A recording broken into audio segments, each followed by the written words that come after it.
Hello, chat.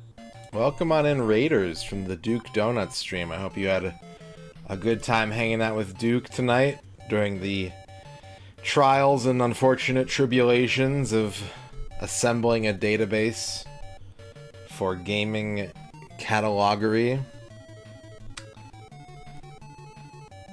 But a good time was assuredly had by all, as is customary in the Duke Donuts realm. Shadrock, thank you for the 50 bits. Ern, congratulations on your first. Dan Highland, congratulations on your first. Dorky on TV, congratulations on your first.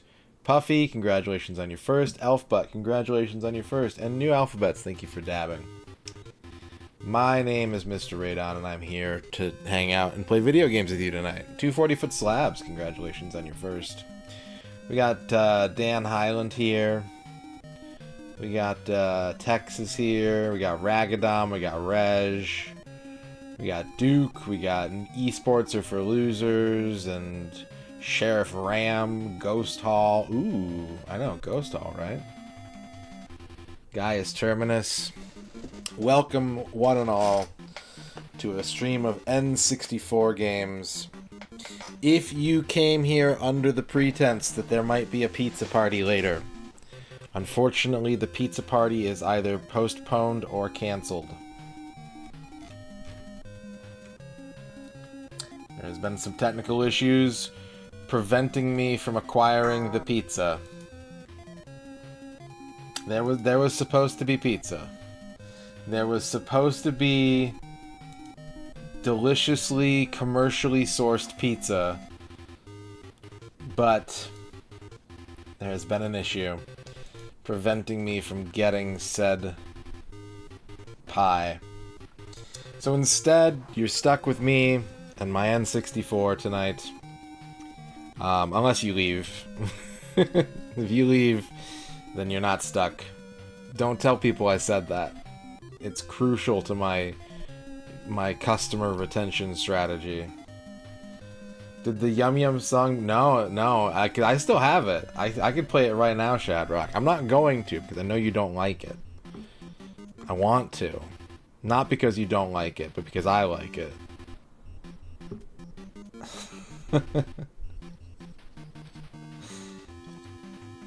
You ate the pizza, Ragadom? That's fair.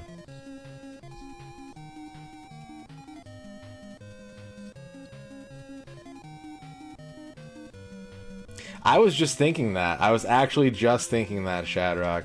In my head, I was trying to blend those two songs together. Because they're functionally the same in the beginning.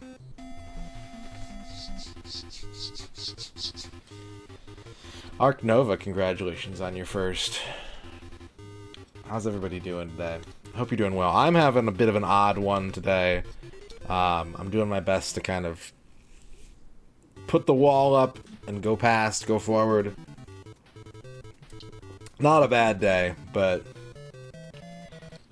certainly an odd day. Yep, I've heard of the analog 3D. I sure have, Zargert. What's up, Green Herring?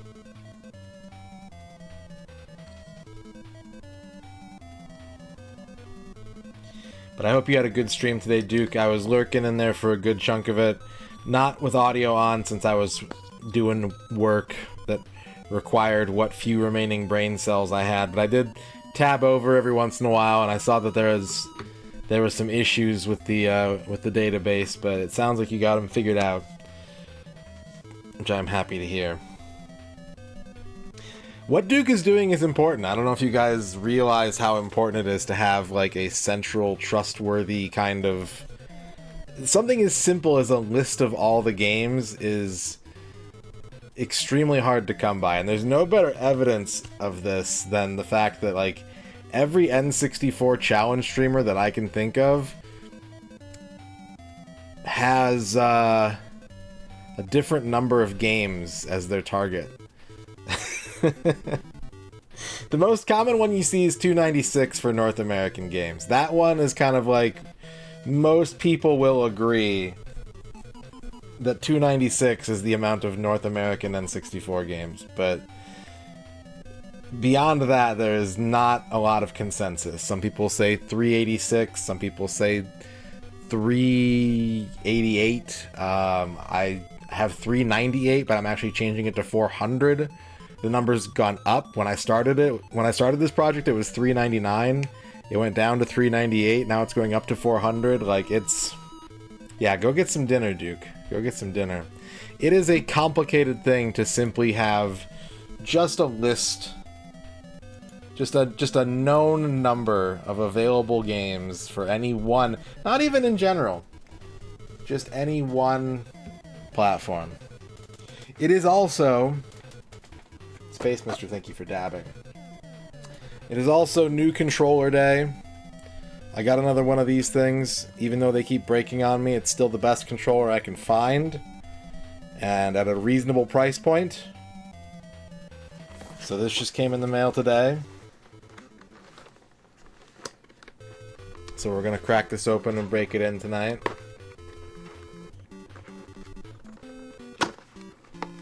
Manicotti. Time Lords, yeah, people keep messing with the N64 time stream. Moses the Coot, is butts good or bad? That's kind of the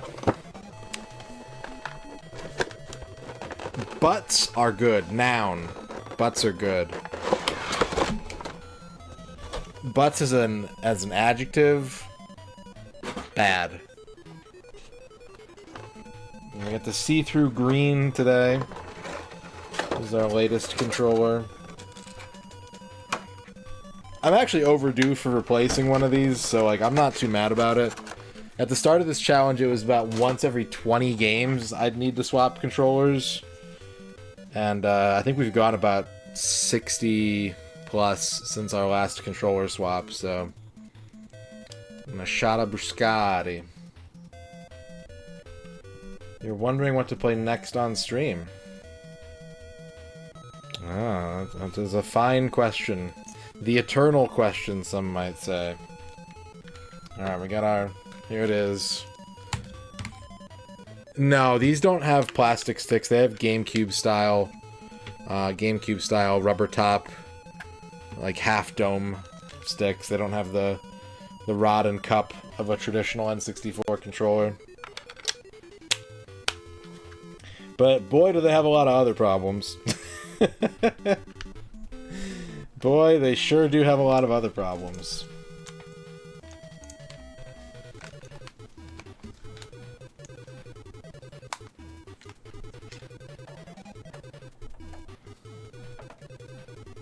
Yep.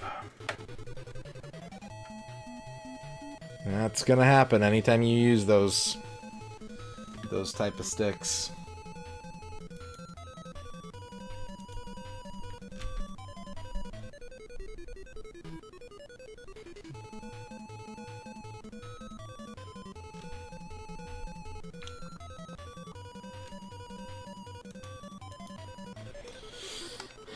Yeah, usually the problem isn't like having a lack of range, it's usually that there's too much range.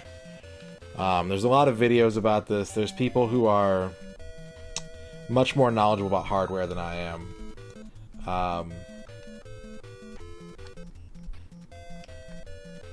But basically, the stick is supposed to report a numeric value in each of the different directions. And a lot of these GameCube controllers, all of them, in my experience, actually, exceed those numbers. I don't know why. Like, we know what the maximum gates are supposed to be in each direction, and yet everyone who makes one of these disregards that and goes with larger numbers for reasons that I can't possibly comprehend. And so you usually get overflow. It's up to the game individually to determine how to handle that behavior. Some games go, you know, we know the stick goes up to like 87, so any numbers that go above 87, treat them as 87, and that's a very smart solution.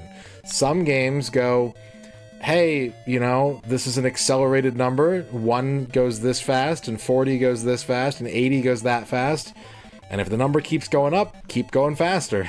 And then some games are penny racers, and they go, if that number goes above like 85, you spin out, and you can't play the game.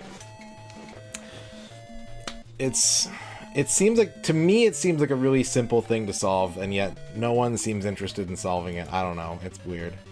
It's weird. What's up, Dempsey?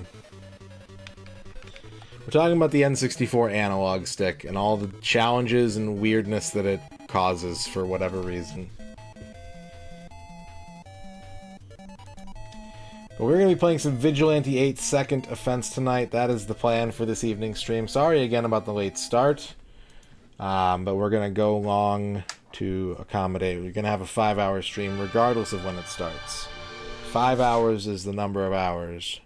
Oh, so the original N64 analog stick is quite literally like a stick in a plastic cup with like not quite accelerometers. I don't know the right term for it, but like the stick pushes against these mechanisms that dictates how far and in what direction it's being pushed.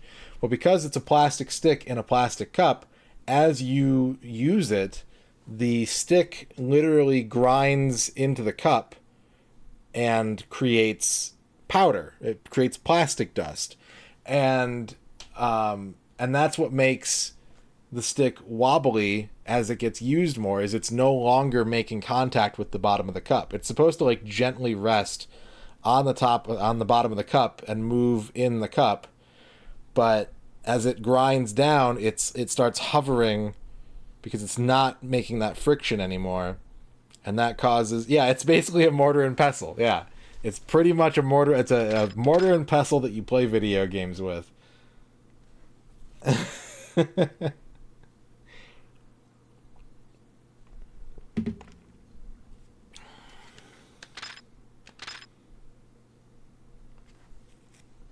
All right, there's some funky music.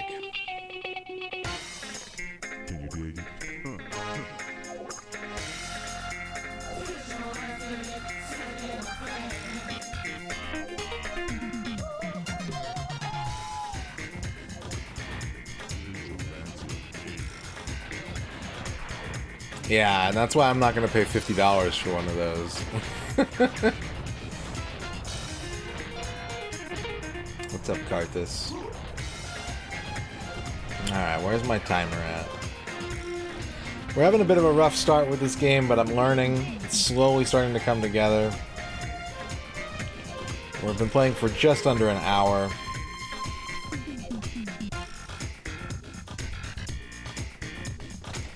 Yeah, people are talking about metal and, like, they're expensive, and I think the guy who makes the main metal ones doesn't even do it anymore. Like, it's not... earlier this week, I mentioned this on stream yesterday, I think, I looked into what... Oh, it's because I was like, I need to buy a new controller, and I was like, is this still the best option for me? I went looking for what people do. What's the consensus best option N64 controller? And everyone just says, buy a Nintendo one, swap out all the parts, lubricate it, do all this fucking, like, side work. And I need people to understand, not you, chat, you don't need to understand this, but I really need people to understand that there are people like me who really want to keep playing old games and enjoying them and having nice workable solutions that are accurate to their influences and counterparts, while also understanding that not everybody who feels that way has an engineering degree and wants to use a soldering iron all the time and do a bunch of fucking maintenance and stuff. Like, I really just want quality goods that I can buy and use and not have to worry about maintaining or modding or doing any of that shit, because I don't want to. And when I do want to and I try it, I do a bad job of it.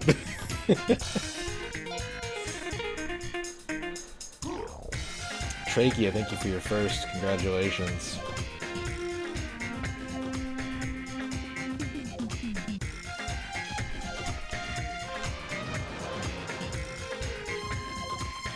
I use an 8-bit do controller all the time, and I have a really weird problem with this thing, which is that the diagonals in the analogs don't work.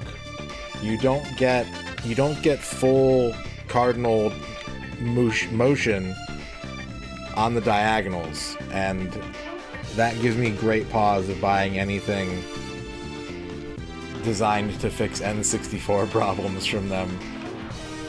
But you never know. You never know.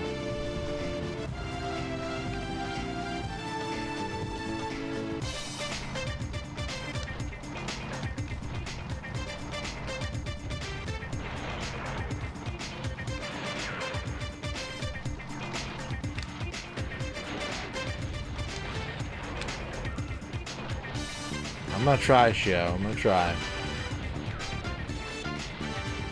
Hopefully not mine. Yeah, and for the N64, I do not like the Hori design. I've gone on at length about how if you're going to make an N64 controller, unfortunately it needs to be shaped like an N64 controller.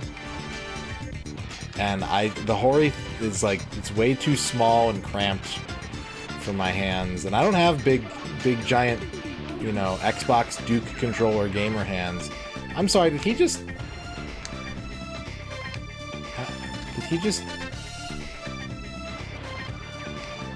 Alright.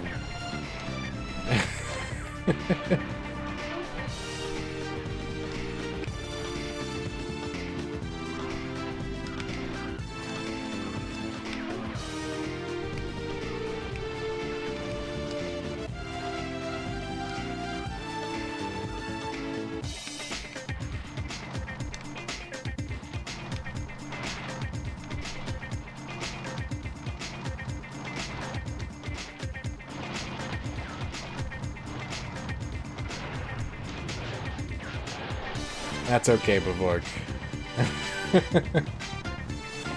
That's okay. I would be content with just having someone who could fix it for me. You know?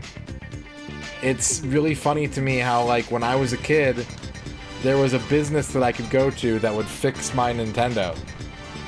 Whenever I had problems with my Nintendo, I could take my Nintendo to this business.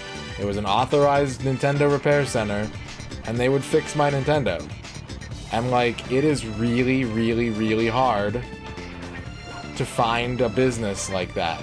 At least where I live. I don't live in I live in a city. I don't live in, like, a small town. I live in a city, but I don't live in a big city. I'm lucky to have a TV repairman where I live.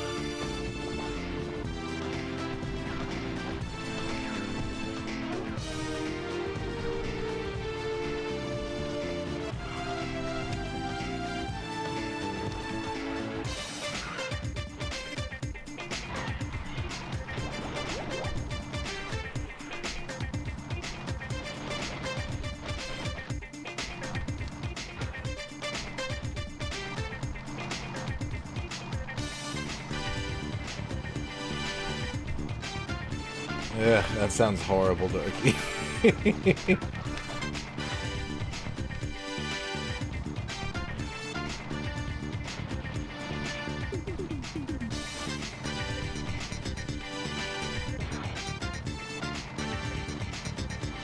I don't know, there's lots to have pause about. Lots to have pause about. You know, like, I'm kind of particular about the way that I handle things. If I ask someone who regularly does console mods and stuff to fix my stuff, can I trust them to understand what I'm looking for? Or are they gonna want to, like, you know, go the whole auto mechanic route and be like, well, I can do this for you, but what you really want to do is these other A through H things that I actually don't have an interest in. How do I make sure that my needs are being met by a third party? The answer is to learn how to do it myself, but man, I ain't good at it, and I kind of don't want to, you know?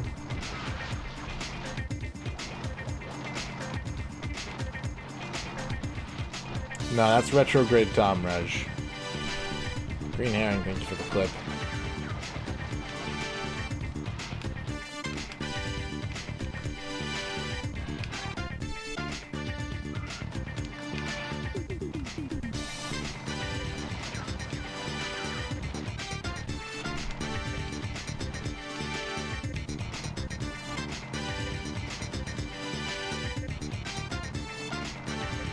And to kind of go back and turn this around to, like, the discussion that kind of got us here, the discussion that's frankly just going to dominate this chat for the next week or so, right? Stuff like the analog 3D. Again, would be a fantastic option for someone like me who knows their stuff needs to be maintained and fixed, but lacks the know-how to do so, and lacks the drive to want to get the know-how to do so. But the problem is they're not 100% accurate solutions. They make choices that, again, aren't providing me with what I'm looking for. You know? If you're going to get in the market of being like, yeah, if you want an N64 and your N64 is broken, we make N64s. Cool. Like, make one that does it right. It's the same thing with controllers. I talk about it all the time, and it's a meme in here. Like, when people make these third-party controllers and they go, yeah, they work great, it's because they test them on Mario, Zelda, and Smash Bros. They don't test them on the edge cases. They're not concerned about the edge cases, because most people aren't. You know? And so it's like, there isn't a good answer for me beyond suck it up and learn, which feels bad. But I guess maybe that's just where I've got to be. Gotta get over my qualms and just do it.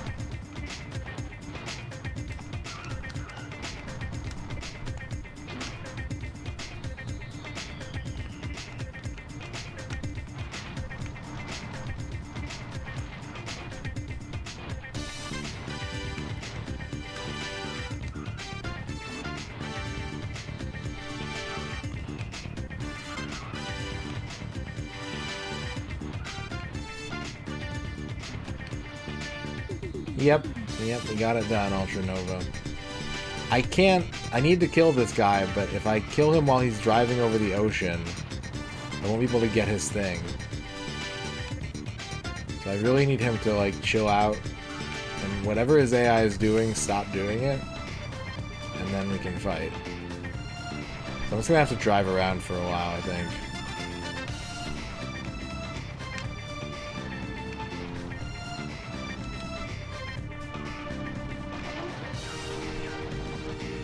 But, you know, I also know that, like, my tastes are very particular.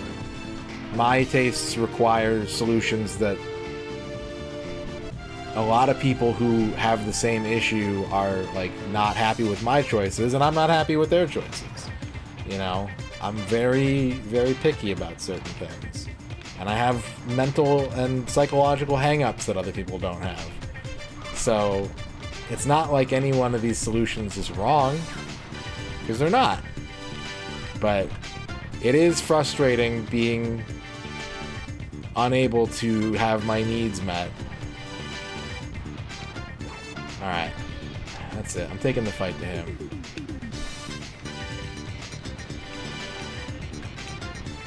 I hope this shark doesn't kill me.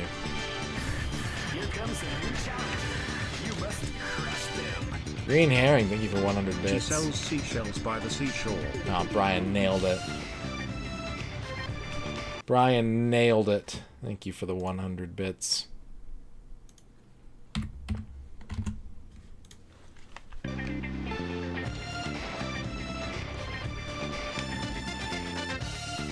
Yeah. I don't... Here's the way that I look at this show, right?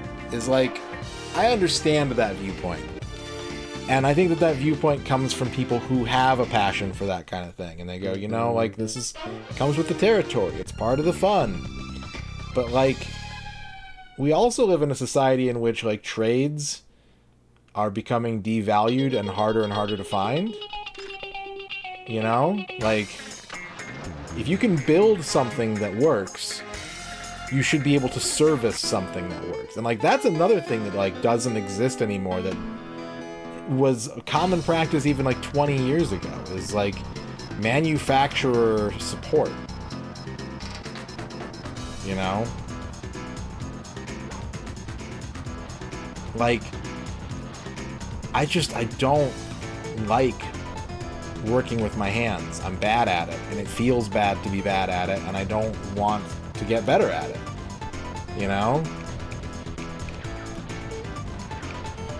And so, like, does that mean that I should just stick to software emulation and, like, stop, you know, ever trying to work with anything hardware related?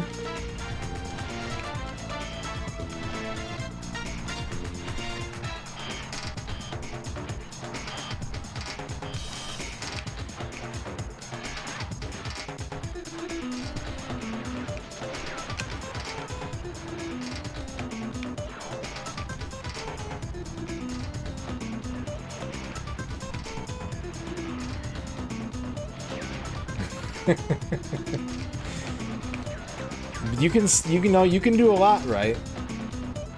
We all have our barriers that we have to try and manage, not necessarily solve, but, like, there's always things that need to happen that are hard to do or can't be done.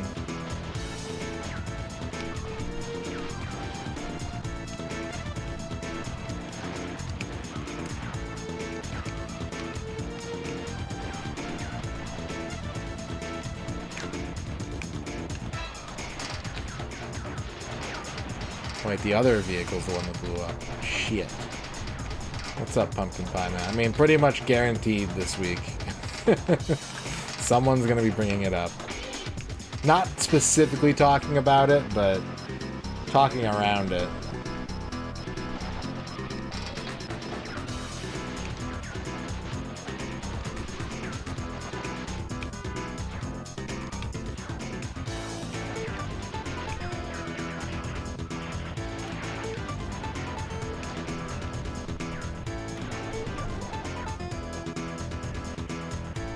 I've done soldering. Like, I know how it works. But, you know, I've got hand tremors. I've got, like, a pretty poor understanding of basic scientific concepts. And I'd rather not risk, like, completely destroying something that I have in the name of trying to fix it myself.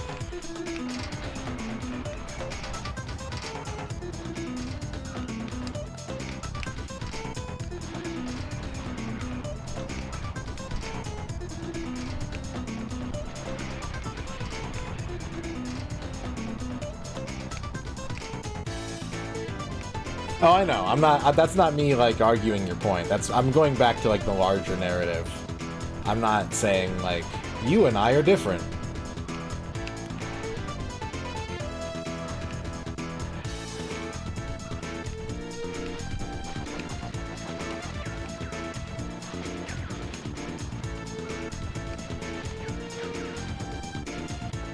Yeah.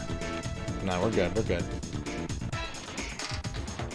Hacker or maker spaces, there certainly are. There certainly are. And I don't really have... I don't have the resources, whether social or financial or any of it, to really, like, engage with that kind of stuff. You know, it's like when people talk about, like, oh, the Game Gear is great if you send it off to Germany with $600 cash, you know, like... And we were kind of talking about, I brought this up yesterday, where it's you know, for me, it's a lot more fun for me to spend that money on software, even at crazy inflated retro reseller prices. Like, that's the part of this that's fun for me. That's the part that I get that feeling from, is hunting down the software and using those same resources to get a controller that works for more than 2 months is more just frustrating and unpleasant for me than it is satisfying.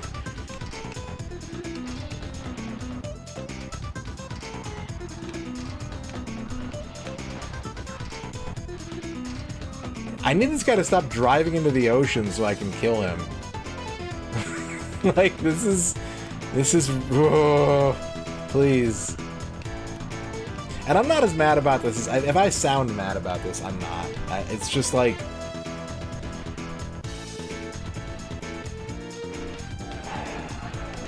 A, like I said, I've had kind of a weird day, and B, I want the options to be better for people.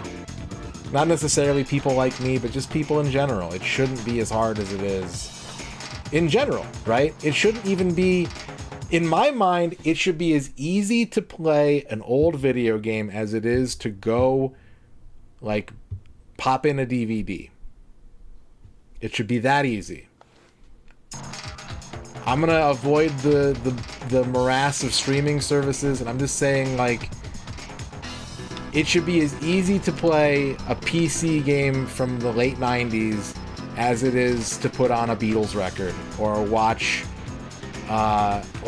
like a Coen Brothers film. It should be that easy. And the entire industry does not allow that to be so.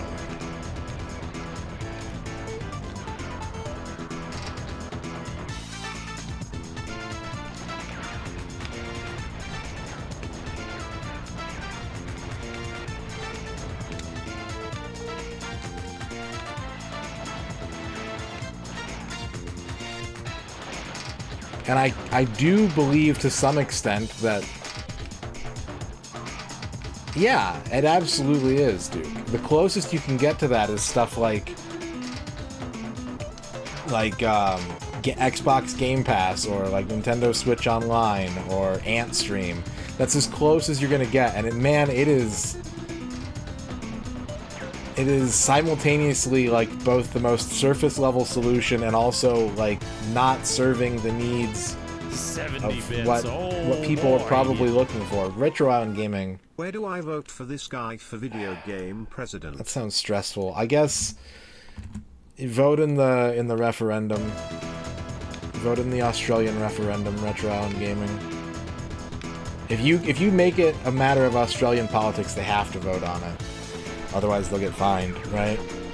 So that's my suggestion. Do I think McCaw voted? He hadn't even make me a moderator. You heard that sound in Riggs chat? I don't think so. But I hope you have a good time at TwitchCon, Rig. Thank you for the 70 bits. Good to see you. What am I... What am I... What?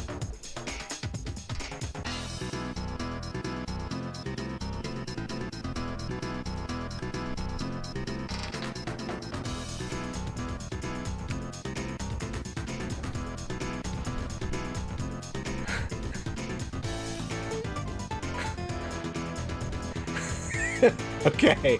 Alright. We did it? We did something.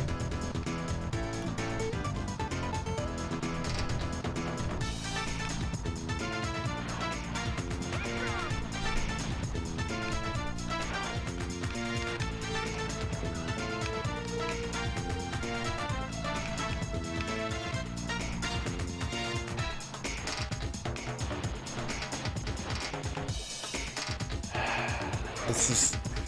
The amount of water in this game is a huge, huge problem.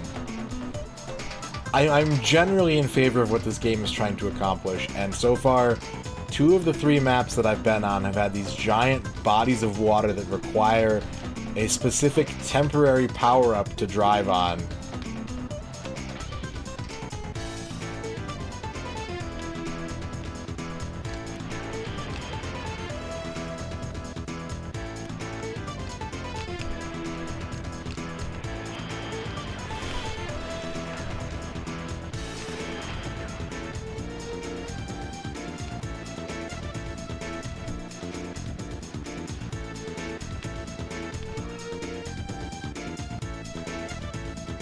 All media, that is true, Dorky. All media formats have issues with preservation to some extent. But it is not... I do think, and I don't think this is just, like, bias, like, gaming has it the worst. Because it's like, it's every angle. It's things needing to be just precisely so in order to work in the first place, and then needing to be even more precise to work correctly, and then the fact that, like, software libraries are not... You have to take that matter into your own hands, because from an industry perspective, and not just like the big business side of things, but, like, it's just, there's not an emphasis on making things available in perpetuity. It's never been a concern of this medium in the same way that, like, you can always get... If something was, like, culturally significant in film or in music or in TV, you can be damn sure that someone is constantly jockeying for the rights to make it commercially available.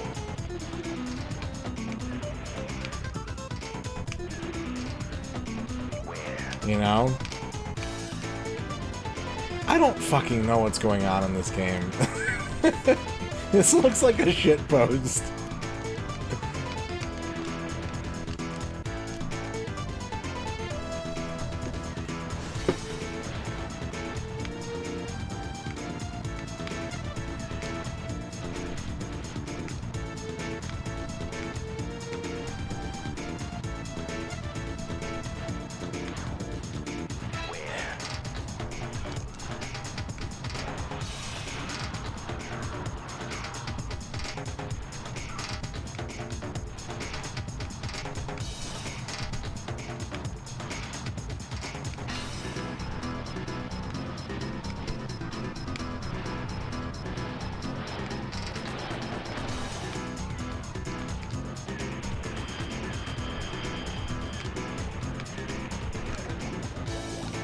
Yeah, you know, like, stuff like that, where, like, RGB is, I think, de facto going to be the solution for most people, but, like, nothing supports it natively. Your hardware isn't going to. Your TV probably isn't going to. Like, you have to be willing to, if you're going to take it from the perspective of someone who has the epiphany of, like, you know what? I've never really been into video games, but I like all this old stuff, and I want it to be like as really correct and feel good and look good and sound good as possible.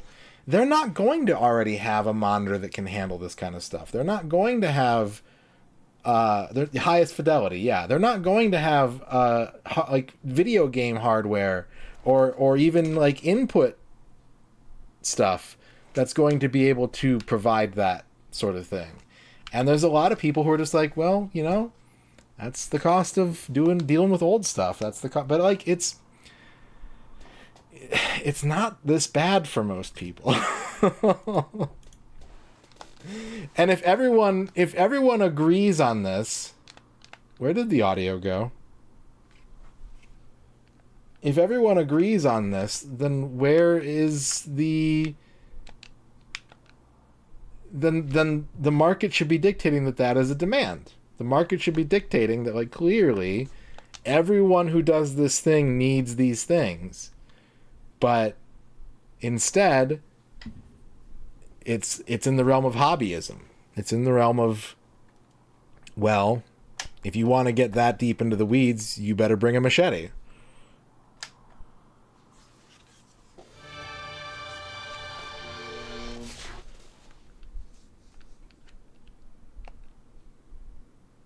Yeah, yeah.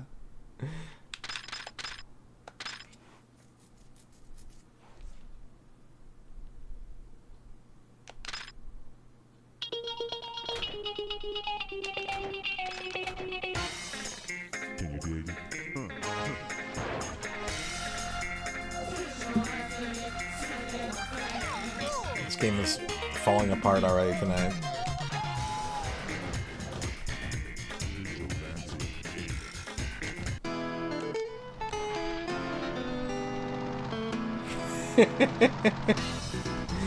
Yeah.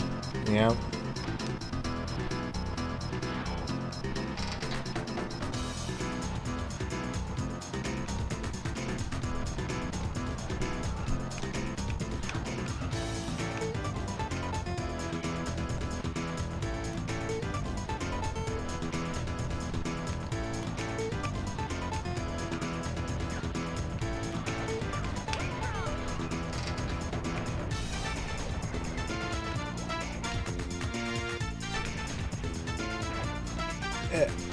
I'm trying to back up. Reversing in this game is hard. What's up, Dino? Noted Vigilante 8 fan, Dino.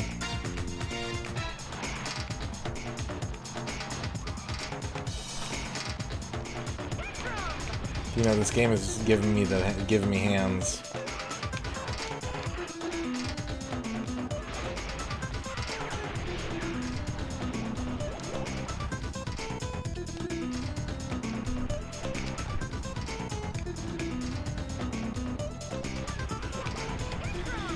That is very true, Duke. And, like, from my perspective, the way that I experience that is always, and it's, I'm not calling out anybody in chat, 'cause I know that's kind of been the direction that this whole conversation has sort of been in, but, like,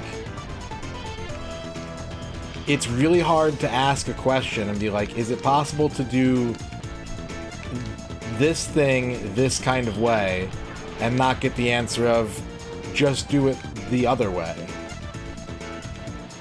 You know, just use the solution that we as a message board have decreed is the correct way to do it. Hey DNO, how about a poem? Rook attack in the morning, rook attack in the evening, rook attack at supper time. Yes. When rook attack is stealing your food, what? You can watch rook attack anytime. Get out of my food. No, it's okay, you can have food. Thank you, Shadrock, for the 50 Rick attacks. Why does he say Rick attack?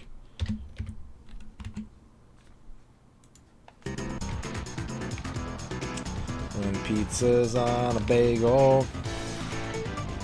I feel like it's not the best way to eat pizza. I don't really see what's the problem that Bagel Bites claims to solve. Exactly. It's not like pizza is hard to handle. It's a pretty handheld food. It's about as portable in your hand on a bagel as it is in a triangle. I don't think Bagel Bites actually accomplished anything in the realm of pizza convenience.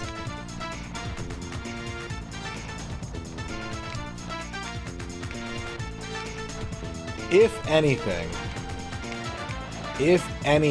what they accomplished is the fact that, like, frozen pizza, generally speaking, needs to be made all at once. Bagel Bites, I think, is trying to sell you on smaller portionable frozen pizza. Vinny Max has to go into Nightmare. Welcome to the chat. Doppelopoulos. I like that name. Welcome to the chat.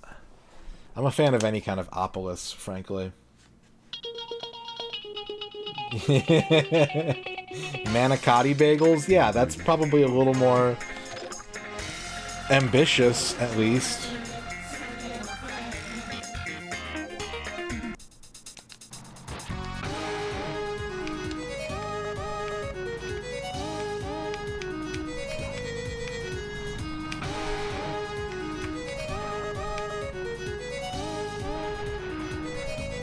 But, you know,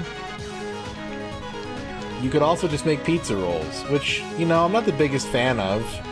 Pizza rolls are kind of janky, but they already existed before Bagel Bites.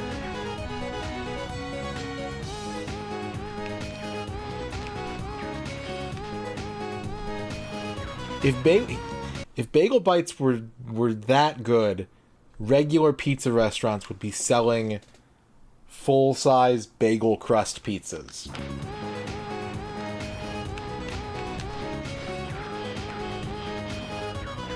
If this concept were truly that revolutionary... Oh, yeah, that hot drink song.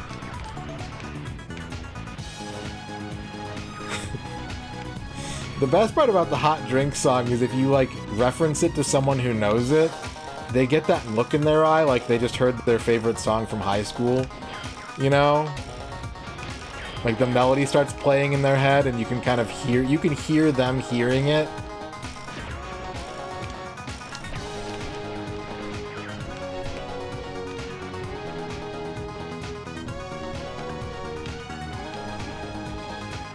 You know, why does this game have so much water in it?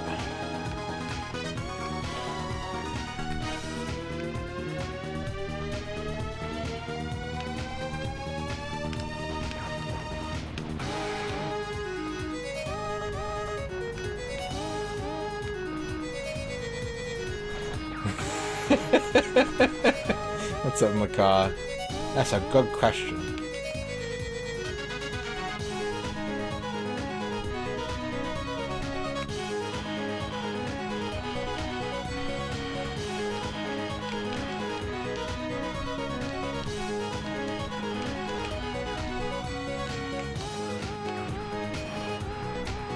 Which N64 game so far has had the best water?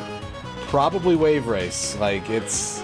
Wave Race's water is still impressive, in my opinion. Now, it is done better on the GameCube. I am one of those people that... I love Wave Race 64, but they actually made a better sequel out of it, and people aren't willing to admit that, I think. Blue Storm is the pinnacle of jet ski-based video gaming. Oh no.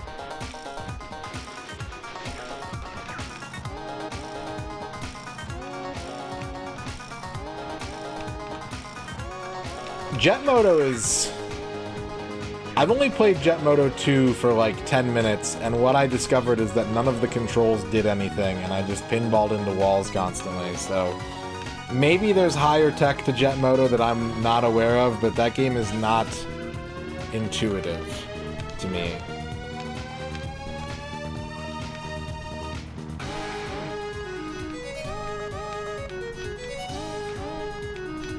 Yeah, I was trying to remember, like, who played Jet Moto recently? It was Jiggy, that's right.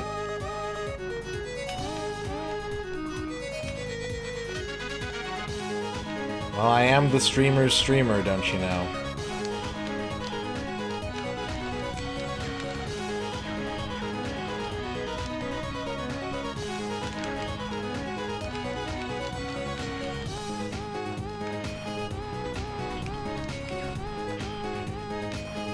I don't want landmines. This game seems to think that I want landmines, and I frankly don't.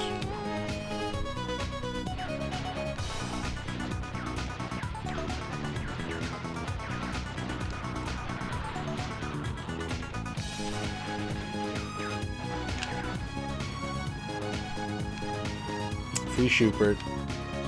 I mean, Schubert might be here, you never know. I'm gonna look through this list of channel viewers, and I'm gonna find Schubert's burner account. Hang on a second. Which one of these is Schubert's burner account? Let's see. I'm gonna guess... Oh, there's someone in here named Orange Addiction. Come on. Easy. I found you, Schubert.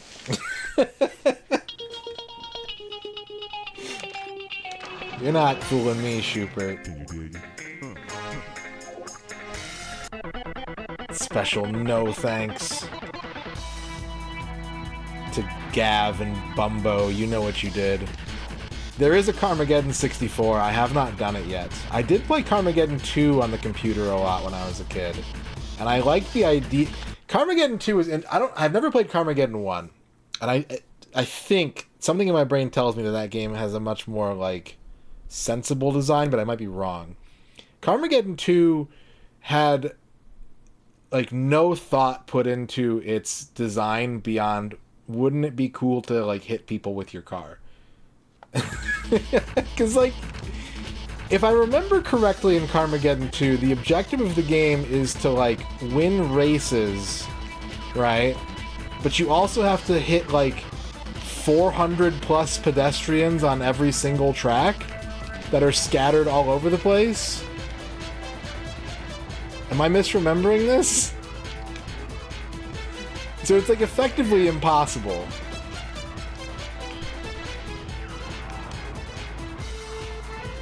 But it was amusing to hit people with my car. Complete checkpoints. Okay.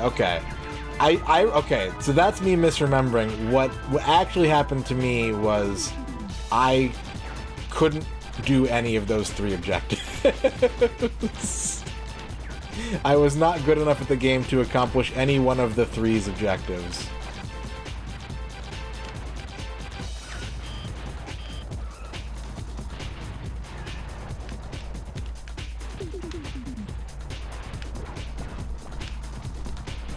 How PG is Carmageddon 64? I've never played it. I do know that the German version of Carmageddon 64 has robots instead of pedestrians that, like, turn into green splorts when you hit them. But I don't know the finer details. I think you're right, Dan Highland. Yeah, maybe it's zombies and not robots. It is often cited as one of the worst games on the N64, but you know what else is on those lists? Quest. And that's wrong. So maybe it's going to be the sleeper hit of the winter. Maybe on my 24-hour Christmas Eve stream, when I play nothing but Carmageddon 64, we're all gonna really discover how good it really was.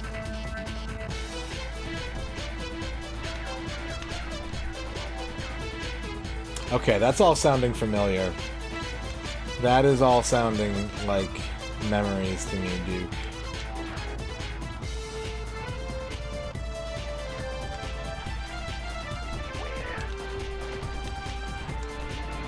I don't understand that special. Yeah, Dino is discovering the full depth of car combat.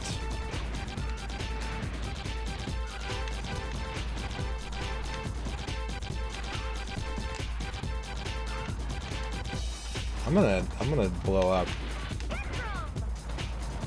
I have no health.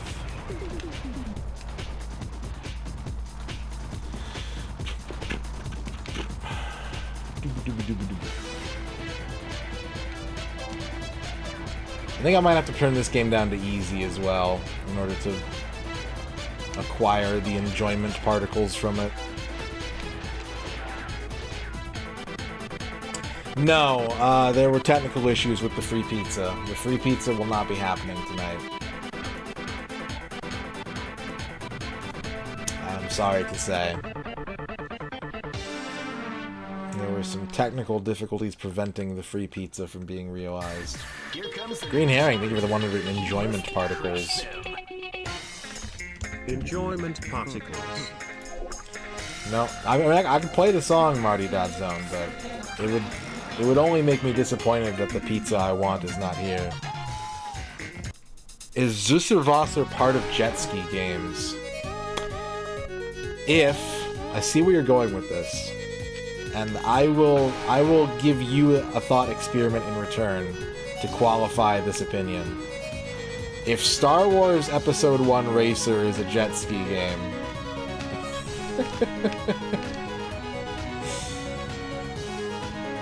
then Zuserwasser is a jet ski game.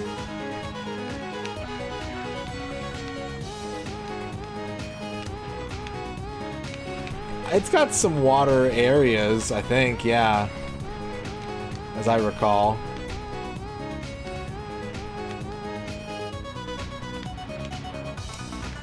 It's less about the water for me than it is about, like, the physics of when you turn your vehicle, what you're really kind of doing is it's like Asteroids. Asteroids is a jet ski game, in my opinion. By the same logic, Asteroids is a jet ski game, because what you're doing is you're rotating your back end and using thrust to point yourself in the direction you're trying to go.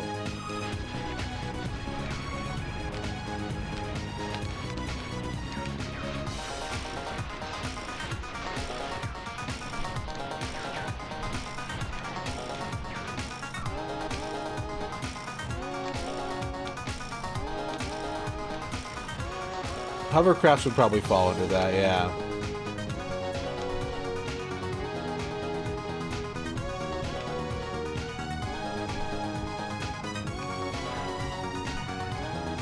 I don't like getting...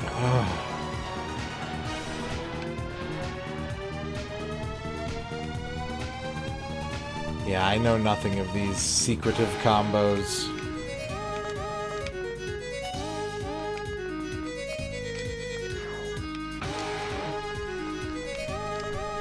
I'm also upset that the hover power-up doesn't let you travel over water.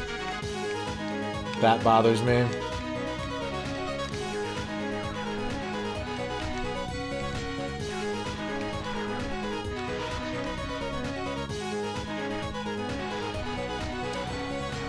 Galeco soundtracks in general are a delight. Like Radical Bikers. Radical Bikers has a fantastic soundtrack. And not in the sense of it being traditional music that is pleasant to listen to.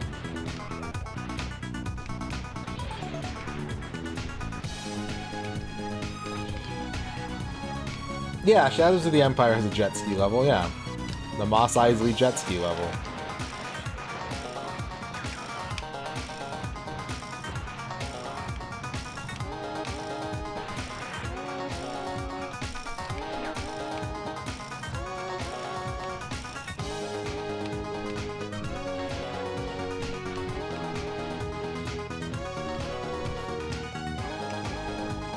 It's a delightmare.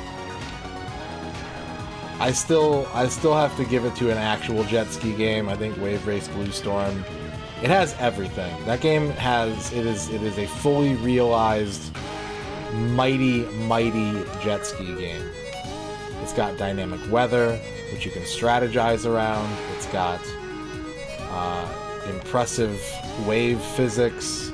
It's got weirdly like dreamy music. It's got the sarcastic guy that everybody loves.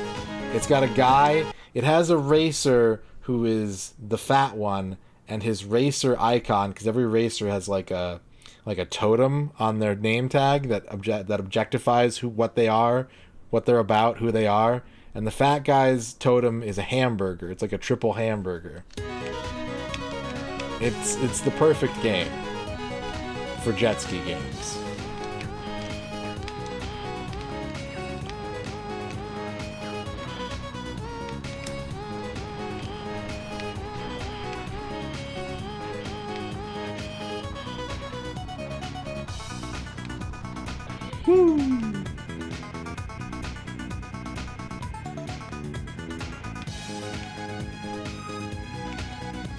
I have not played Cell Damage. I know about it, but I've never played it.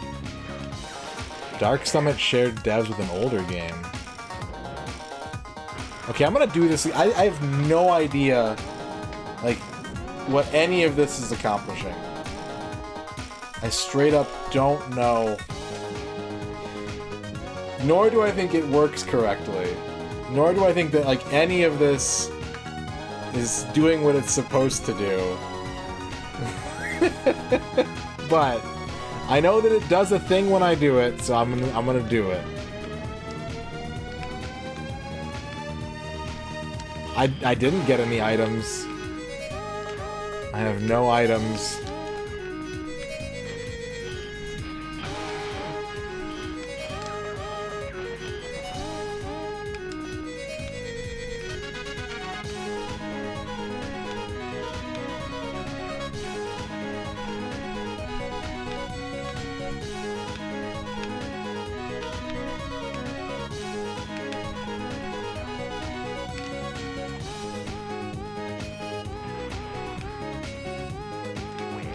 Terminator on NES and Dark Summit? That is interesting connection there. I saw you were playing, when you were playing PS2 games on, I think it was Saturday? Maybe it was Sunday. You were going through your library and I saw you, like, hovering on Dark Summit. And I was just like, ooh. I still need to play that for you. This truck can do the Soulnado from Mortal Kombat for reasons that I don't understand, but it's very effective.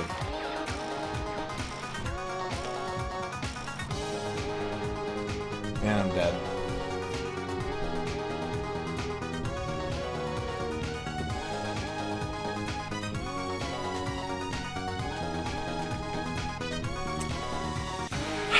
I think I might want to turn this down to easy.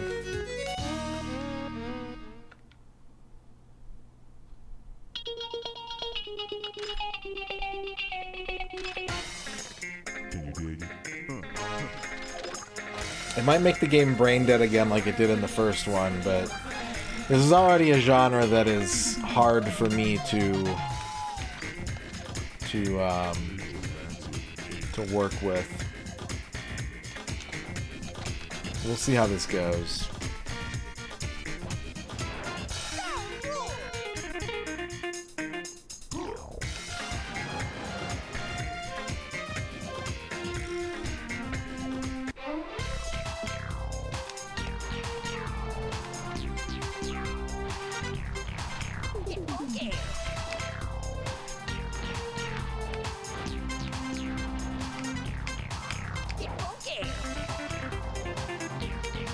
I really like the instrumentation used in this port.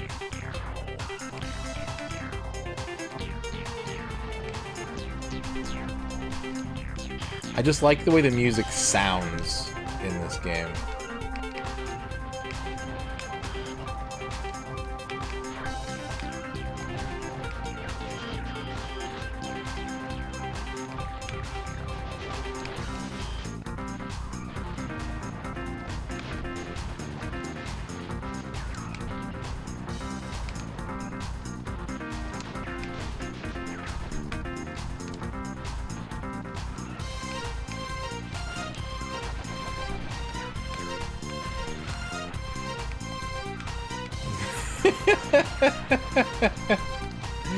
That is, that's a mighty resume right there, Duke.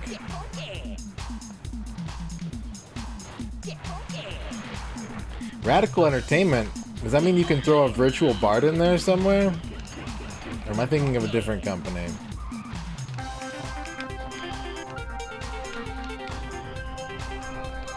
Virtual Bart was sculptured, okay. I always get those two confused.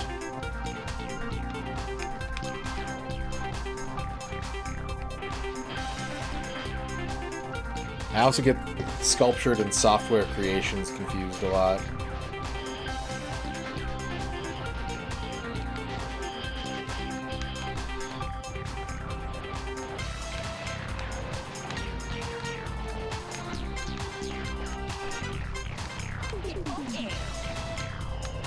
I will chase you into the endless ocean.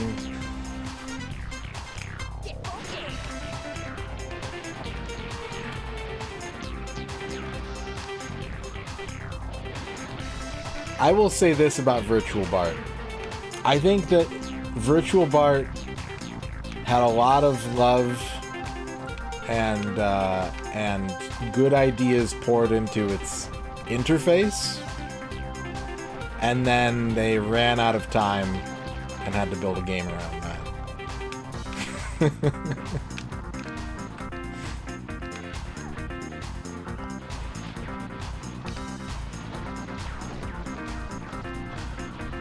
Like as a child, I was fascinated by the health bar in that game, like the skeletonizing Bart with like the color circle around it, and I like the roulette wheel game selection. I think that's much better than Bart's Nightmare.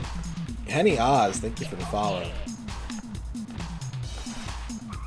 But the best minigame in Virtual Bart is probably the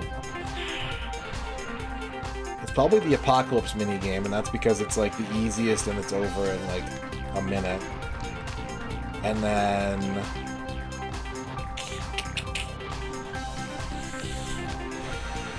Water Slide? Pig and Dinosaur are both terrible. Baby is terrible. Tomatoes doesn't control. Yeah, Water Slide's number 2.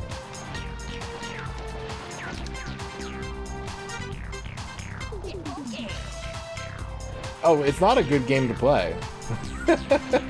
I've completed Virtual Bart on stream twice, both at the request of viewers, and you know, there's some games that after I learn how to play them, I'm more forgiving of their sins, and I start enjoying them for what they are. Virtual Bart is not one of those types of games.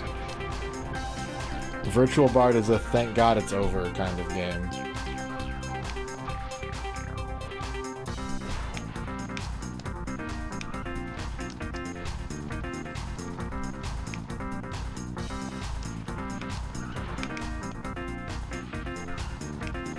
Alright. This guy's almost dead, so we gotta go get these bombs. I think I'm gonna play this on easy, and if you want to ridicule me and shame me for that, chat, press 1 now, and I will not hold it against you. This is your opportunity to declare my weakness. But I will be playing this game on easy, and that will be so that I have the best and most fun time with it. And I don't care.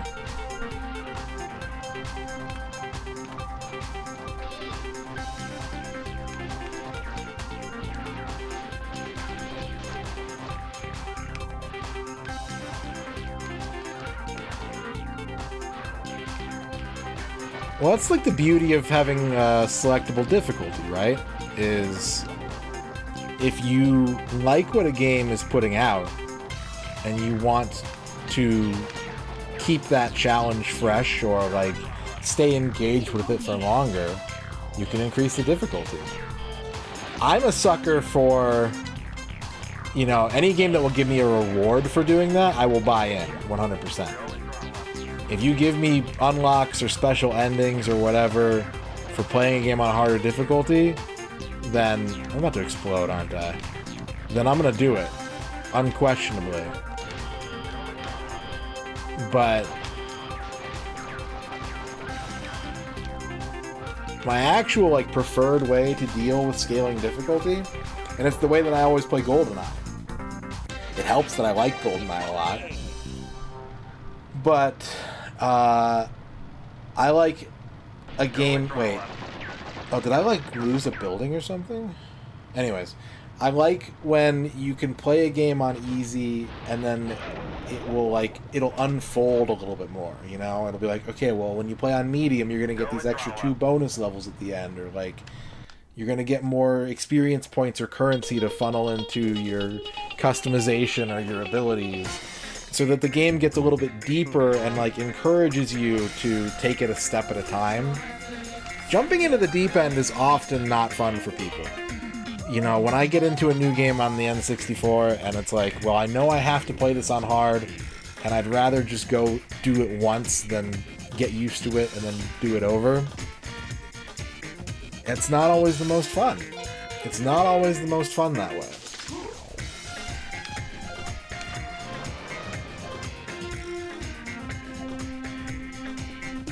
But it's good to...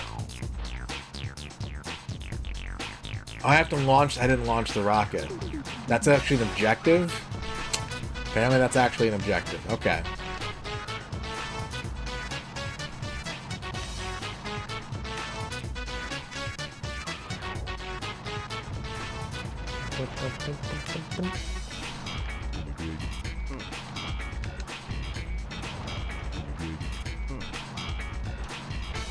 Yeah.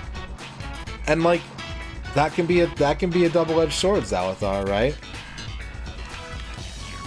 If you are playing a game and you're like, you know, I really dislike this mechanic, I don't think it's fun to engage with, so I'm going to deliberately ignore it. If the game is easier, then you have that that clearance. But if the game demands that you have to use every part of the animal, so to speak, then, you know, you're not gonna get that luxury. What's up, Quicks?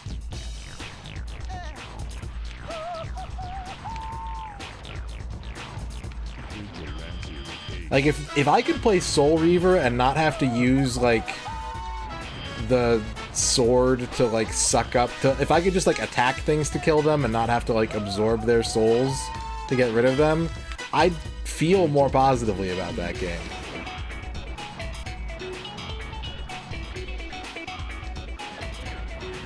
What do you know, Quicks?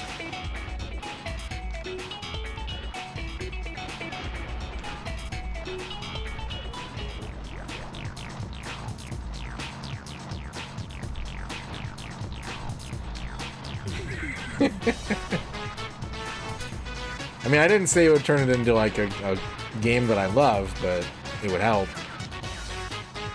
'Cause my peeve is always, like, required multi-weapon combat.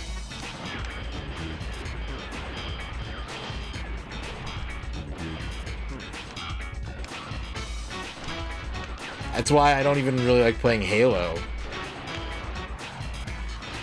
When it's about, like, using this gun to drop the shield and then using that gun to deal the damage, I'd rather not.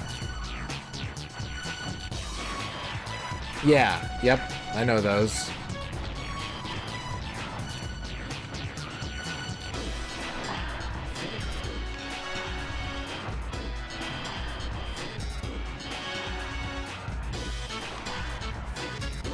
Oh yeah, I've watched a lot of Mass Effect, and I am of the opinion that franchise peaked in the first game. I've always felt that they had a really good idea that they just kept kind of watering down more and more to the point where I wasn't interested. I still didn't finish the first one, but, like, that's the one that I want to play the most. The car model completely changes. I'll have to think about that. I'll have to think about that, Quicks.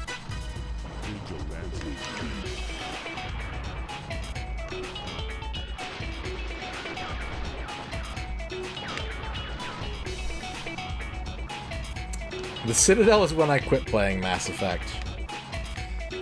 The Citadel is when I stopped playing Mass Effect. I did not get very far in that game.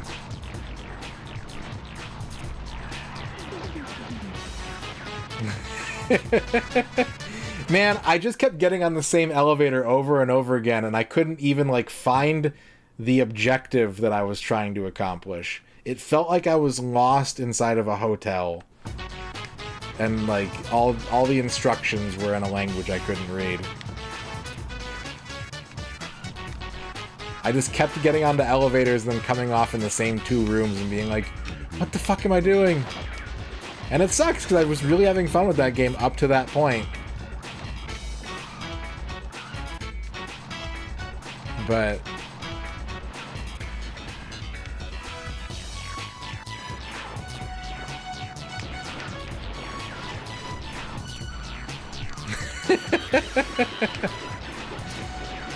gamer chores.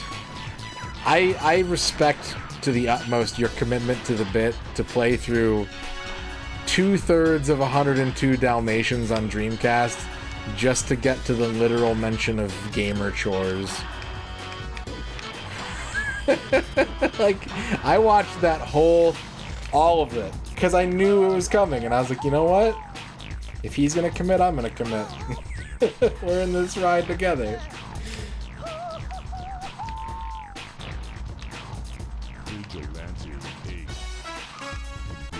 Yeah, it's not terrible.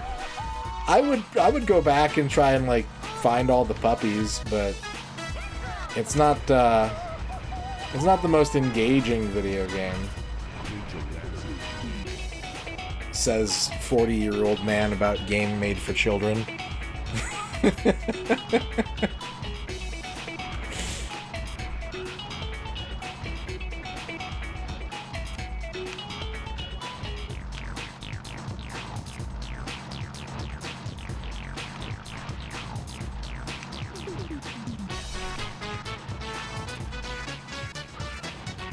I just turned the game down to easy quicks. Shouldn't be a problem going forward. They're not going well, but this is, I think, my first attempt since turning down the difficulty, so I think we'll be okay. Do I have to collect the bombs before I can shoot the rocket off? Maybe I do.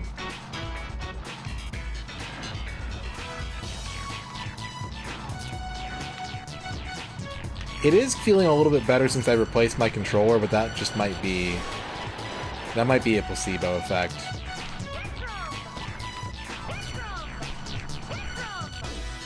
Why does she keep saying Petrov? Petrovich. Dr. Petrovich.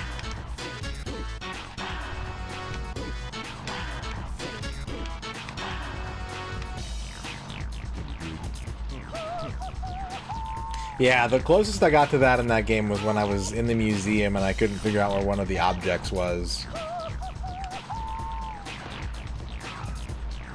And it was just in the last place I tried to look for it. I would assume so, Raccoon. I'm not familiar with this game, but it wouldn't be a stretch for me to picture that this was designed with CD audio in mind, and then they had to kind of cartify it.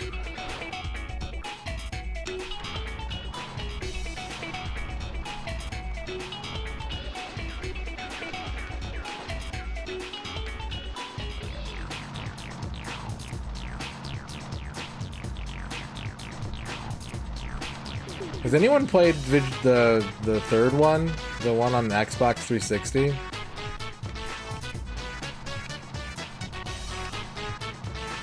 What did you think of it, Lance Boyle? Liz Star, congratulations on your first.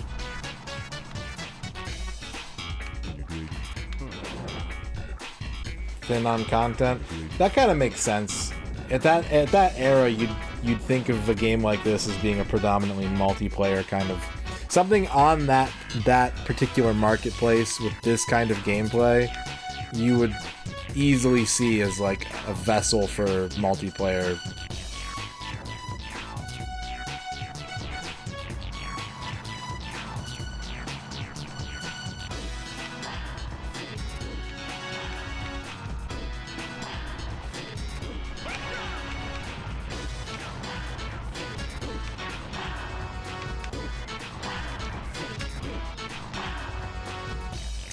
Gaming.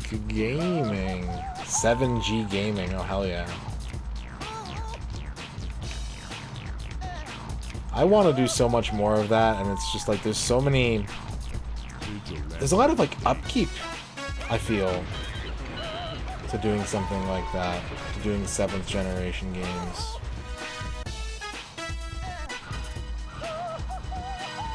Maybe it's just because I always hate hooking up all of the systems, actually. I hate hooking up all of them. If they're already hooked up, it's great. But I hate hooking up the 360, the PlayStation 3, and the Wii.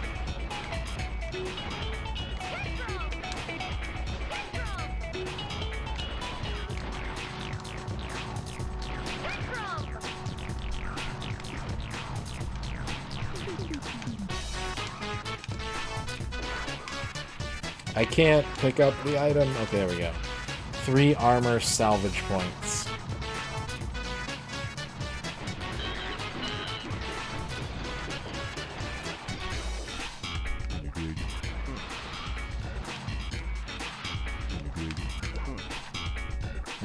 There, we did it. Hooray for easy mode! What's up, Liz? Wait! What? What? Huh? Apparently I'm not launching the rocket. I thought I launched the rocket, but I've just launched my car, I think.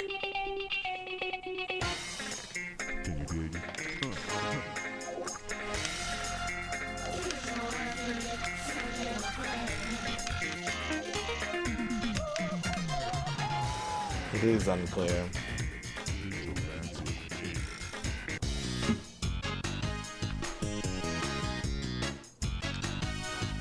Protect and launch Apollo rocket. Okay. Alright. We're gonna do it. I'm gonna make it. I'm gonna make my dreams a reality.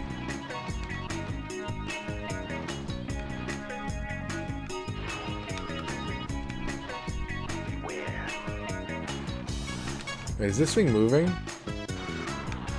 Ow. Thanks.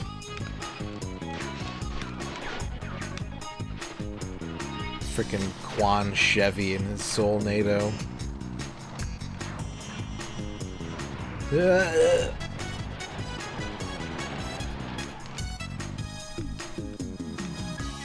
hang on, I'm trying. Hang on. There we go.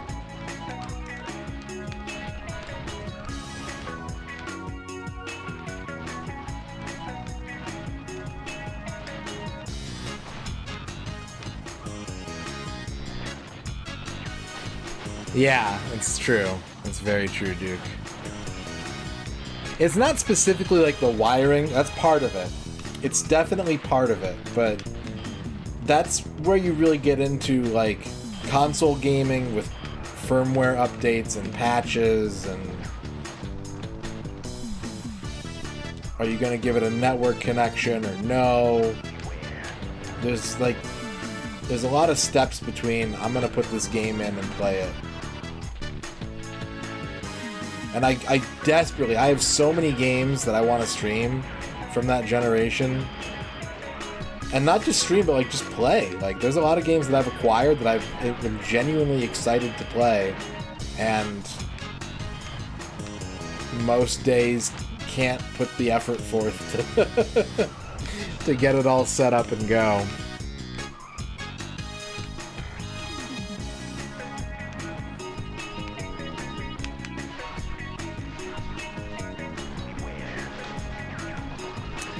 Seventh generation. PS3, Xbox, Wii.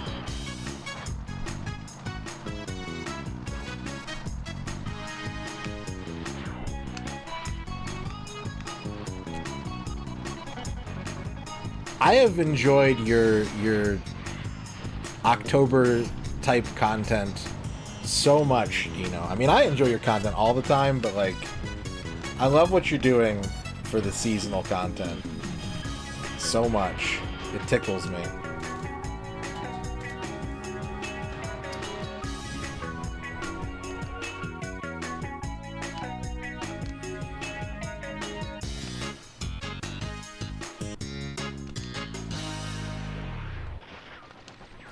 I got messed up that time.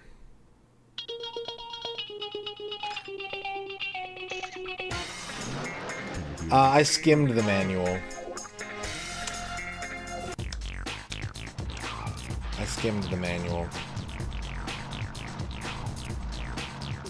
I don't remember why. Thank you, Duke. Thank you for your hard work.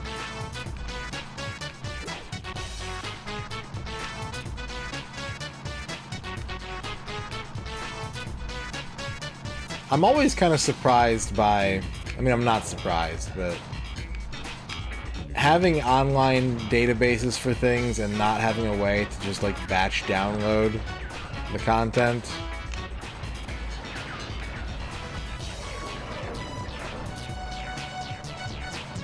when I was doing Rock Band customs all the time, I just really wanted to have, like...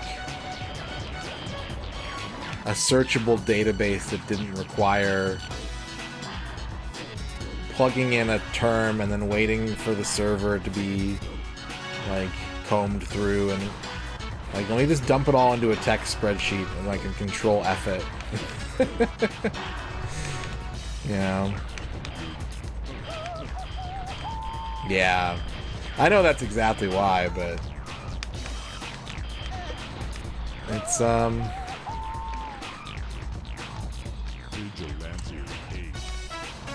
it's frustrating. It's frustrating.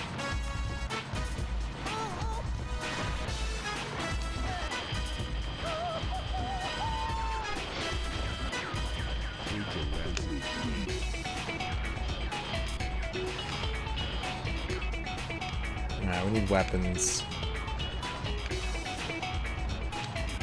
That'll work.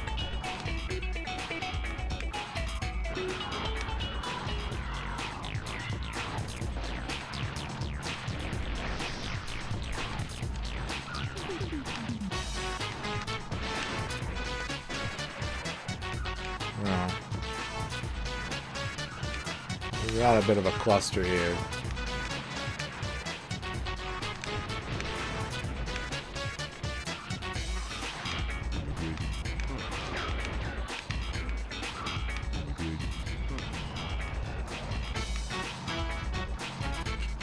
Okay, let's do all the other stuff now. Let's get the bombs.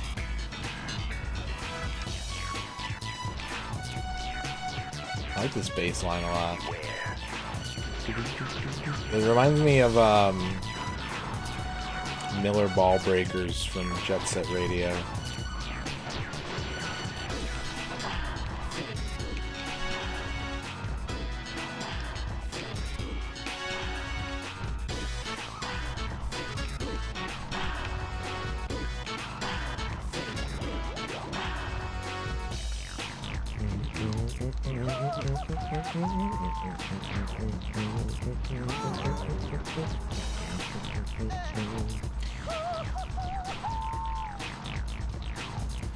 Alright, can I like push this? Is this my objective? Probably not. Is this my objective?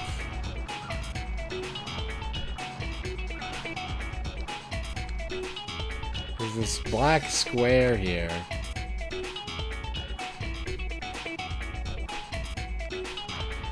Maybe I gotta bring the bombs there. Let's get the bombs first.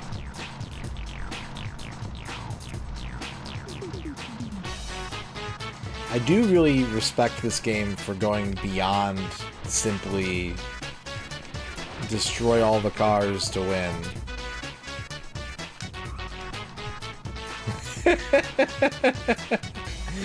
Yeah, the disappointment of discovering there's a game called Blood Factory. Only to have the excitement sapped away with Loaded. Yeah, it does look very good, even for its time. Like I was under the impression that this was a much later game than it was. And then I saw the manual had an ad for Tony Hawk 1 on the back, and I was like, oh shit, like...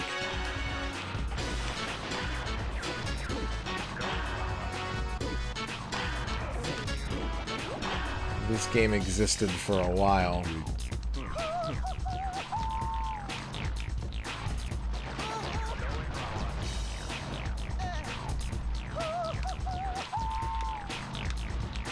Okay, so now the thing is here.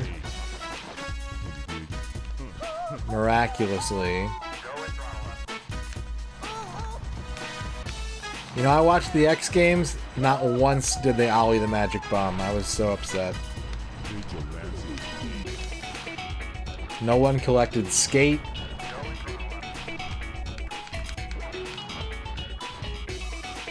So now if I drive into this...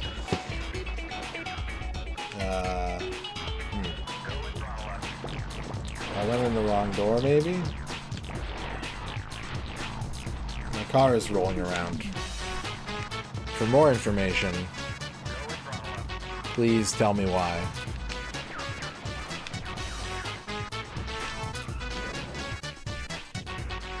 Nope, it's just spitting me out now.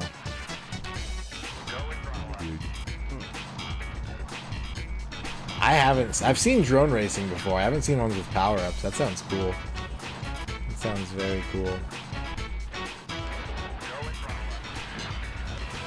Wow! Wow! Maybe that's why my car kept exploding, is because rocket fuel was hitting it in the face. Yeah.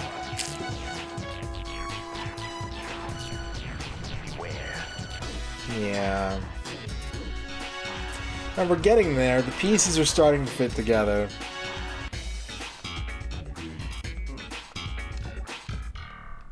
Bro.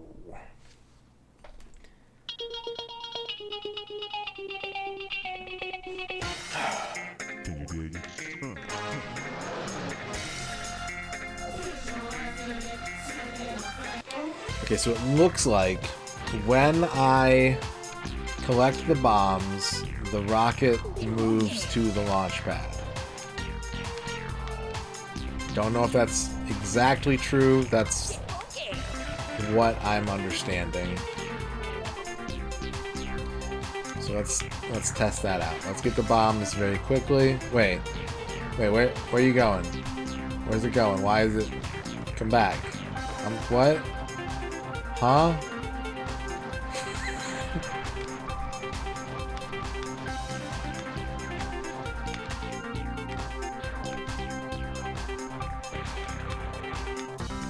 Okay, new theory. New theory. Sometimes when you put your car in places, things happen. Even though there isn't a ton of indication as to where or why.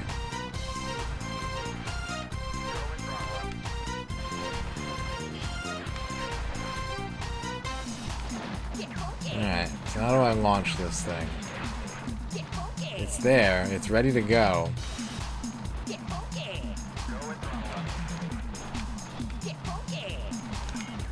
It's clearly on fire.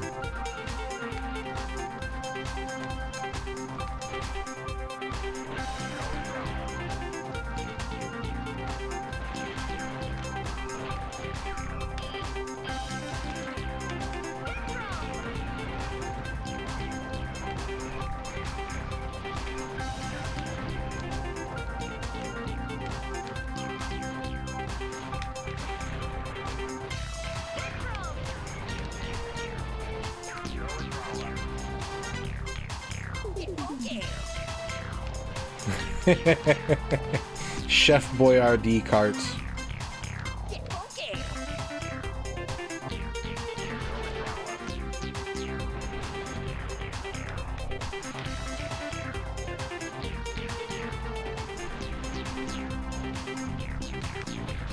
What are you doing in there? It's dangerous.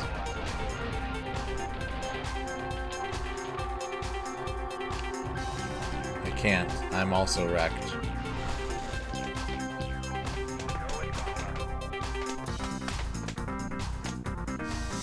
Beefaroni kart is the low acceleration high top speed kart for sure.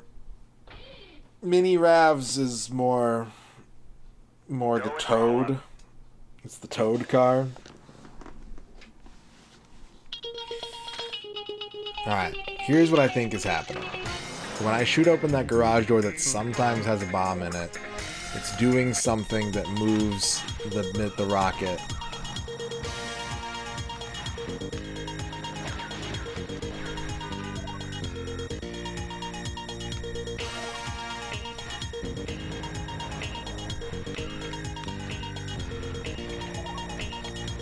It's going boodaloop every time I drive in there. You're watching a creepy pasta video? You're scared of pasta?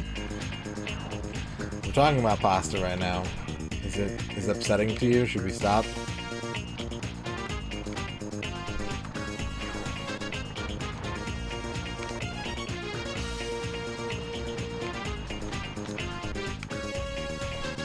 Is the pasta creepy?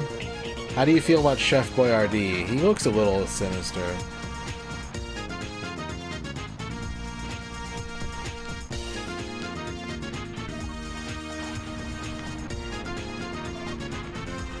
Good work. Objective B met. Okay. I had a feeling.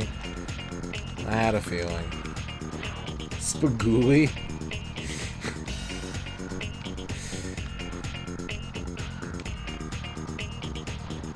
I mean, if you look at like elbow macaroni, like any kind of macaroni, they're all going ooh. Any pasta like rigatoni or anything tubular, it's all going ooh.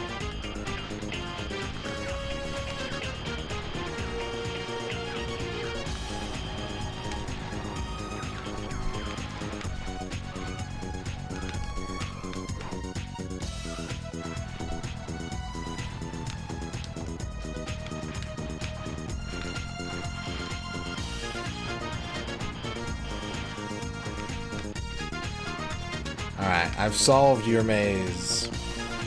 Vigilante 8-second defense.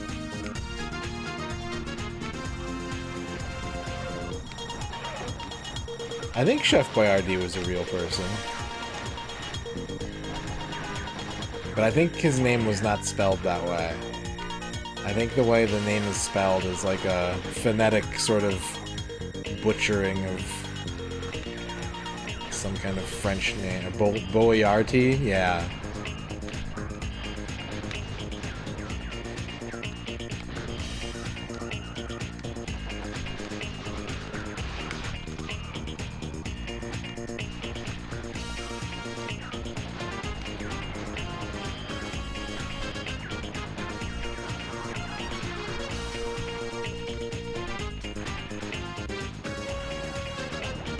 Glub. Beefaroni, it doesn't sound good, you know?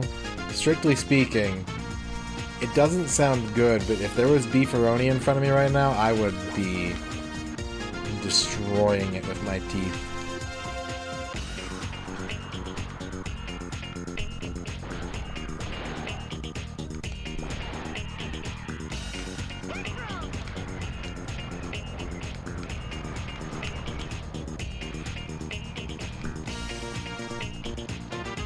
Alright, this should be it. This should be the run. This should be it. All it took was 2 hours of effort and a difficulty reduction, and we got there.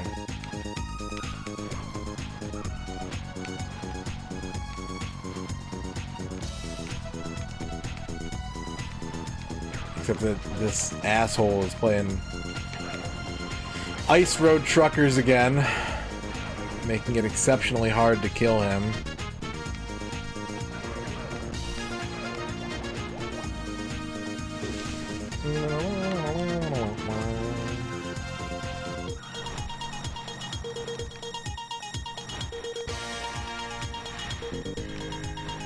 To my knowledge, the only westernization that my surname underwent was dropping one of those accentuated vowel markings.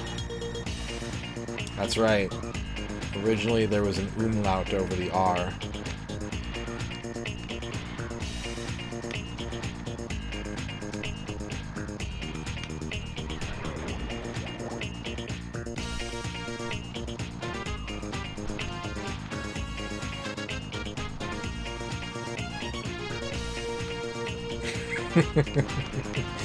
I've confused the German speakers in chat. The Rumlaut, yeah.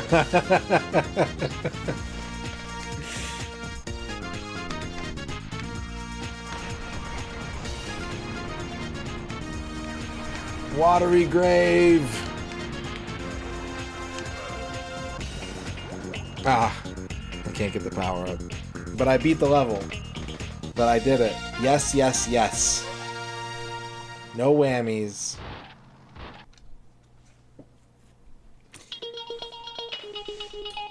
Chad, I need some suggestions. And I want you to put your thinking caps on.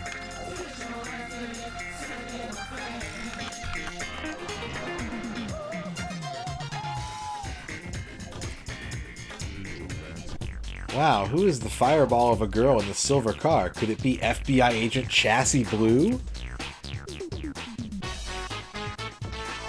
Sheila is impressed. Looks like she isn't the only one to undergo a major makeover. Chassis has definitely taken a turn for the better. The clothes, the hair, the car. She didn't even bust Sheila for vigilantism. How cool is that? You did it, Green Herring. Well, I know what I did, Quicks. Collect 3 supply boxes, protect Money Train, and destroy all enemies. Money Train. So, Dino suggested that I should do a stream of board games, video board games. And I think that sounds like a very good idea. But the question is, which ones? I love the idea.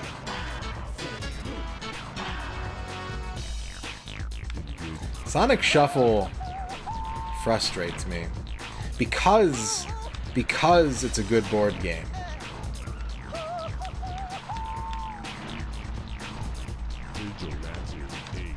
Dokapon? It's gonna be a no from me, dog.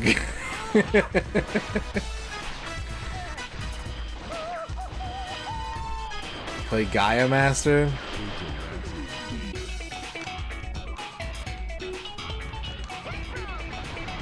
I've always said Sonic Shuffle is the inverse of Mario Party because the board game component of Sonic Shuffle is, in my opinion, very well thought out and good, but the mini games are all incredibly dull and uninteresting and boring to play.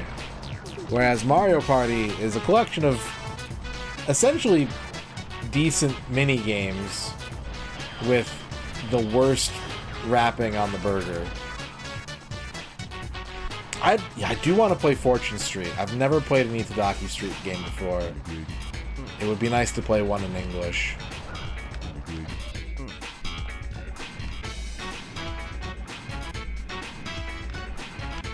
Sonic Shuffle is a board game played with cards. Go fish with Mario.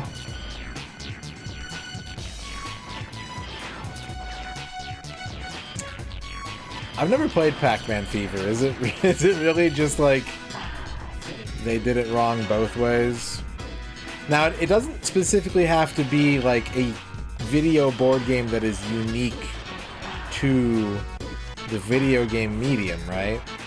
Monopoly, Clue, Perfection, these are all legitimate games with video adaptations. All of which are more than acceptable and even exciting to play.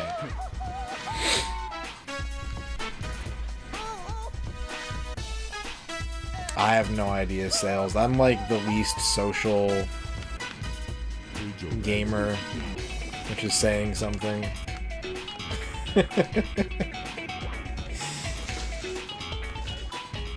I have like no active social gamer groups that I'm a part of. Ooh, that's a good idea. I mean, I could do an entire stream of just, because of all the Japanese adaptations, like, we get to do a Game of Life on 64. We get to do I believe, straight up Jinsei. Like, there's a lot of board games on the 64, but there's a straight up Jinsei game.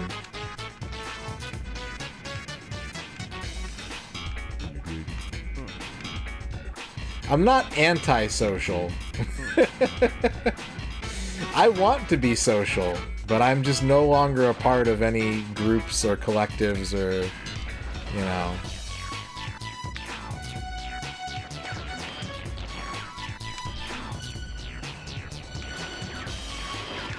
Is Bop It the first known QuickTime event?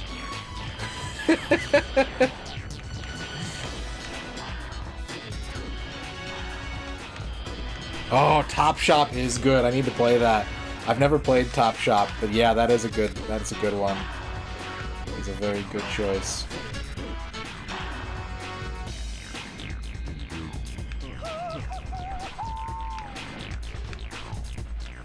I used to play Rockboard a lot. I'd have to squeeze that in somewhere. Concept, probably got to play at least a game of Concept.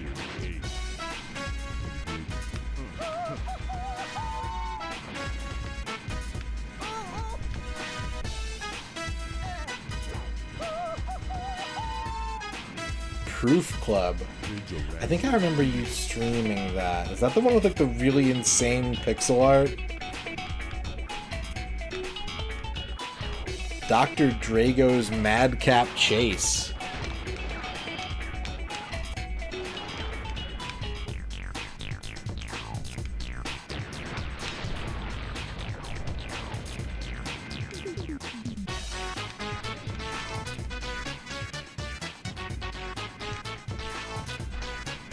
Oh, that sounds good, Lancewell. I didn't know about that.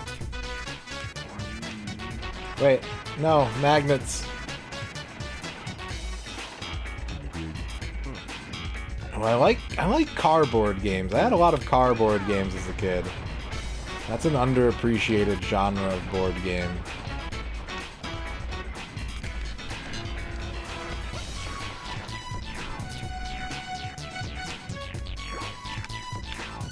Tenant Wars.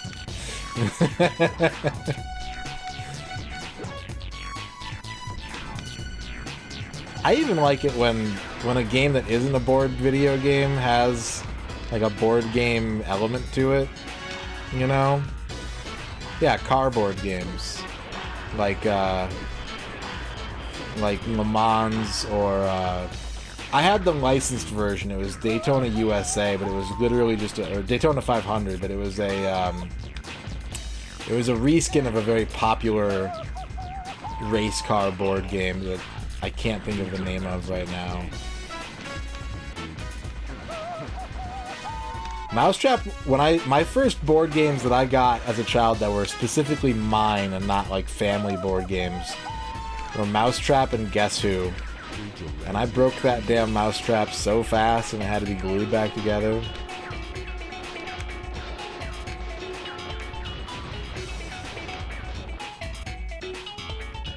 The piping section, you know what I'm talking about? I've never heard the Windows 95 Monopoly OST, no. I think I own it, the CD-ROM one, right? I think I've got that somewhere in my closet.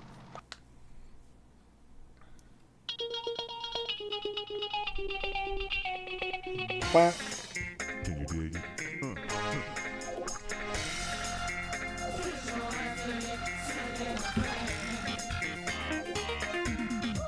You know, Bavork, I had that same problem, but it was my own doing.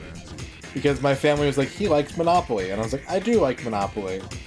And so, yeah, I've gotten a lot of licensed and unlicensed Monopolies over the years, including my brother used to get me the Johnny Lightning Monopoly brand die-cast toy cars, which each came with a pewter version of the car that they represented that you could use as a Monopoly piece.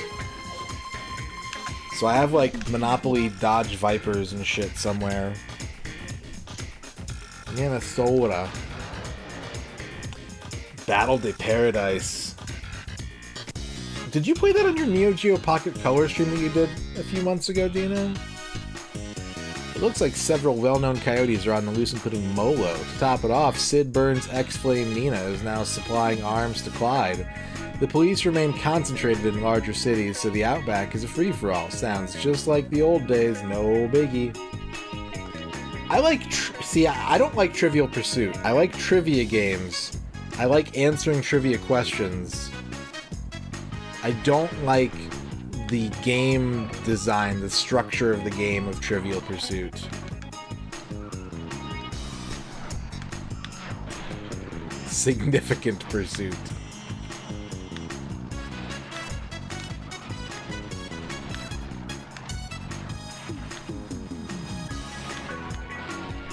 Oh, this level's dangerous.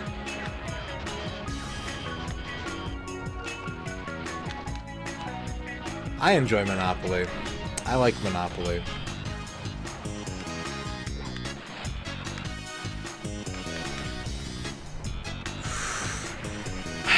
It's close, Liz. It's very close. I mean, I still need to work on my Quiz and Dragons 1cc.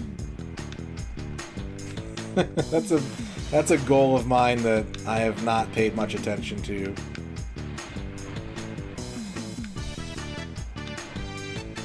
I know so much about fucking 80s baseball players.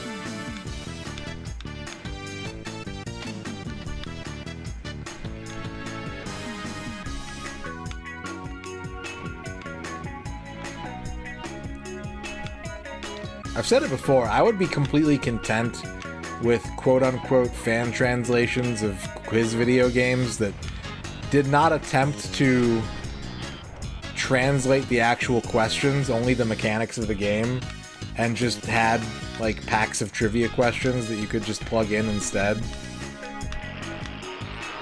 Because there's a lot of cool looking, I mean, even just the thematics of some of them. Like, the fact that there's like quiz games in Japan with like any kind of theme you can think of.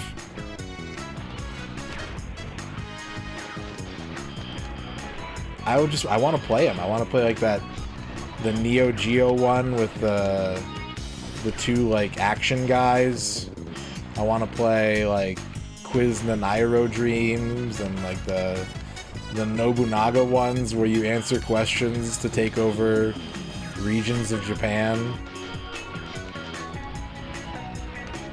But like, even if you put it in English, I'm not gonna know what talent agency this one singer that appeared in a Pocari Sweat commercial belongs to, you know? So I feel like it's acceptable to just release an English version.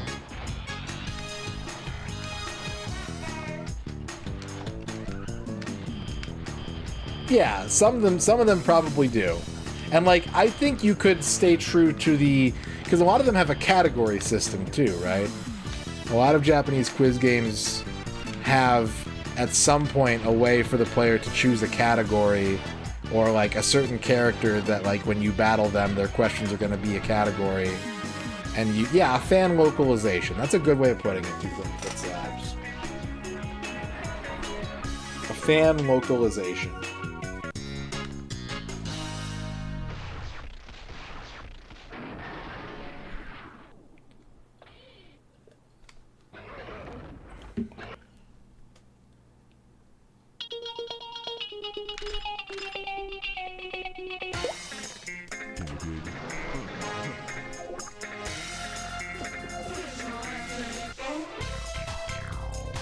Translation of the Sega-themed Mega Q. Mega Q. The biggest John Delancey the world has ever seen.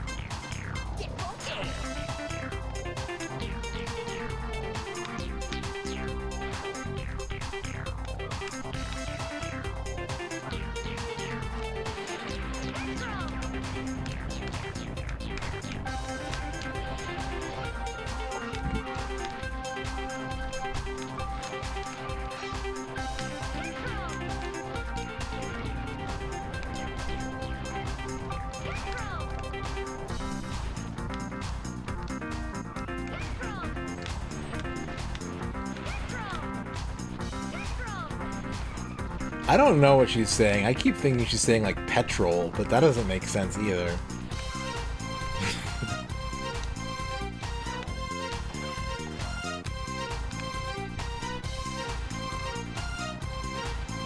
Alright.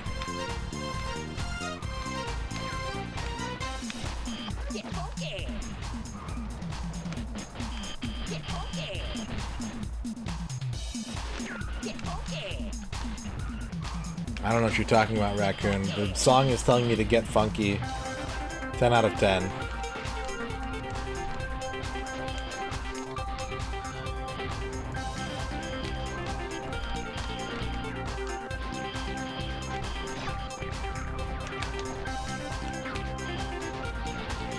Honestly, I'm gonna say this out loud, and I promise you that probably nothing is going to come of it, even though it's a very sensible and good idea.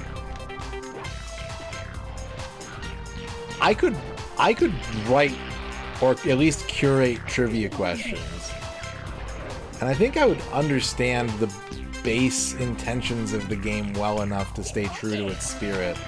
I would just need to partner up with somebody already existing in like the translation community to do variable with font, text extraction, and injection. Like, it could be done, and I could be the in a way that like I couldn't translate a Japanese game because I don't know Japanese well enough. I could be the one that fan localizes cool quiz games to make them playable to English-speaking audiences. Now, will I do it? I'd love to say yes, but man, there's already so many things I want to do with my time, and I hardly get to any of them. So, but thinking out loud, I'm like, why don't I do that, you know?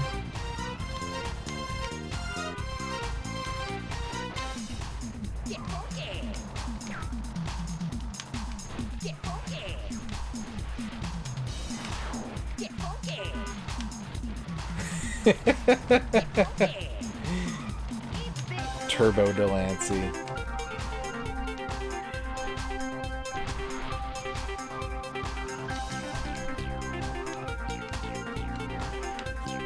Oh man, I'm so bad at that stuff, Quicks. I tried to beat, and I did beat Jeopardy Sports Edition on the Super Nintendo once when I was home by myself, like 2 years ago, and I swear to God I had to play like 30 games of it with me like only taking categories that I thought I'd be good at.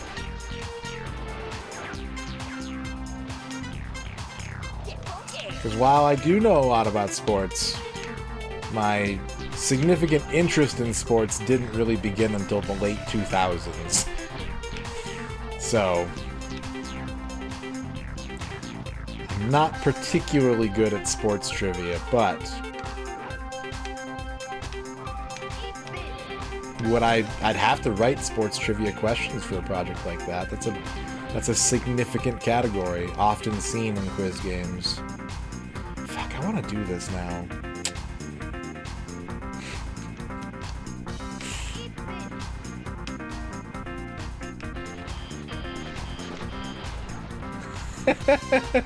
That's one I could probably win at.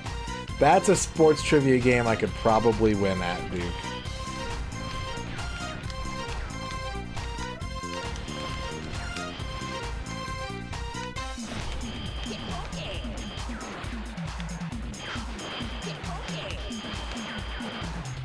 Define a catch. Ah, Al Pennington, you bastard.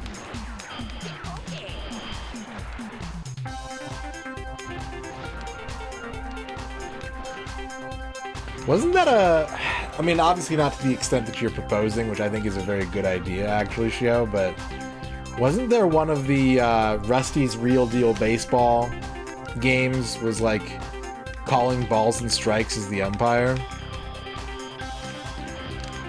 God, that game was so good. Rusty's Real Deal Baseball deserves to be playable more easily these days. That game was way too fun.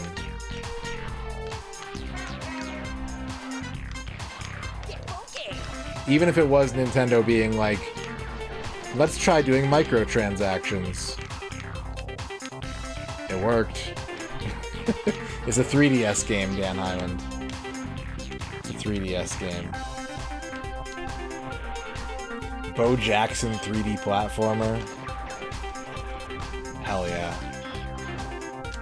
He could do it. If anyone could collect all of the Gubby eggs and defeat the evil wizard morph dog, it's Bo Jackson.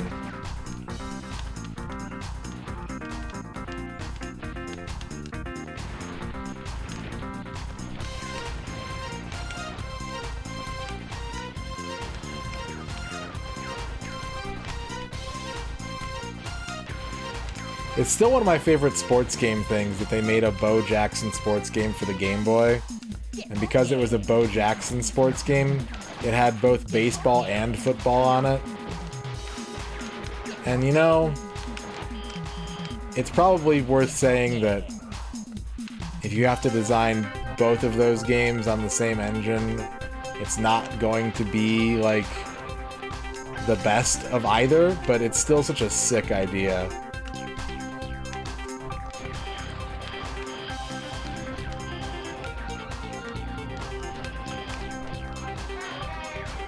Yeah, that was the thing, Quicks.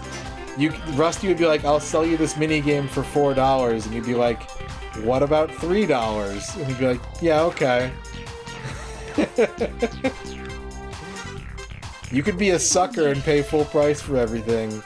Or you could have, like, it was almost kind of like the same, I'm now realizing this, the same game mechanics of like a dating sim, where you'd have like a conversation with him, and if the conversation was going well, he'd be like, I'll sell you this one for $3, you know?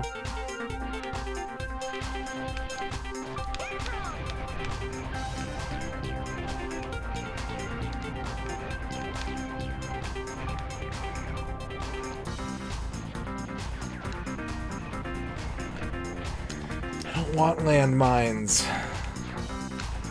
Does anyone in chat like using mines as a weapon in video games?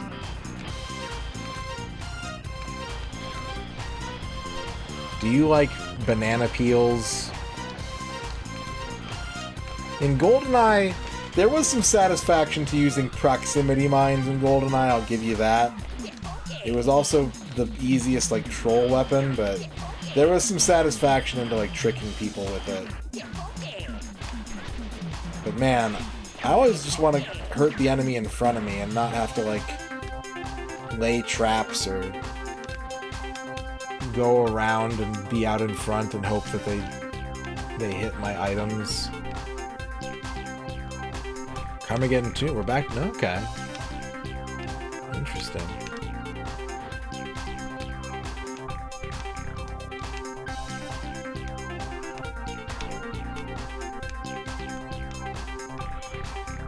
At the same time, I do want to play. I've been watching Tom play the Deception series of games, and like, I've been meaning to get into those.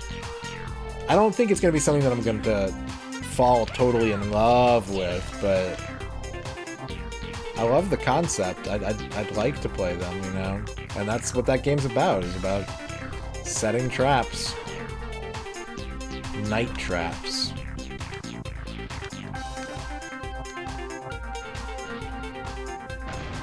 Oh my god.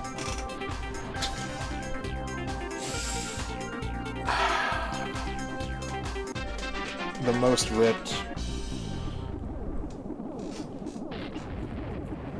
It's all that boiled chicken he eats.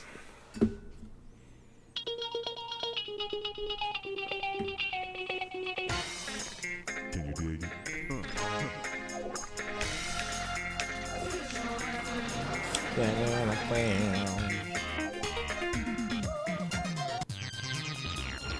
Alright.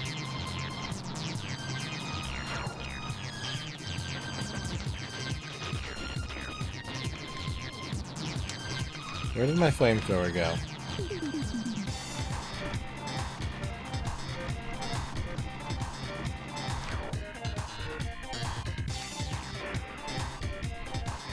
What?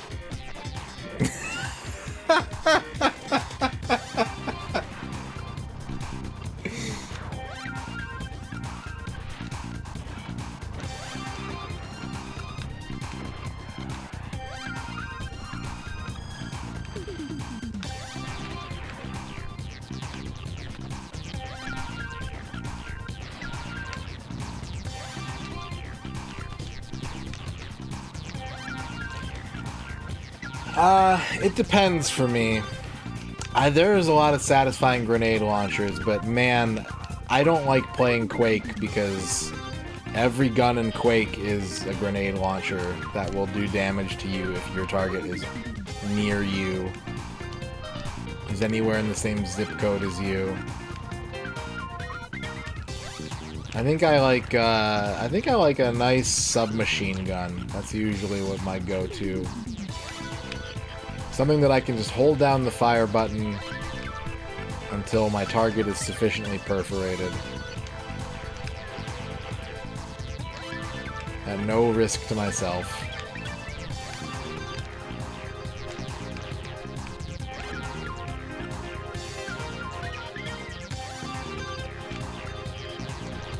I'd say that counts. I'd say that especially counts. You can make realism mines entertaining to use.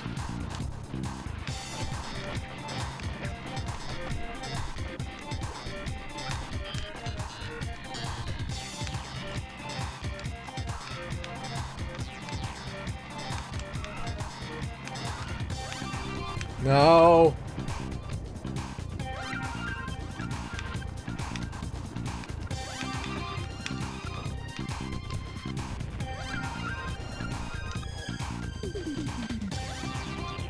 Sometimes this game makes it seem like you should have a jump button, but you don't have a jump button. And I don't understand that yet. I have yet to unravel that riddle.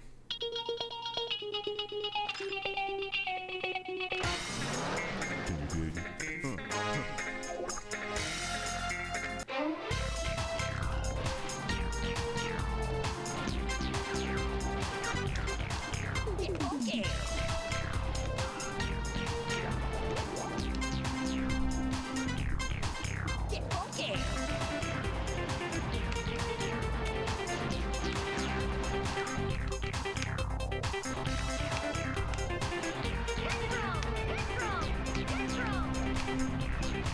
Yeah, there's just been some scenarios in this game where, like, an item has been in the sky.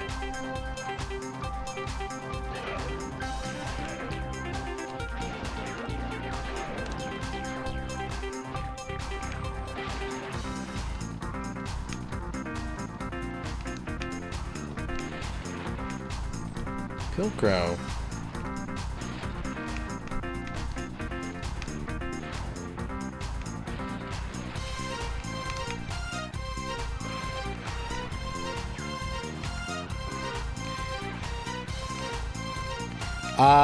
I turned the music up. They're not balanced. I have a habit of turning the music up in games, especially games that have engine sounds. Because I'd rather listen to the music than listen to a motor go brrrr.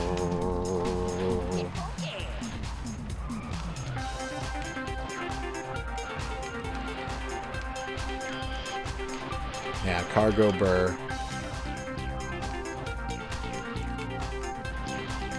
Some games they do. There's certainly a lot of games where engine sounds are on their own slider.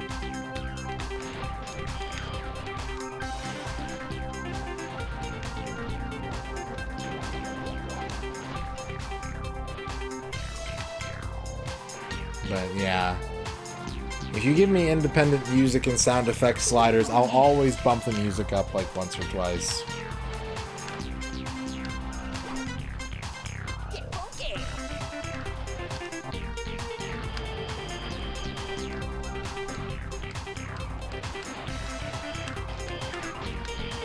I don't remember that. Well, there was water, but I don't think there was, like, deep water like there is in this one. But I haven't played Vigilante 8 in a long time. Since my playthrough. I mean, I've only played it in my playthrough for the N64, but I don't recall there being, like, water hazards like there are in this game.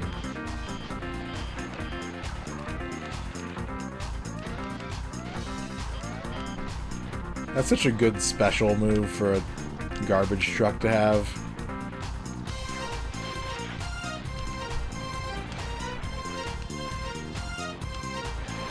Yeah, there was water in the dam stage, but I think you could just drive over it.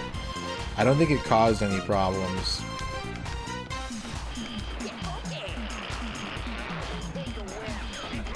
Okay, I don't like the fart bus.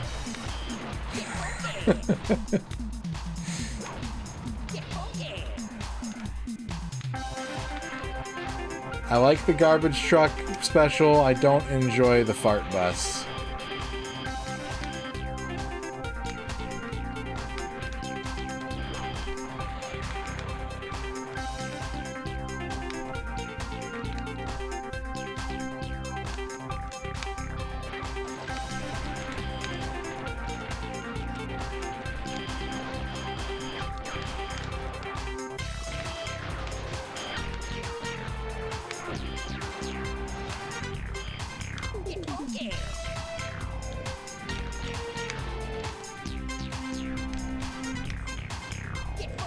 This game predicted the Dave Matthews Band bus incident.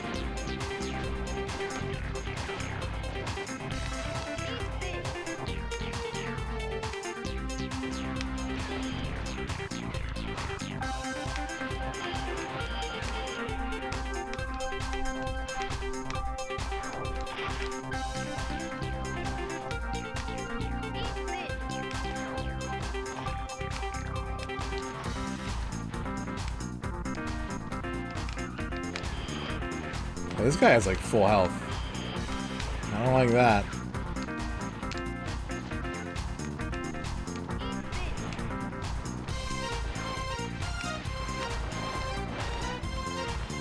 Okay, I know that there's health in the like reactor rooms. So I should go find the reactor rooms before I die.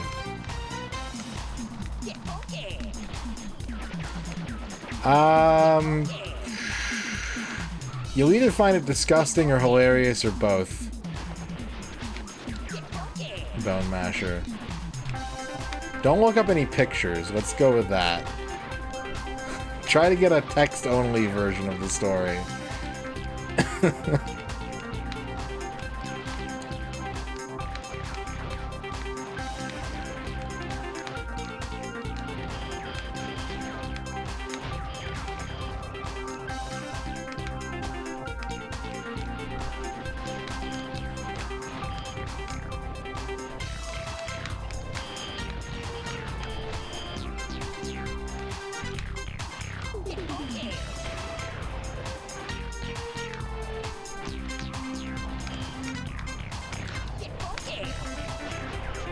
No, no. I almost got mines! God damn it.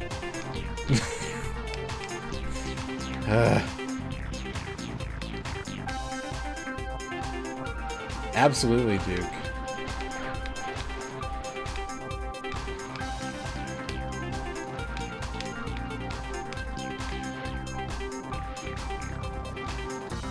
I'm gonna put these here so I don't have to think about them.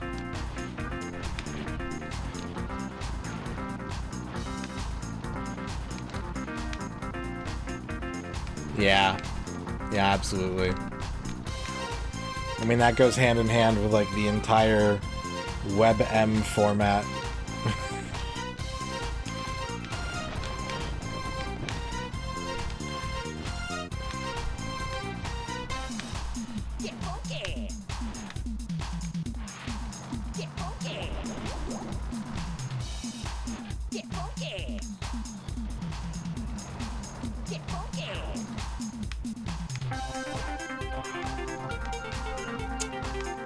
Cactus. This is Vigilante 8 second offense for the N64. How's it going?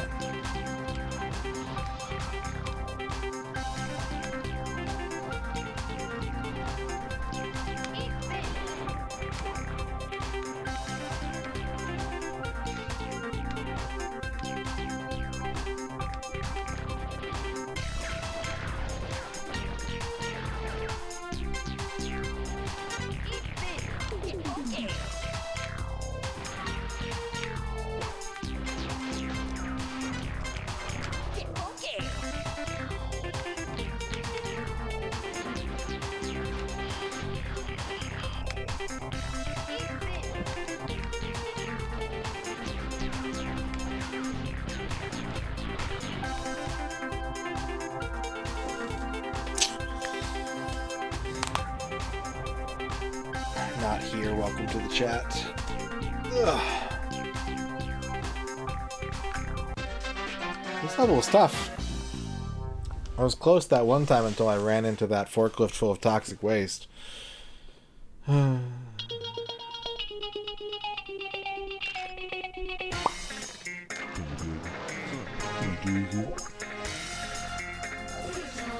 the good news is, at the pace that I'm going right now, this game is going to take about 50 hours to 100%. It shouldn't. It should only take about, I don't know, 15.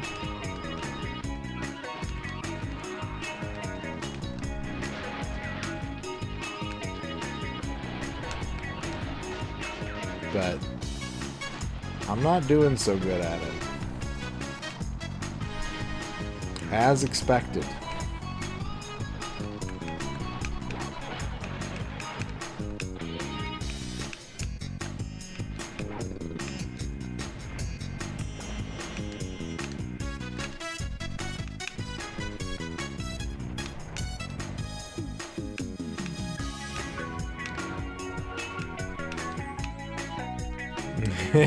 That would be good news. That would be a good thing to find out for sure. I didn't even really look at the stats on the cars. Since I have to do all of them, it's like not even something that I gave thought to.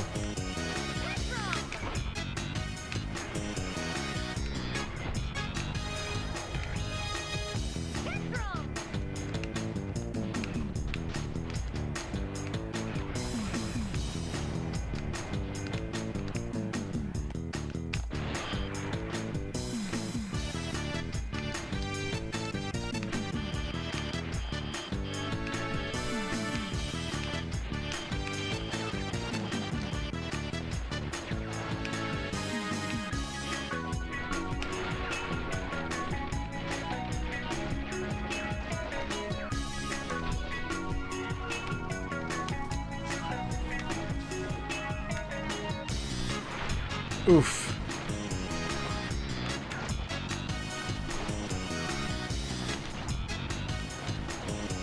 Corn at maximum.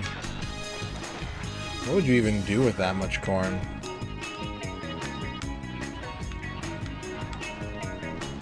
Yeah, I'm afraid of forklifts now.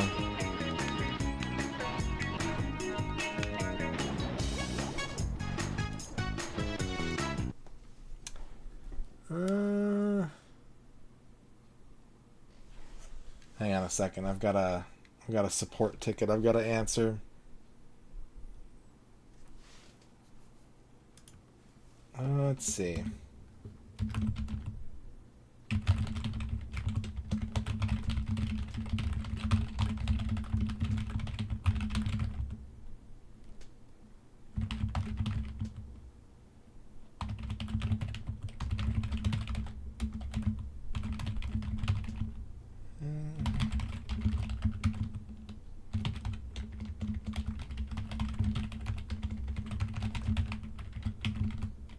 I have been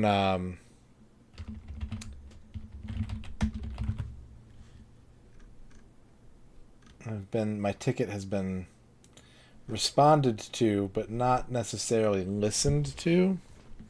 They're asking me for questions on something that I answered in the initial ticket.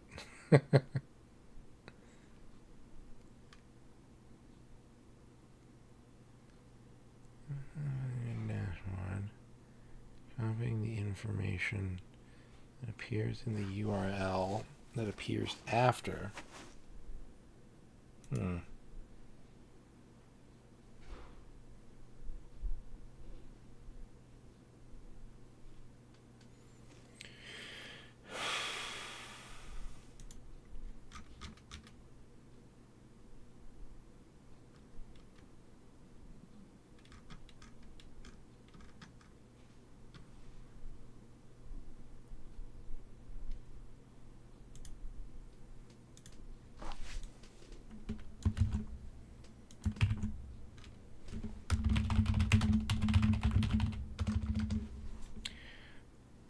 Clump. There we go.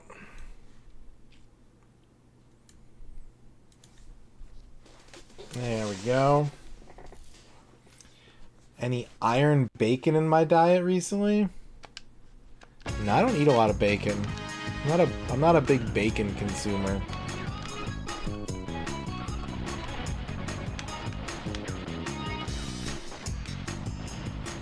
What's up, Plombo?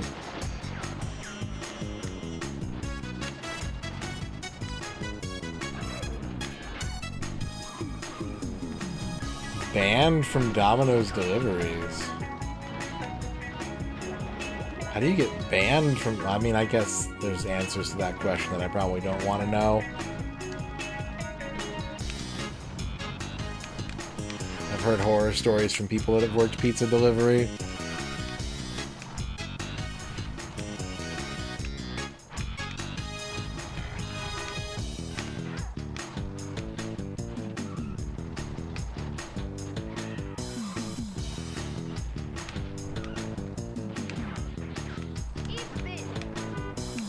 Eat this. Ha ha ha. Alright. Alright, flying car. There's a fart bus. That's probably about as offensive as it's gotten. There's a bus with a special fart attack.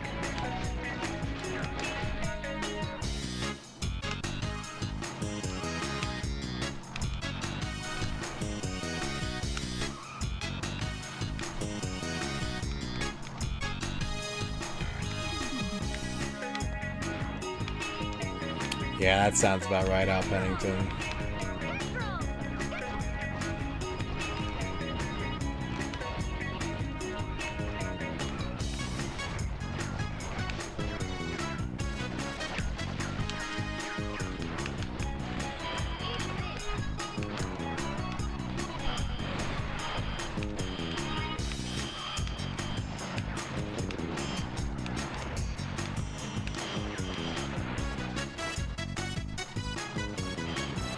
Handbags and headphones. That's my new tabletop RPG. Did you answer my survey? Headbags and handphones. What's up, Retro Retro?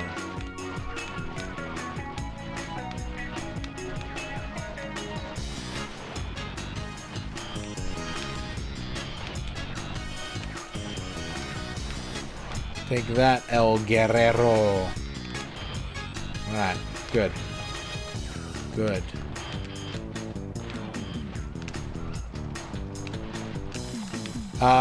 Germans, the slang word for a cell phone in Germany is a handy, I think, right? Yeah.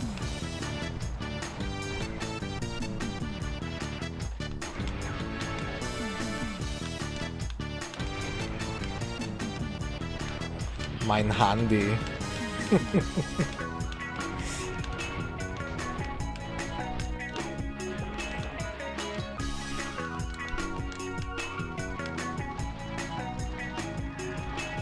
They are pretty good, Tovar. They sure are. I'm happy to announce that this game looks alright.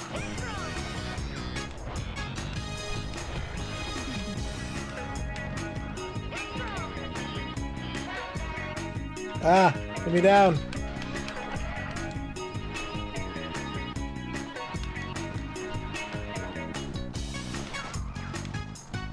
Special!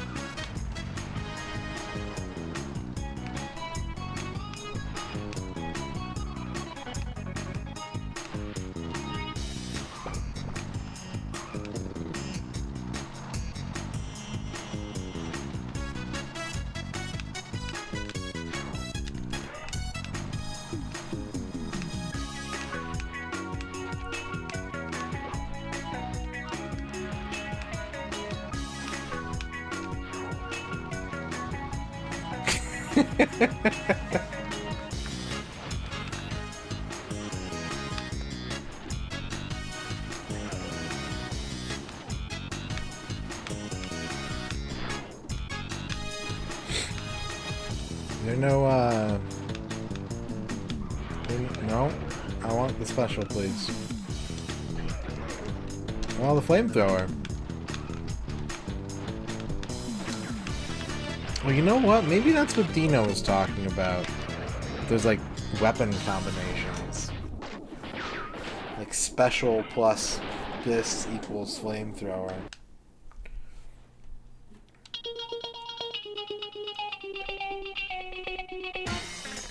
Can you dig?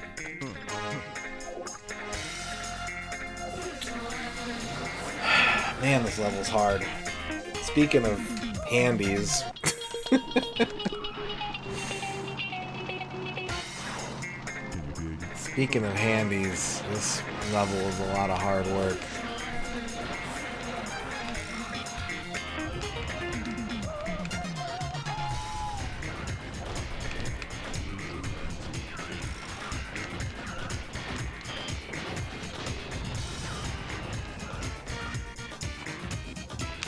Sounds like a job, yeah, I know.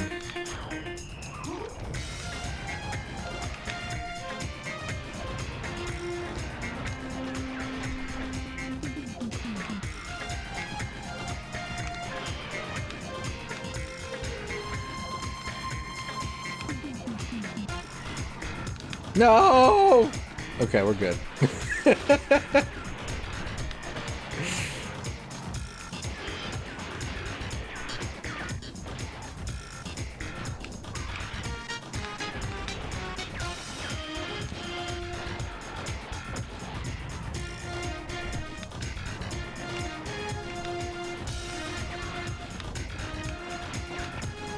I'm still on easy, right? Like, damn.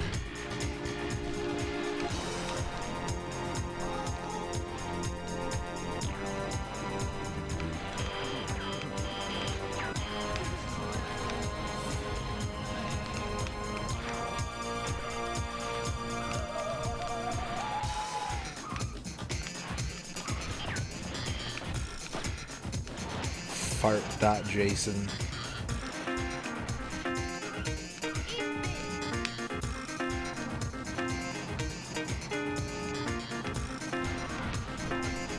Damn it. This is always kind of the issue that I have with this genre of game, and I think it's a skill issue because obviously there are plenty of people who don't have this issue. But I'm always feeling like I'm just like helplessly taking more damage than I'm dealing.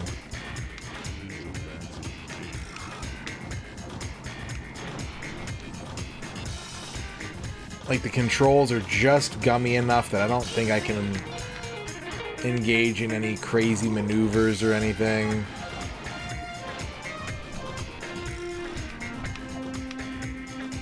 So I always just kind of devolve into parking in front of the enemy I'm trying to shoot and shooting them until I have no more shoots. That was unfortunate.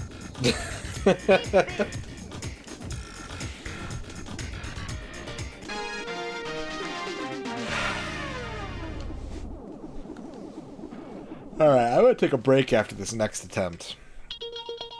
I haven't taken a break yet tonight. I gotta do that. I've got to stop video gaming so that I can keep video gaming. That is the paradox of all gamers.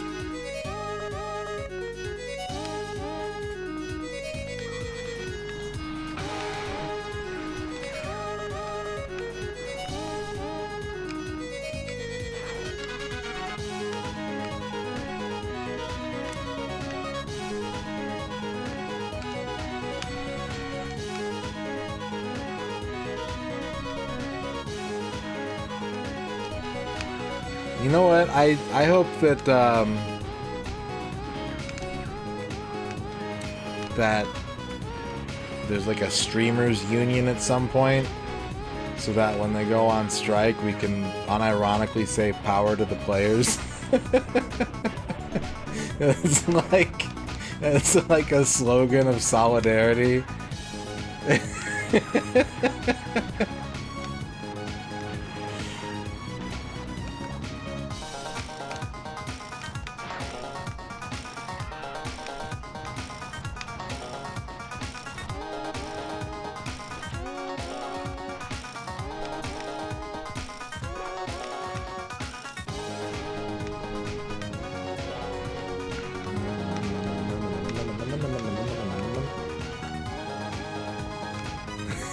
How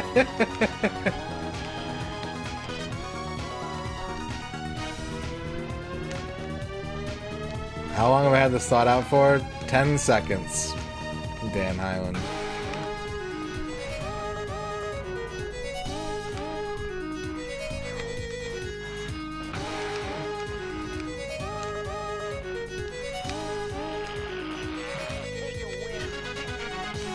I'm glad I have the sound effects turned down. Stupid fart bus.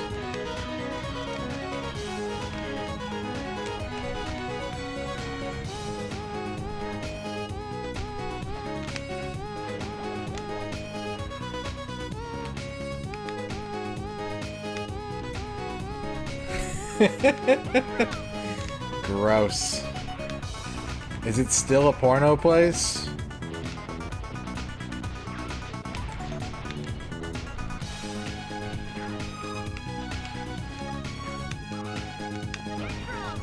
Yeah, I know. I know.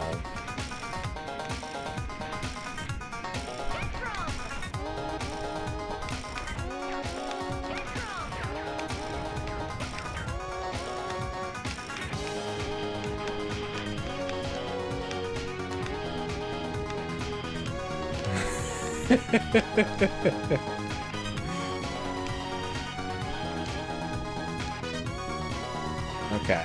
I got good health. My car flies.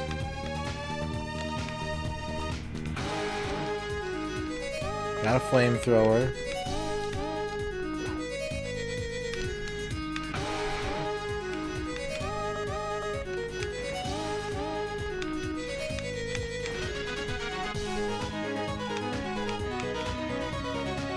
I don't think my flamethrower is hitting the guy because my car is flying.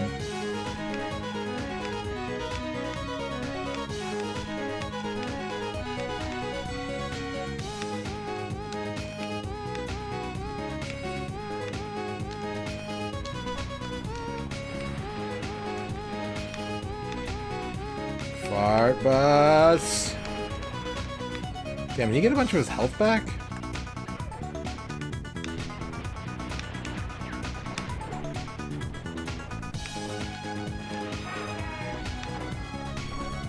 I have a shield. You can't hurt me. You can only inconvenience me. That would be good. That would be good. Honestly, like, when I did that last Dead Island 2 sponsorship, that was like the most fun part for me, was just combining a water and electricity in as many ways as I could. I'm a fan of that type of stuff. It's one of the best things about Bahamut Lagoon is being able to like freeze rivers to make bridges, or consequently burn bridges to make rivers. Being able to interact with terrain like that is so cool. I have never played Divinity, no. I've heard good stuff about it, but I have yet to play it myself.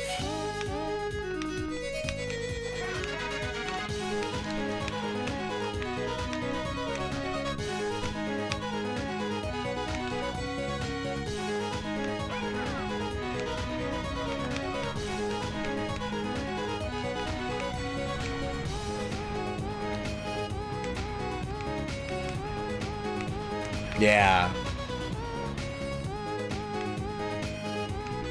Did I? Okay, he's still up there. I think he's got a shield too. We should let someone else deal with that.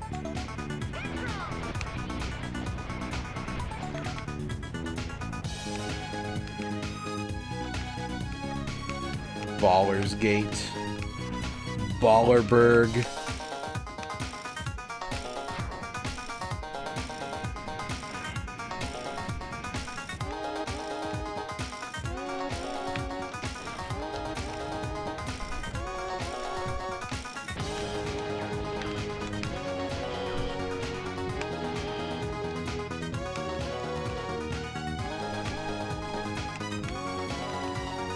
I wish Ballerberg had more slam dunks in it than what it actually has. Not that what it actually has is bad, I just wish you could also slam dunk in it.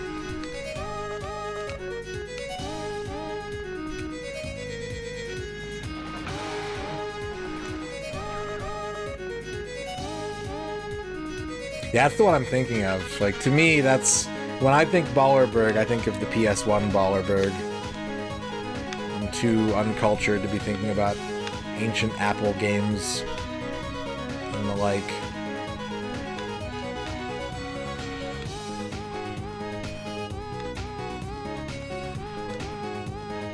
Was it ST? I'm not sure.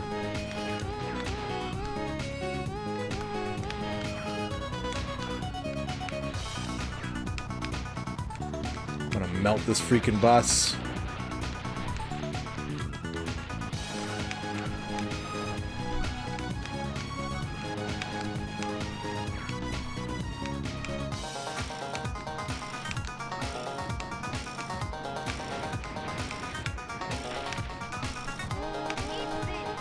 No!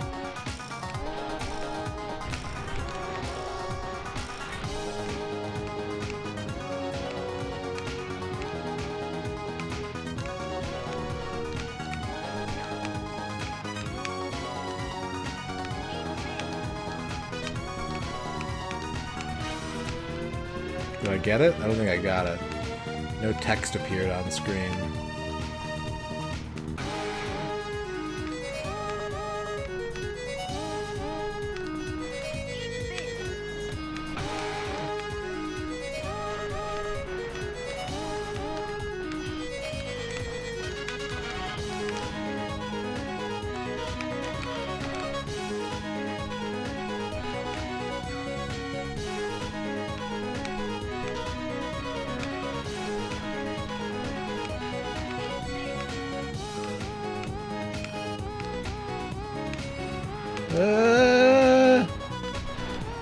Okay, all of a sudden I'm just eating damage.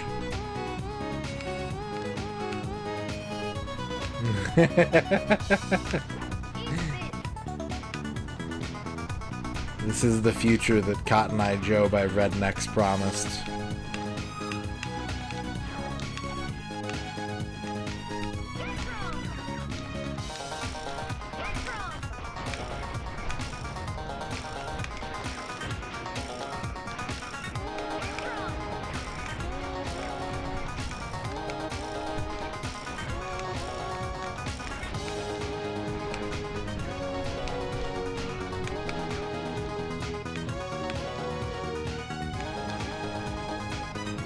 Blub, blub, blub, blub, blub. Alright. I think my opponent's health bars are pretty empty. I just need to capitalize.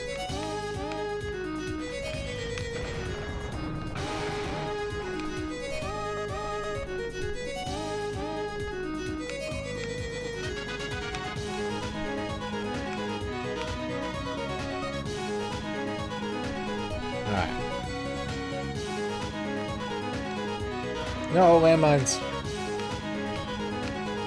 Do I need this blue dot? What blue dot is this? What manner of blue dot are ye? Okay, I do need that one. Objective met.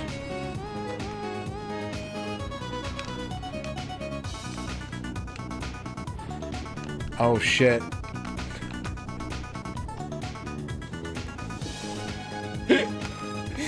Don't fall in the water.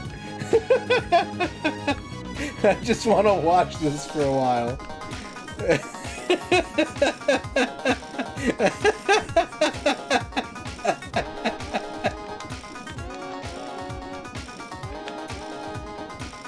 Oh my god, it's so hard to just like hold still in this fucking game.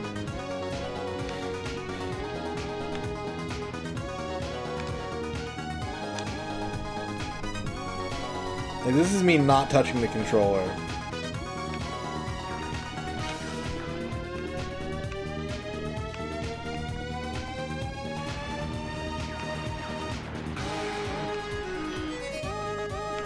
No, I freed him. You're free now.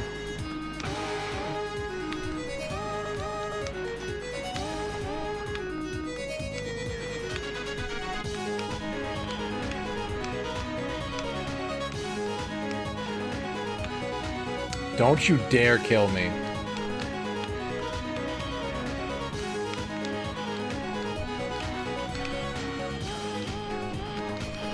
I am so close to winning, you piece of shit. Is he picking up a shield? Oh my god, I have 1 bar of health.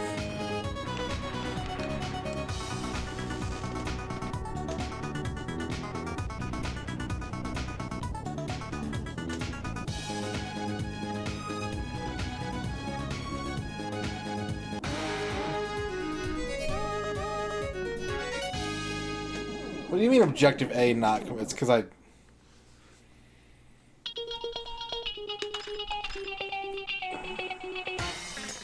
Can you dig? If I got all the objectives, that'd be great. But I think the bombs died with me. Well, there's certainly no better time than this to take that break I was talking about. This is the most opportune break time there's ever been. So I'll be back in a few minutes. We'll keep playing some more Vigilante 8. And yeah. I hope to see you here when I get back in a few minutes. BRB, everybody.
I didn't mean for that to be a 10-minute break, but here we are.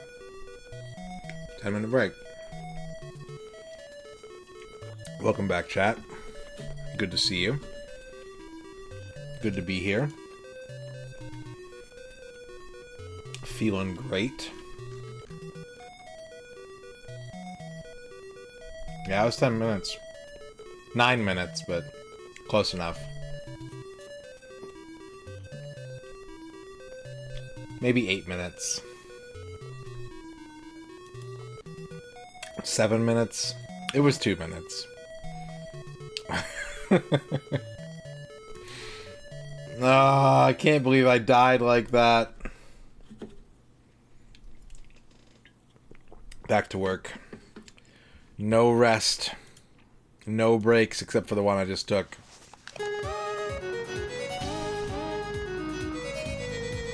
Hope you had a good break too, chat. I hope that you stretched all of your muscles. I hope that you popped all of your bones back into place. Like the good skeletons that you are.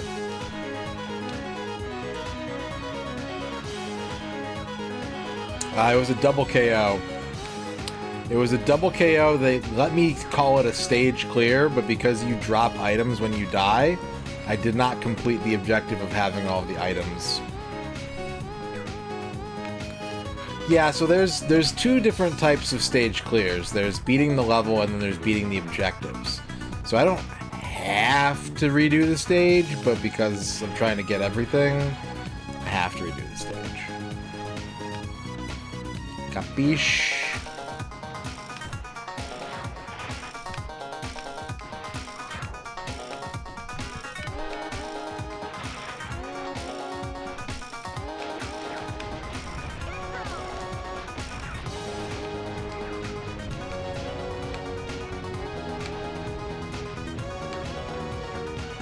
I'm gonna fuck you up for last. What the?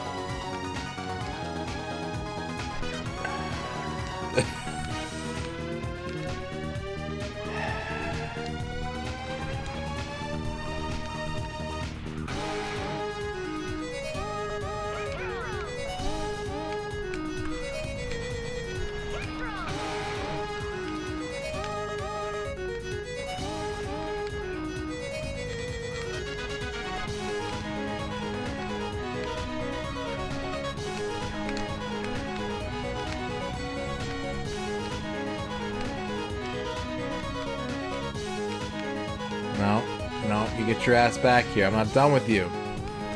I am not done with you. No.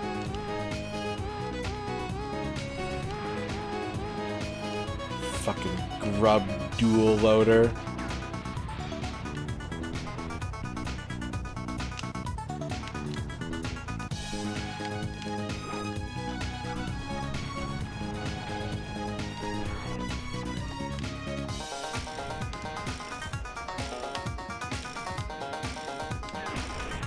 Alright, Fart Bus, you're next.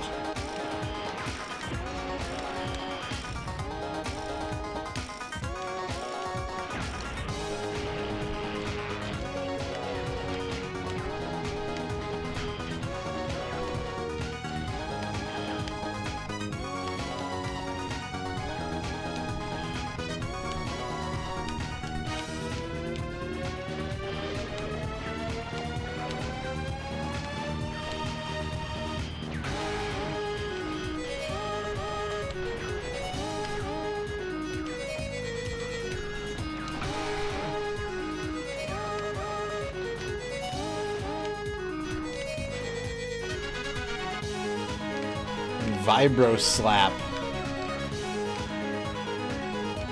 Hell yeah.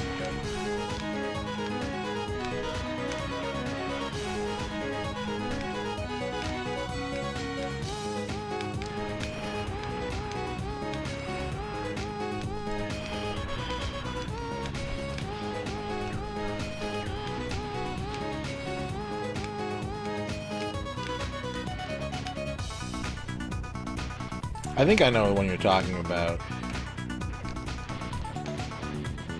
I think I know the instrument in question.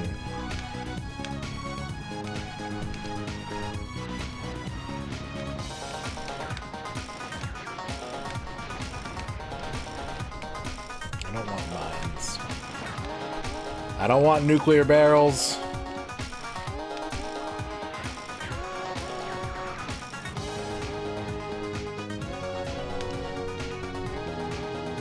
I just need, like, a good sub-weapon. That's all I... Yeah, that one. No, not the street light. Oh, Christ.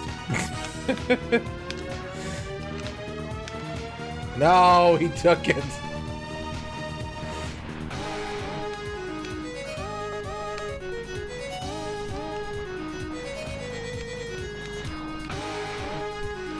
There we go. There we go. Be gone, demon bus. Bus of the undead. What's up, John Matrix? How's it going?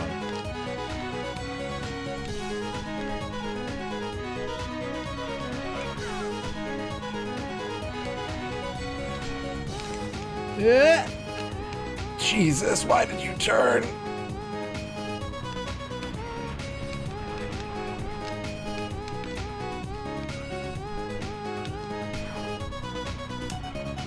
Flamethrower is a very good weapon. The thing about flamethrowers in video games, chat, they sure do throw a lot of flames. Space Hoppercopter. Little jazz break. No Audi Radon Lucky 1, Radon Lucky 2. Ah, the lucky howdy. Thank you for the 10 months, Space Hoppercopter. How's it going?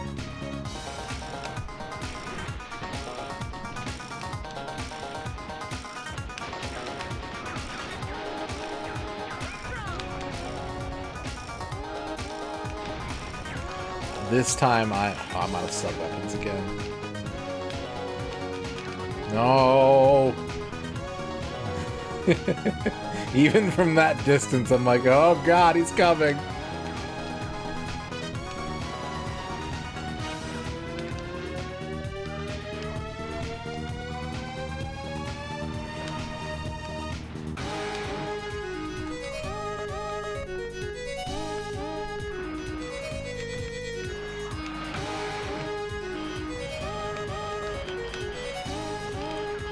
Does chat have a flamethrower?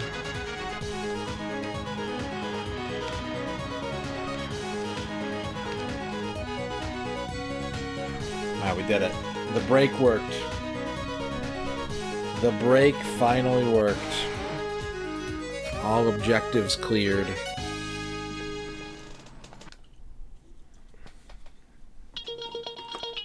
Save game. Utah.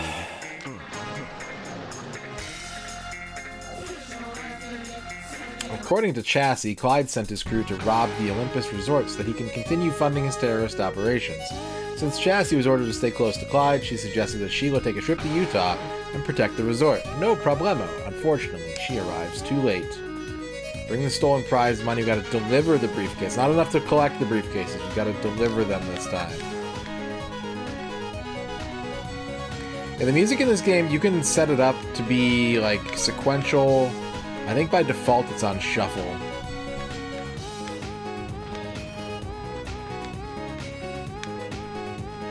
Ski Resort was one of the more chaotic levels from the first Vigilante 8, as I recall.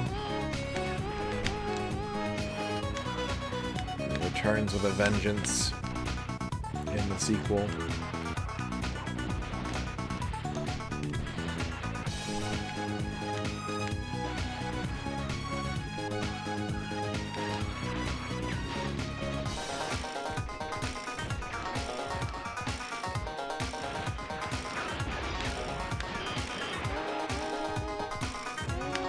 Car got skis.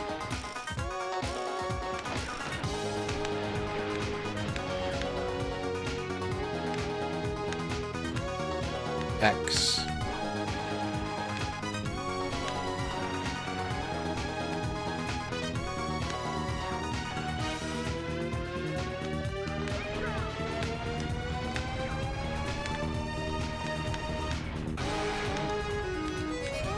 Better not phase through this wall. What did I just say?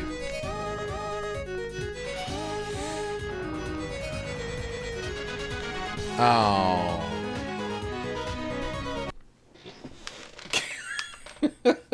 Did I? Am I the reason that happened? Is that my fault?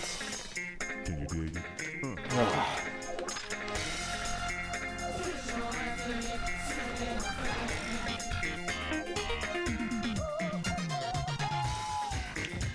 It, Ugh.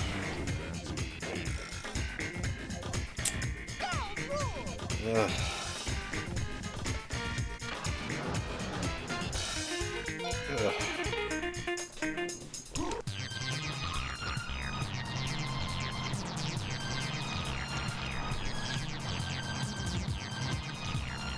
Alright, first order of business, we gotta get a set of them skis.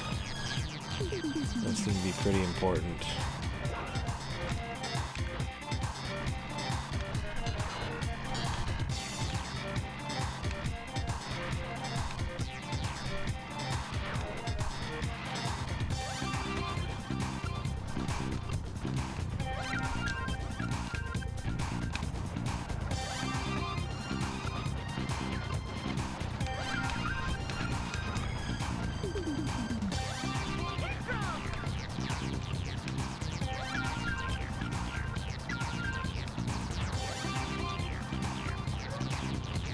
What was it? Xenoblade X. I still haven't played that one. I haven't played much Xenoblade in general. I don't know enough about the Monado.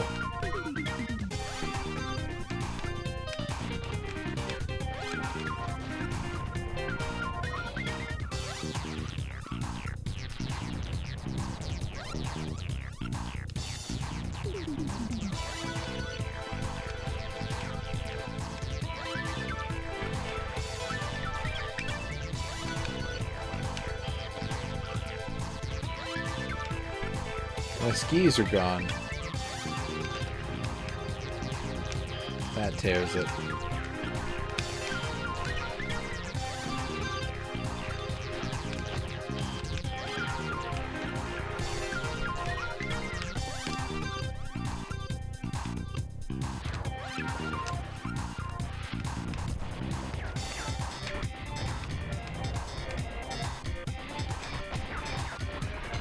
Ah, he picked up a heal. Wow.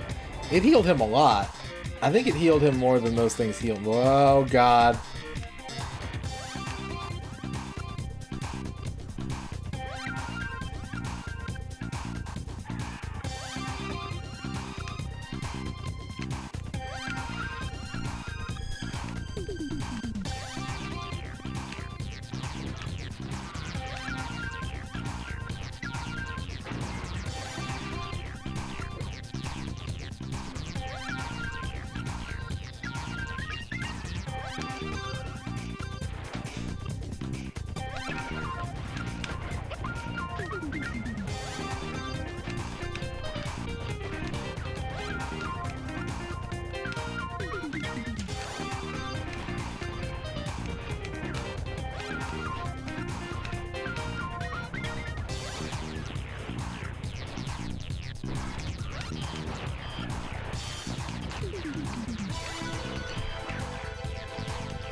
Flamethrower him to death. That's what I'm gonna do. Turn up the heat.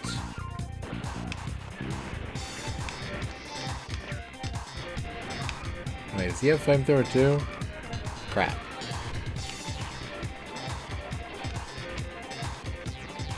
I need to heal.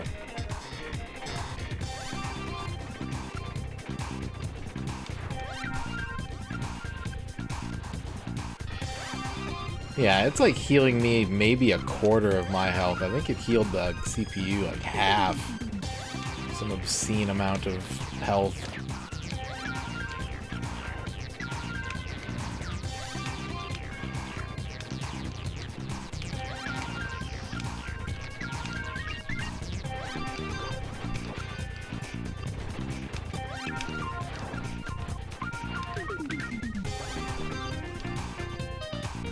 So close to the finish line.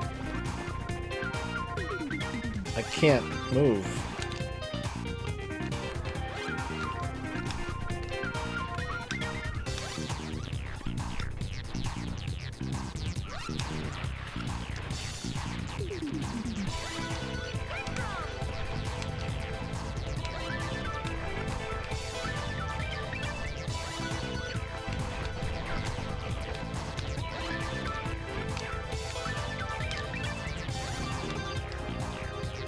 No, I need these. Acceleration salvage points. Yeah, there was a ski resort in the first game. There was. It was a little different than this one, but the same idea. Same theme.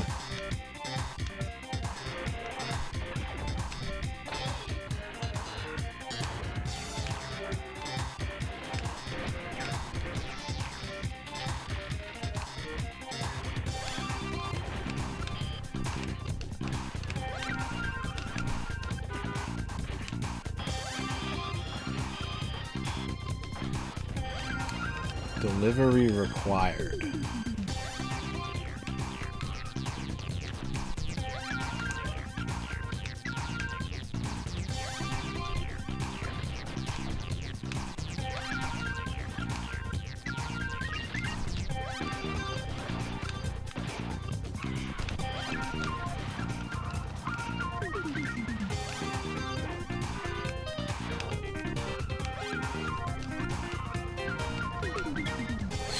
Oh, I need health.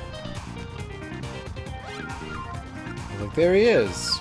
And I looked at my health bar, and I looked at his health bar, and I said, I gotta go.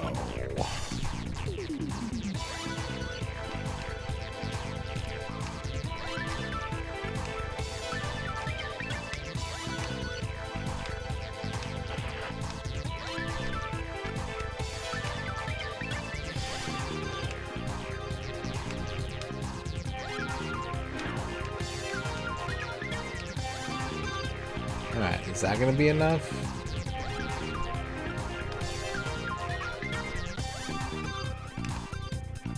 Also, where do I drop these off at?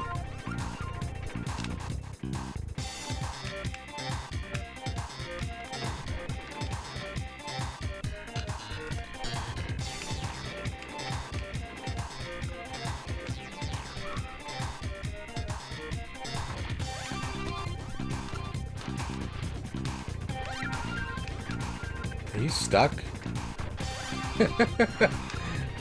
How'd you do that?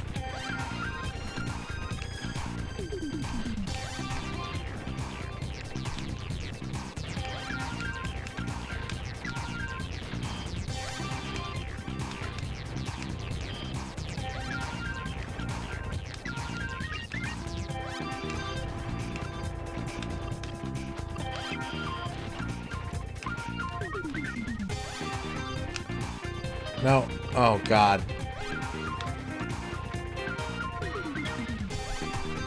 Did I really kill him on the ski slope? So, like...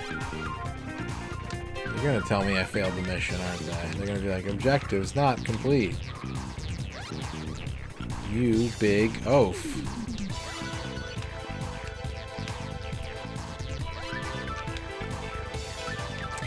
Delivery required. Okay. Okay.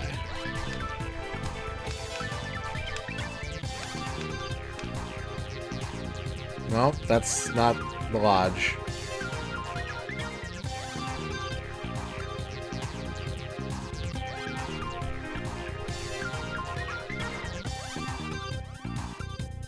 Is that... no.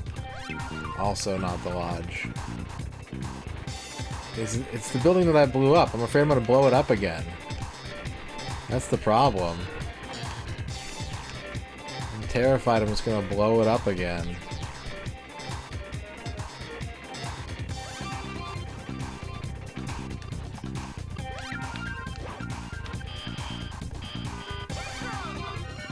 There we go.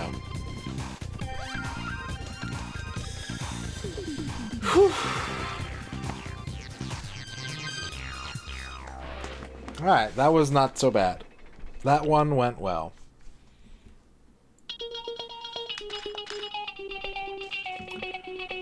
Pacific Harbor.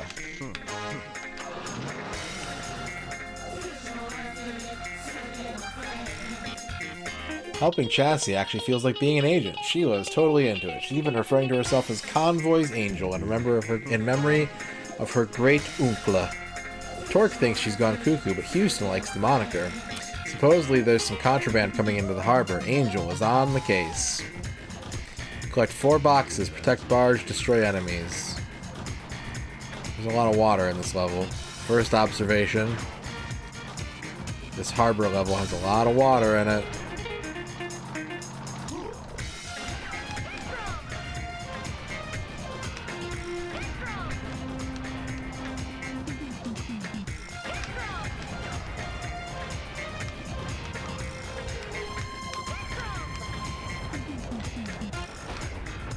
Her special's really not that good.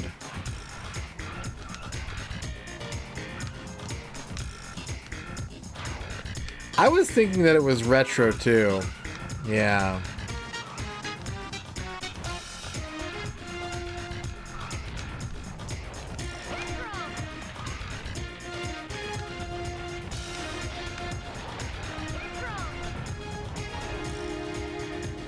But it also could be catch-up.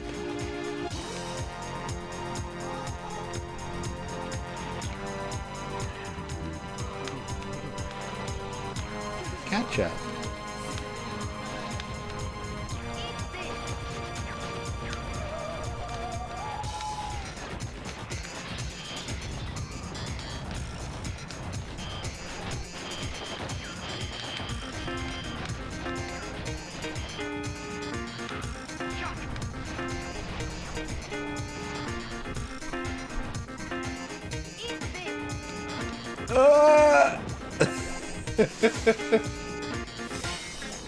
Can you dig it?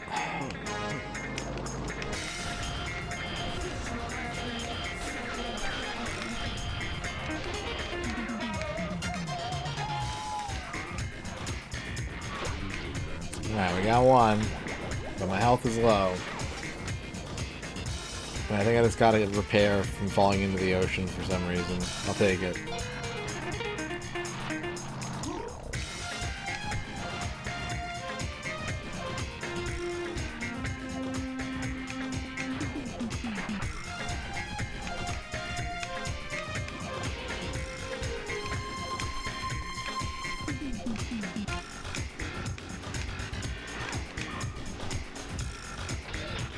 No, I stayed on dry land for too long.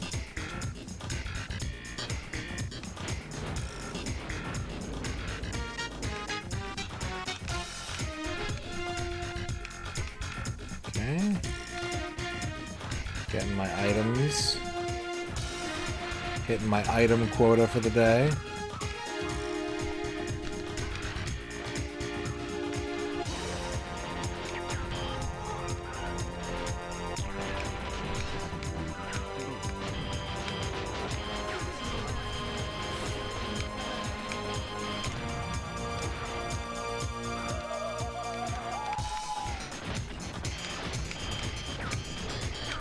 The best kind of video game theme songs are the ones that say the title of the game in the song.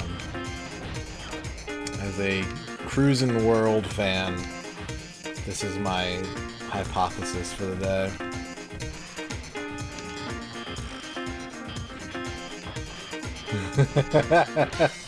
Time for Haunted Cruisin' World TTS.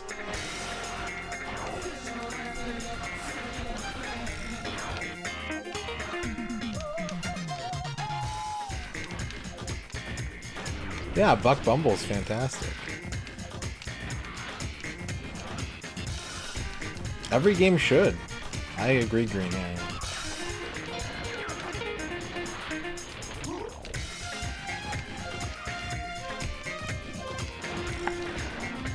I'm okay with cartoon themes that explain the entire plot of the show, but only if they stay current with the developments of the show. You know? It's awkward when the theme song lyrics do not reflect the progression of the plot.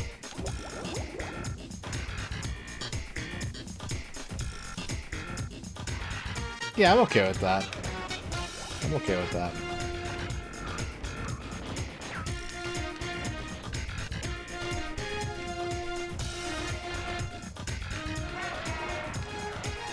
You want the WarioWare sound effect?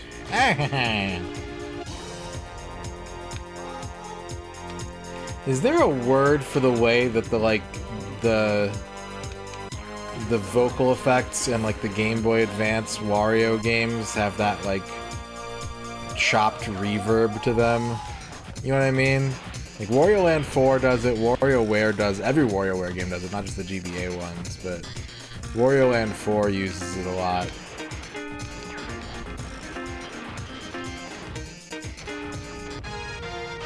It's not just the audio quality though, it's also like there's like a stutteriness to it. Like it's not like just it is low audio quality, sure, but like Can you dig it? it might be layered over itself, maybe.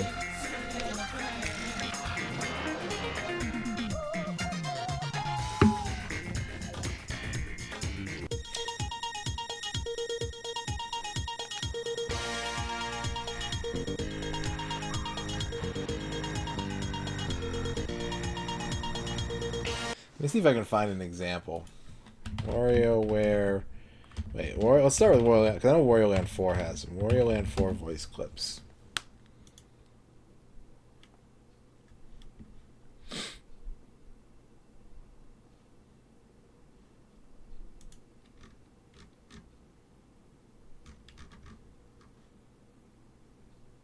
Sorry, I have to wait through this Porsche ad.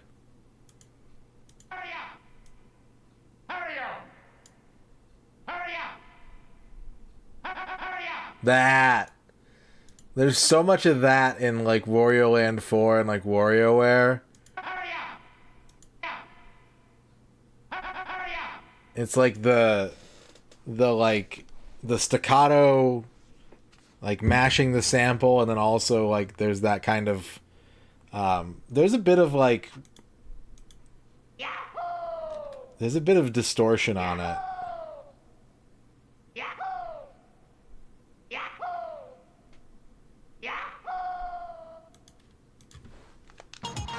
And like that, whenever I think of WarioWare, like that's the first thing I think of. It's just like that kind of sound effect.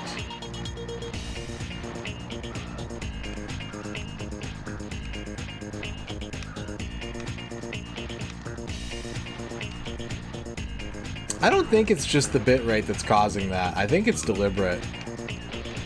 Like, I think you can go to, like, the Wii WarioWare and hear the same thing. I think you can go to the Game Boy Advance WarioWare and listen to a lot of the other character voice clips, and they don't sound quite like that.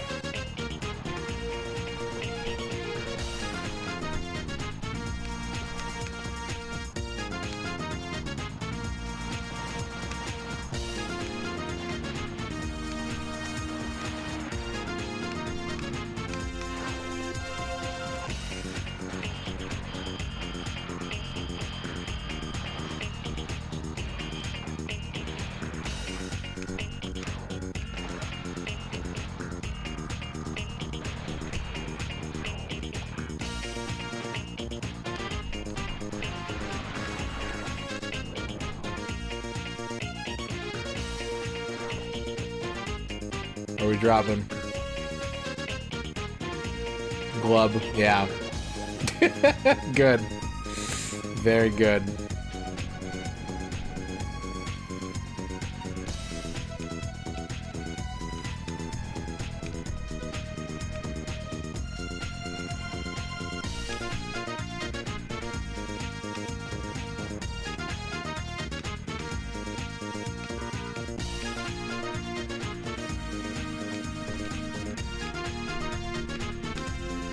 Man, I wish I played more Game Boy Advance games.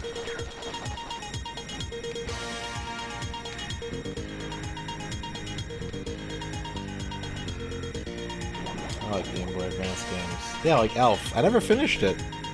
I feel like I could have finished that game if that one security guard hadn't go fucking PCP mode on my ass. Yeah, I just said goad. What of it?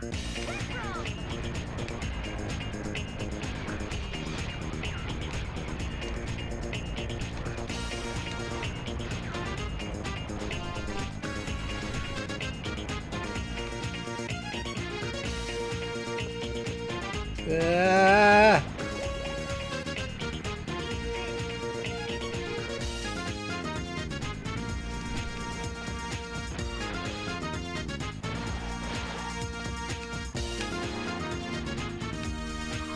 Alright, new thought about the Nintendo 64.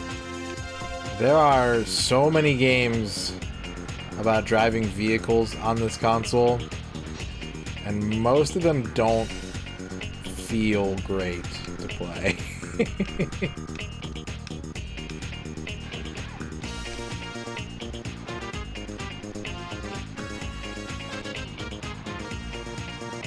When they do feel great, it's great, because they feel great. But I'm encountering a lot of games where, like, going in a straight line is such a challenge. And I'm here to tell you, as someone who's driven a vehicle before, it's not that hard.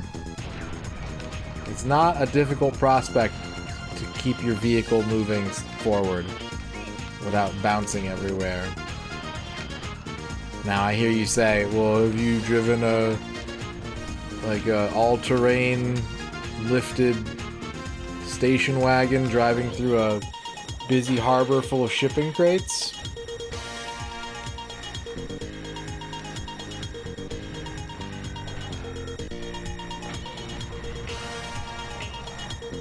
And frankly, I'm sick of your sass mouth.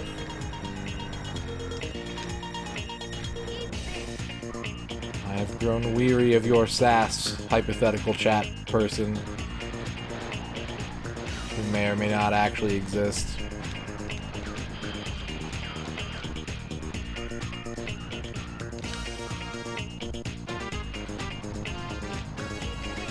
I crashed 4 times this month. Nice.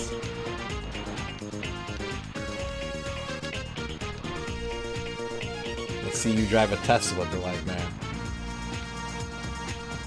Phenomenal.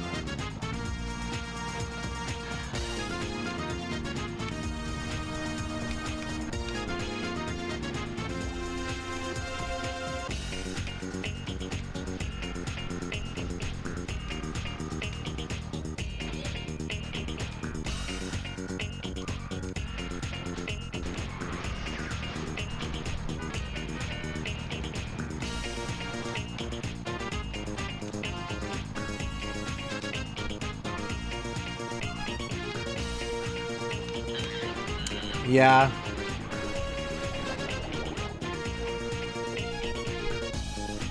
I too know Tesla stands.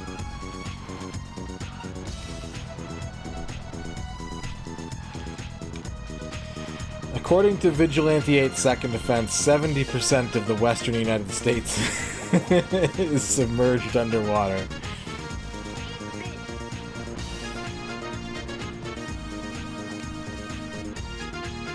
I'm dead. Couldn't find any health pickups. Couldn't find any health pickups.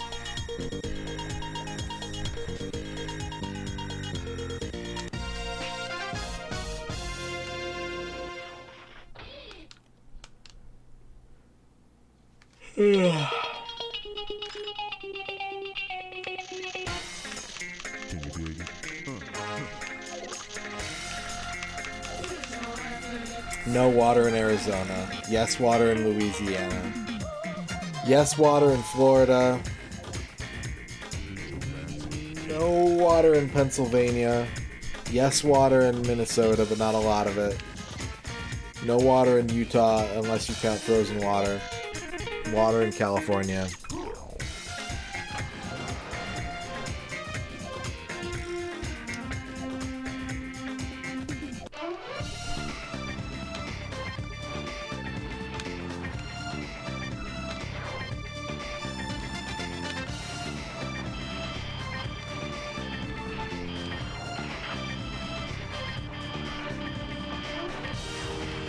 I'm just gonna turn this road into a nightmare.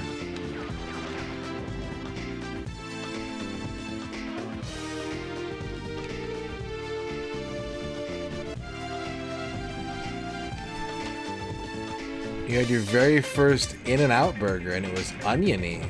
Wait. Never had an In-N-Out burger. Did you like it, John Matrix? Are you gonna get 3 more?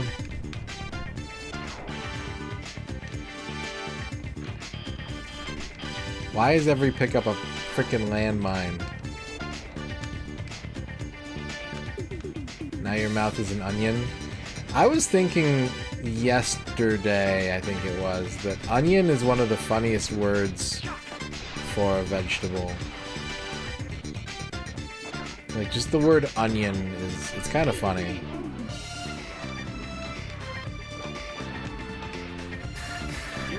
Green herring, thank you for the 100 hundreds. Onion. Onion, hydrogen, onion, grunion. Oh, Funyuns very much understood this.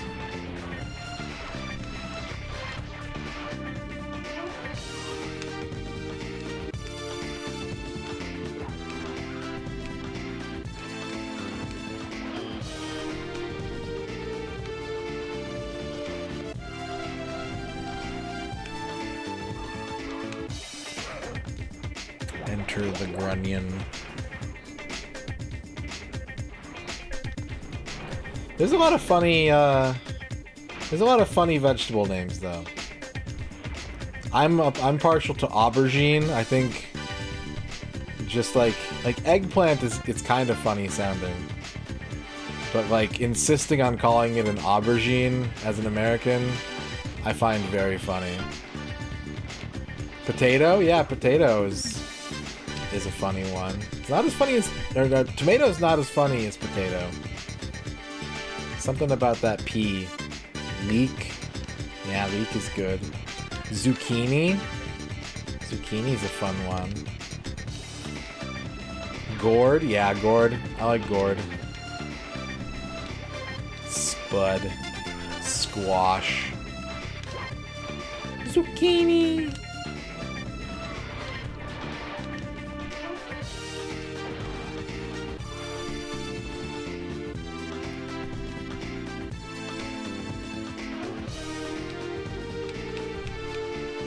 Pickle. Parsnip. Persimmon. Vork. Potato, tomato, Trinidad and Tobago. Potato, The classic. tomato, Trinidad and Tobago. Potato, tomato, Trinidad and Tobago. Potato, tomato, Trinidad and Tobago. Potato, tomato, Trinidad and Tobago. Potato, tomato, Vork, Trinidad congratulations and on your Tobago. first. Potato, tomato, Trinidad and Tobago. Tobago. Potato, tomato, Trinidad and Tobago. Potato, tomato, Trinidad and Tobago. Potato, tomato, Trinidad and Tobago. Thank you very much. Let's call the whole thing off. John Matrix. Oops, I screwed up. That was meant to be a cheer. I'll repost cause my OCD won't let me take this cell. Okay. I feel like someone put me in Shadow Man 64 and switched me to onion mode instead of dog mode. I'm an onion. Imanonion, Imanonion, Imanonion, Imanonion. Imanonion. Thank you, John Matrix, for the 50 Imanonions. Pea. Yeah, pea is a fun. That's a good one. Do you think they make toboggans in Tobago? Is that where that comes from?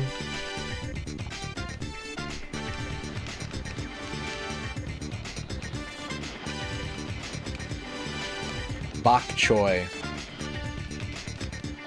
Bok choy is fun to say. It's maybe not funny, but it's fun. It's a fun one. That one's for the kids. Garbanzo bean, yeah, that's a good one. That's a good one. Beans. Beans is rutabaga. Man, vegetables? Are vegetables the funniest food group? I don't know. Meat can give it a run for its money. Because mostly because we've repurposed meat names into other words. Like pork and beef. Those have other non-meat definitions. Mutton. And meats that don't have specific names. Kumquat. Oh, that's a good one. Yeah, that's a good one. gherkin. Ah!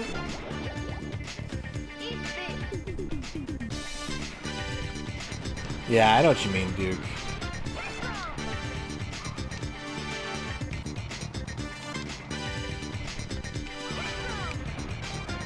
I will bury you in the ocean, and they'll never find your car. Oh, arugula.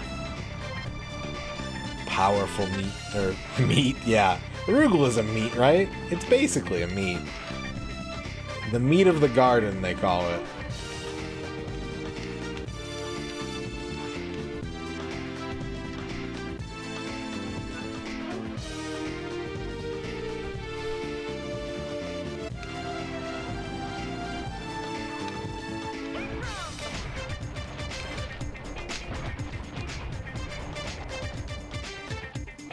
You're not too late for meat talk, nope.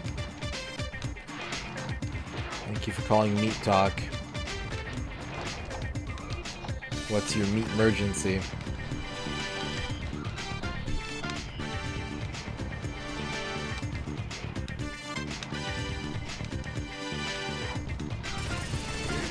Ah! Anis, Yeah. Vanilla anisum, part of the Apiaceae family. Anis. Anis. Anis. Anis. I call that one anus because it tastes fucking horrible.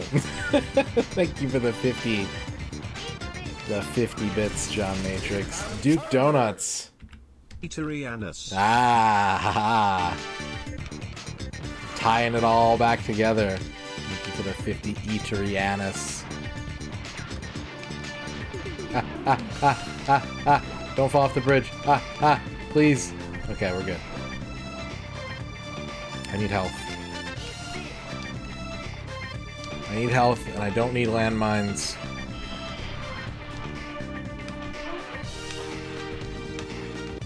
I said I don't need landmines. If I wanted my food to taste like black licorice, I would seek professional help.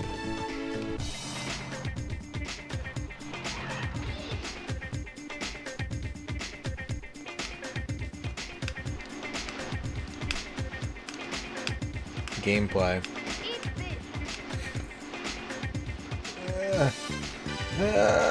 Please? No. Okay. Ow! My tender undersides. Is it me? Am I doing these things? Or is the game doing them? Whose fault?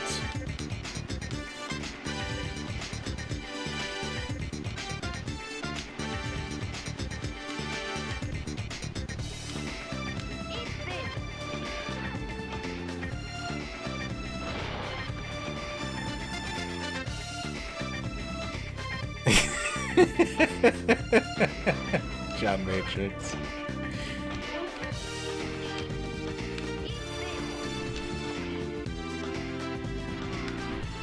Oh, I'm gonna die. I don't have health. I have no health. I don't know where to get more. I don't know where the health store is. What's up, Dream Harry Alive?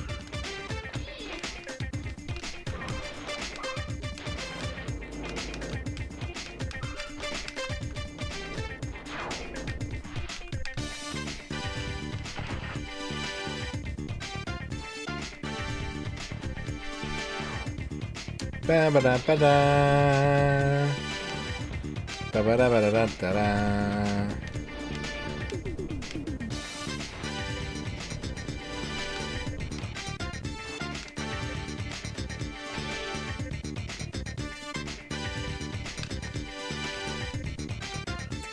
Aren't you in Nevada right now? The Japanese word for fish originally meant vegetables that you have as a snack while drinking alcohol.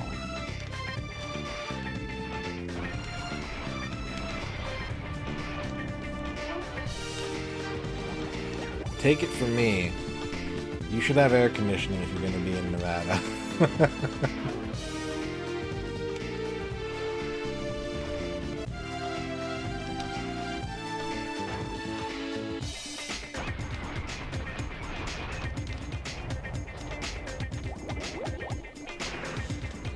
The false grunion. False. Usurper.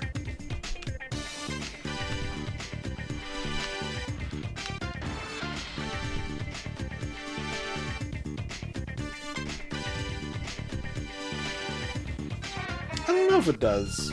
I don't think so.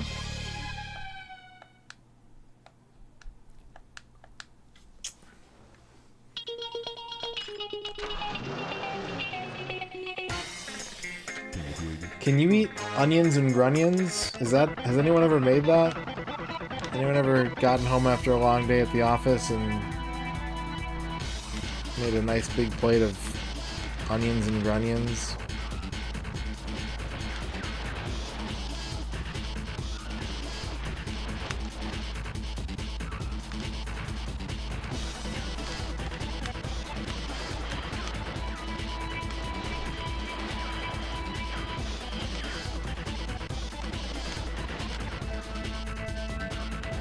I used to hate onions. I used to absolutely hate onions, Arc Nova. I understand. Rachel Retro. Accidentally spilled your spice rack all over your planter's party mix? Just rub your peanuts to achieve oregano. That took me a second. I read it twice and I'm like, where's she going with this? And then Brian said it and I was like, ah, yes. Ah, I understand.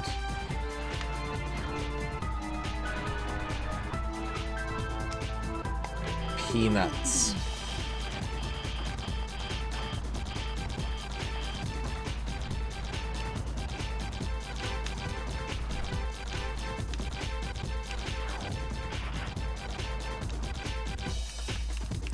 Thank you for that 50 bits.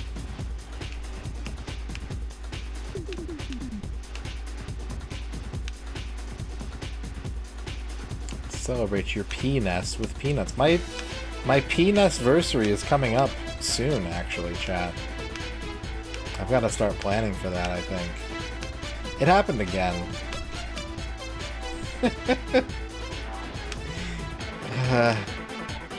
I don't understand. Okay, alright. We made it out.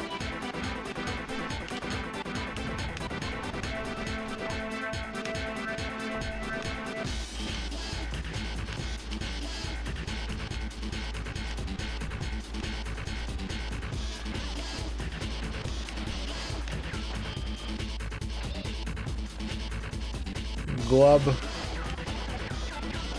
Oh my god. For fuck's sake.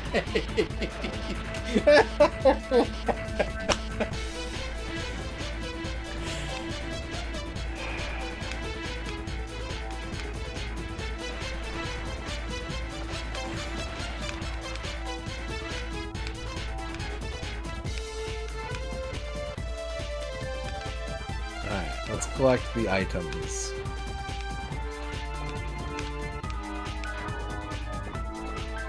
Funky gyrus beat.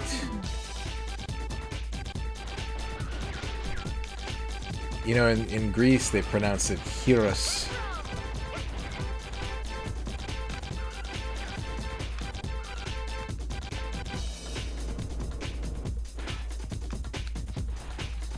Year loose.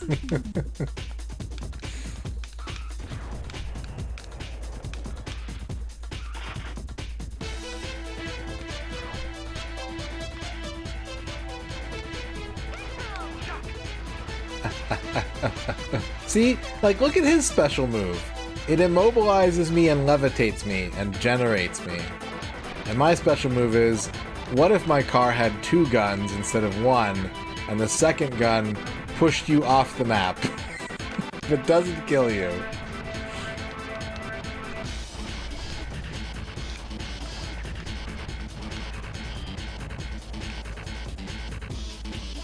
Cyrus Gear.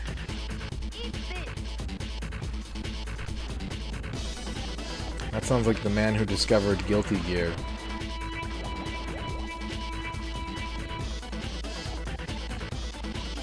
Yeah, yeah. Jericles.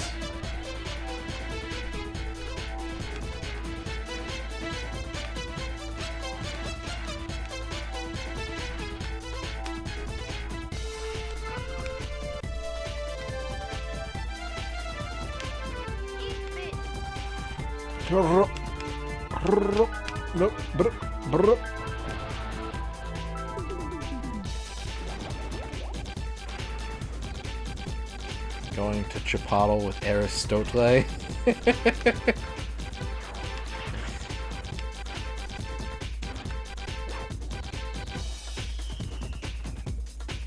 Green Herring, thank you for the clip.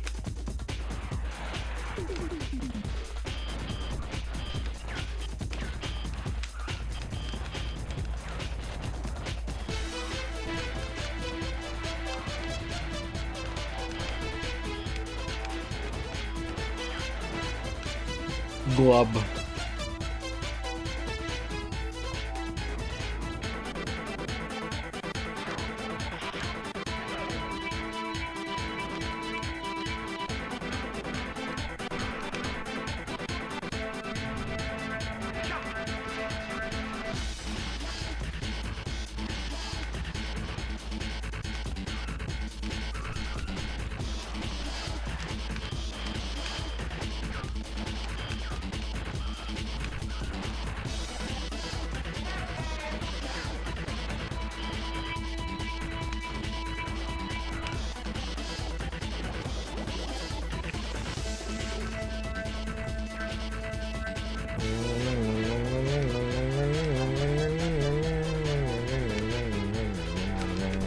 Not a car, that's a car. Over there, that's a car.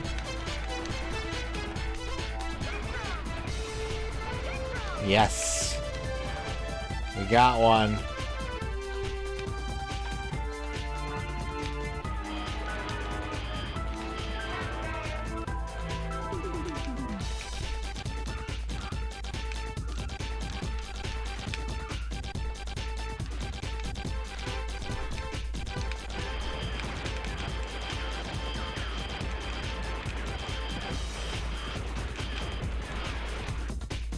The grub dual loader. Ow! Where the fuck did that come from?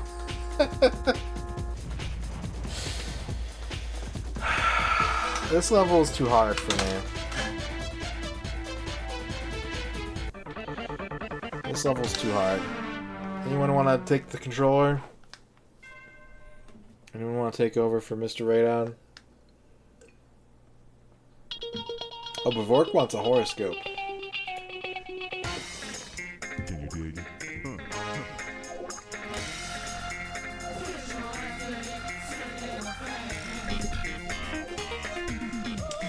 It's horoscope time, it's horoscope time, it's horoscope time. Bavork, you got the dry cleaner. The dry cleaner.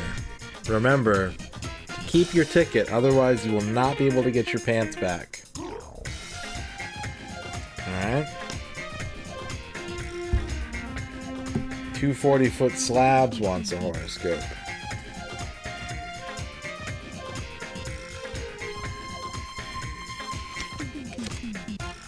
Two 40-foot slabs. You got the Wheaton Police Station. The Wheaton Police Station has been trying to arrest Wesley Crusher for 30 years now. It's up to you to crack the case. Masumi wants a horoscope.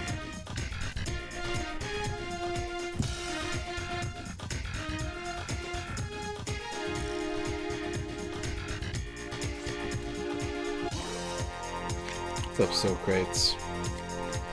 Masumi, you got the Colonial Servants' Quarters. The Colonial Servants' Quarters. Full of all kinds of revolutionary ghosts. If you ever had a question for Patrick Henry's barber, Now is the time to tap into the spirit world. Stubborn Deer wants a haiku about apocalyptic road trips. I had gas station burrito on southbound bus. Nearly shit my pants. There you go, Stubborn Deer. There's your haiku. I saw this before. Yeah, I saw this graph. I like that Steve from Blue's Clues can intuit the mechanics of the Death Note, but couldn't solve the case. I mean, he's not a very good detective. He really is.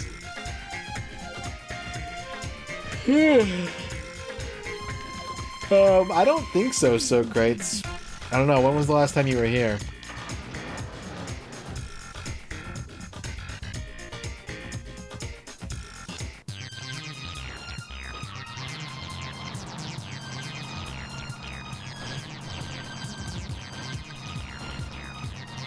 Ah, yeah, we finished Rampage 2 yesterday.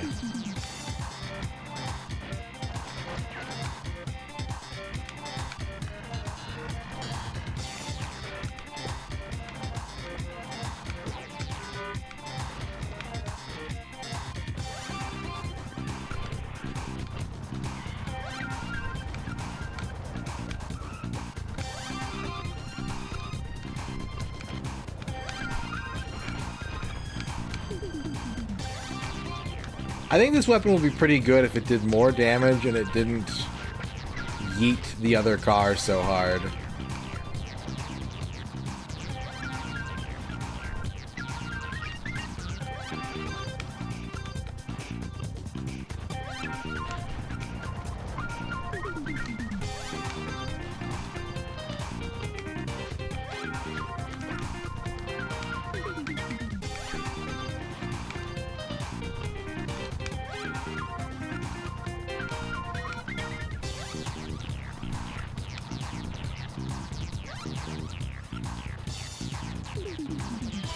There should have been a Columbo Jr. Saturday morning cartoon. The way that there's like James Bond Jr.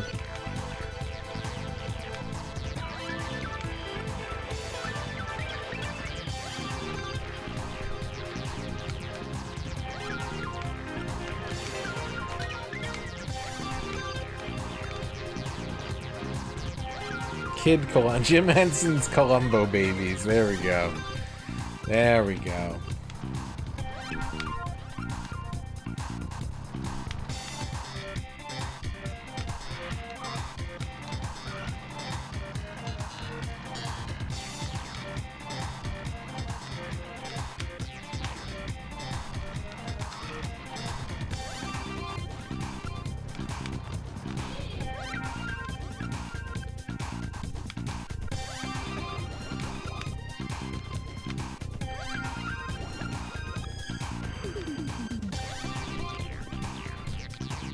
Columbo.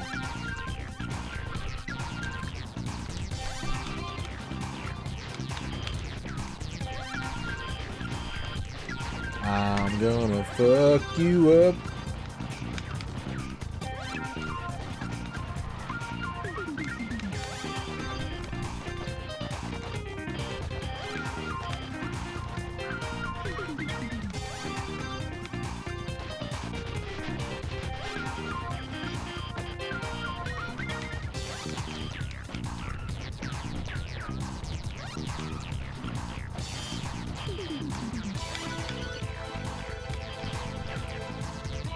Okay, I've got like 2 of these guys on the brink of death, assuming they're not picking up healing items, which they probably are. And my health is still pretty good. You know, I could run more. I could probably eat less ice cream at night. Speaking of which, a milkshake sounds tremendous right now.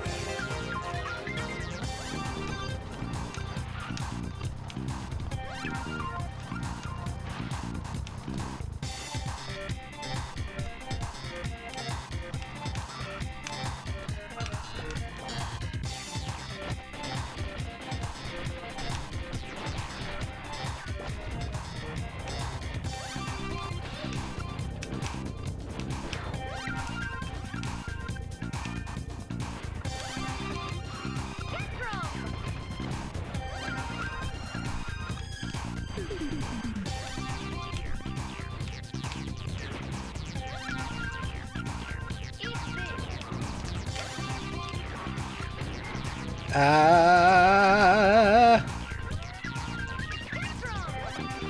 Okay, the garbage truck is still at, like, mega full strength.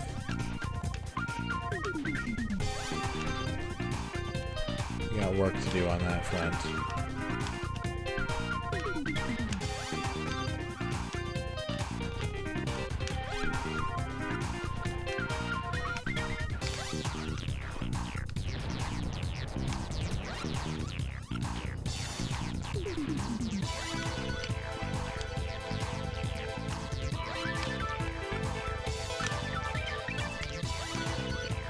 We do not have sausage rolls in general in America.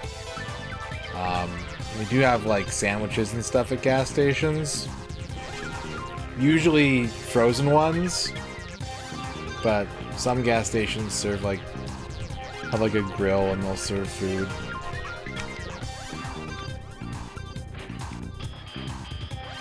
But America does not partake of the sausage roll. I don't know why. Like, we fucking love sausage here, but only in very specific formats.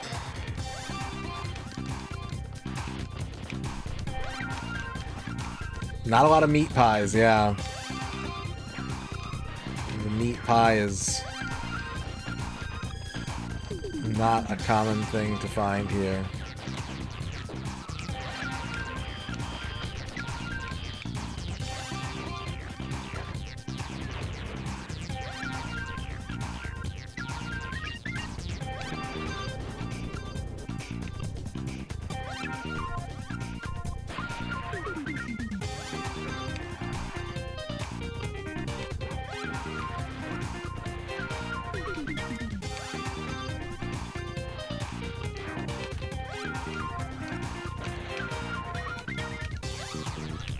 We got Hot Pockets.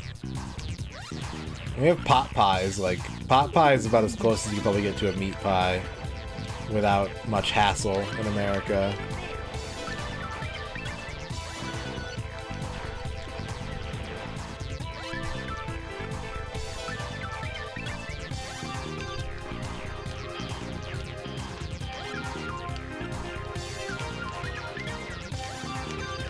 The first time I ever burned myself in my life was on pot pies. Like, not in counting, like, you know, mouth, like, food too hot burns, but, like, I had pot pies in the oven. I burned myself. I want shepherd's pie. I've never had shepherd's pie. I want to have a shepherd's pie this winter.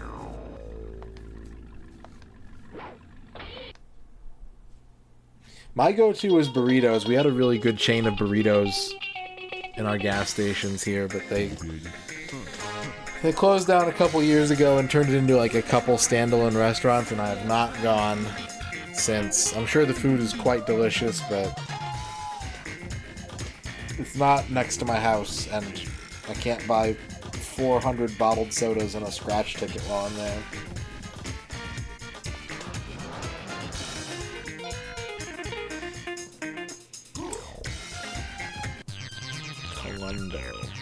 Oh yeah, I saw. Yeah, Colundo. Yeah. Yeah.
first time John Matrix burned himself, he was a young, strong lad with a question on his mind, and that question was, can you suplex the sun?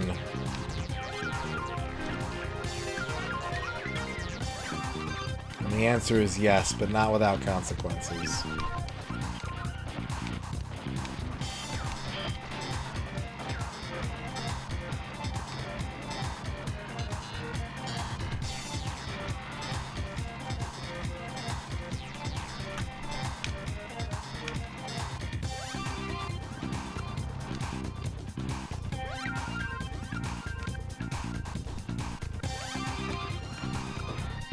I'll take the mystery box, please.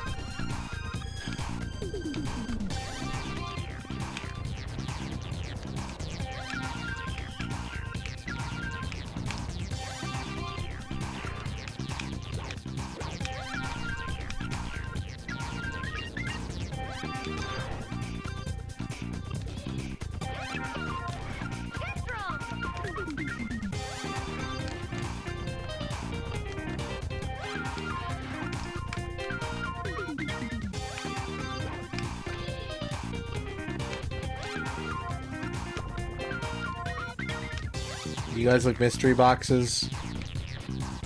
What's the price difference gotta be between, or like what's the best case scenario gotta be for you to go for a mystery box instead of just purchasing a specific item?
Alright, beaming butt, have a good night.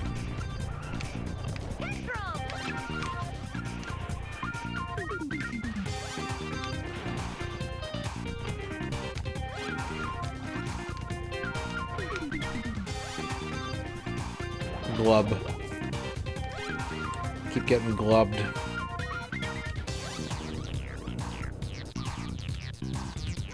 I don't think these guys are attacking each other as much as I want them to. You know? I feel like I'm getting ganged up on.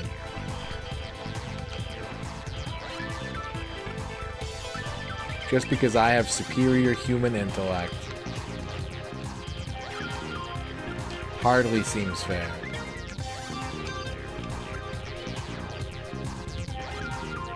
What's up, Binch McSwerve? How's it going?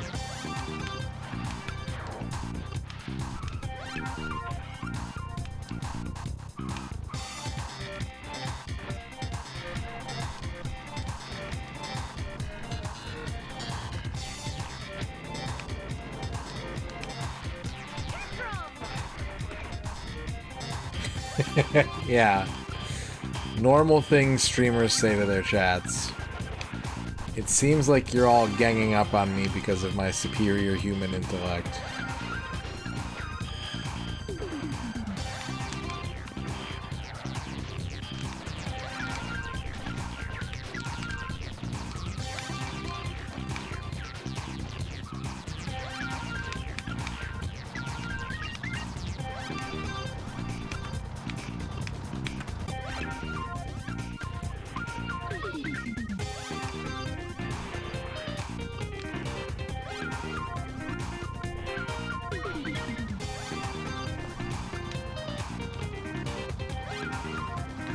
I think for me, it's whenever you're trying to fight someone in a video game and then you just get struck by a bolt of lightning.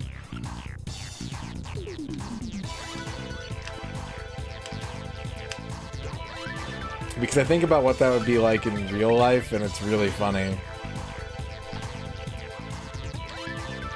Where you're just like, I hate this dude so much, I'm going to duel him until one of us dies. And you're kind of going back and forth, and then just...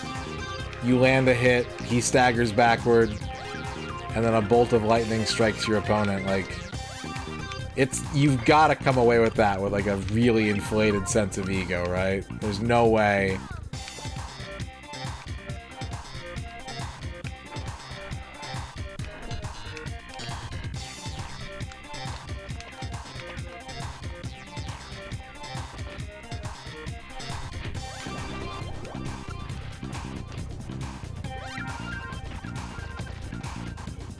I don't have any sub-weapons. I don't got any sub-weapons.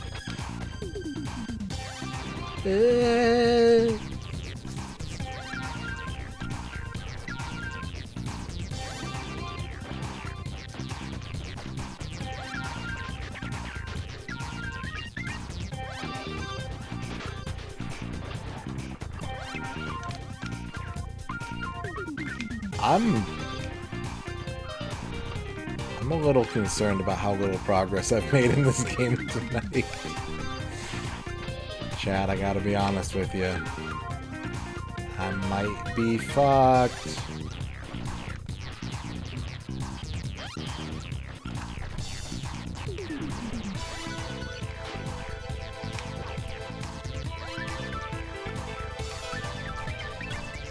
Reminder that I am not streaming tomorrow for sure.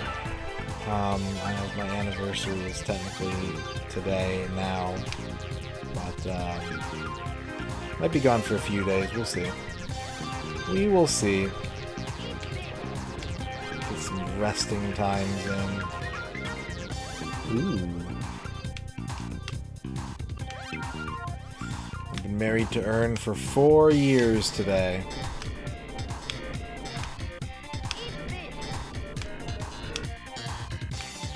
I got her some berries for our anniversary. Because I'm fancy like that.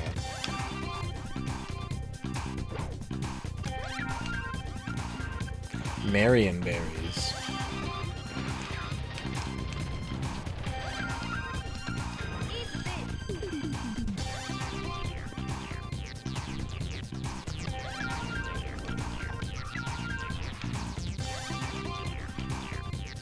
Okay, I've got the weapons right now. It's the health that's a concern. Although, my radar would have me believe... No, yeah, everyone just disappeared off my radar for a second. I was like, wait, am I actually almost done? Is everyone dead? Nope, just all of the targets disappeared for unexplained fuck.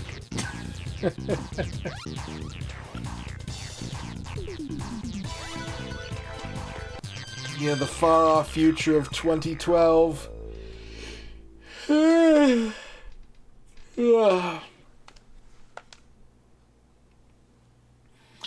I gonna 100% all the upcoming marriage years too? That's certainly the plan, Star of Sim. I'm a completionist like that.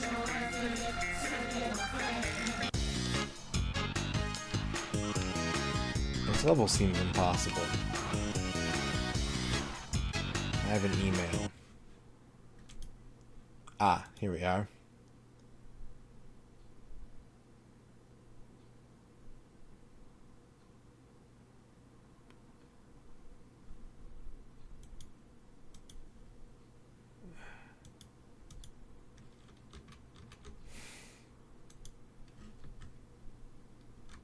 Okay, I'm gonna...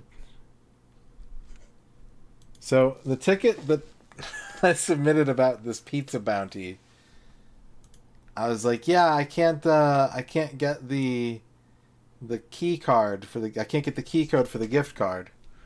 And they're like, send us what the bounty's for, send us the the URL ID, so I did. And they're like, this is for a different gift card promotion. We can't fix this. Sorry. So. Alright, I guess I'll just let that go. And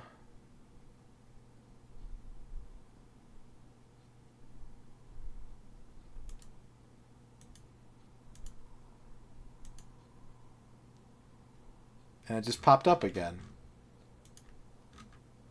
Alright. Hang on a second, chat.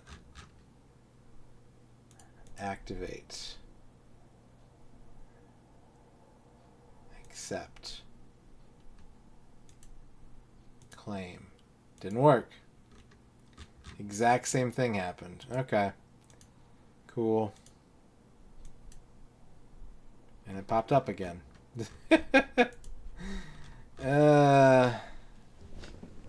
Alright, well.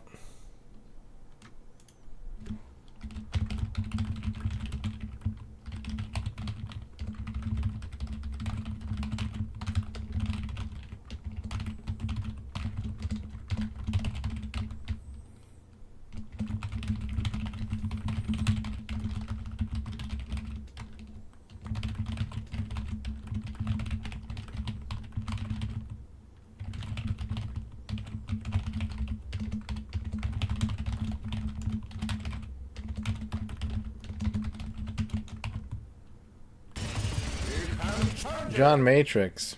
But you punched that pizza slice pool float off a riff onto the truck bed like a champ in Dead Island 2? Oh. Dead Island 2? You deserve a pizza for that. Or at least a pizza trophy. I'll do it 9 times, John Matrix. Thank you for the 50 bits. Do you think that that's why they won't let me get it? Is because I punched the pizza too hard?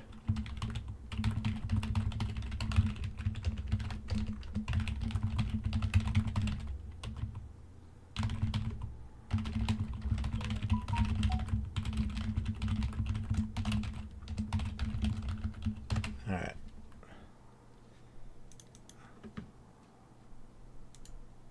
I like that their response is, we can't fix this. Thank you for contacting support. There's nothing we can do. Have a nice day.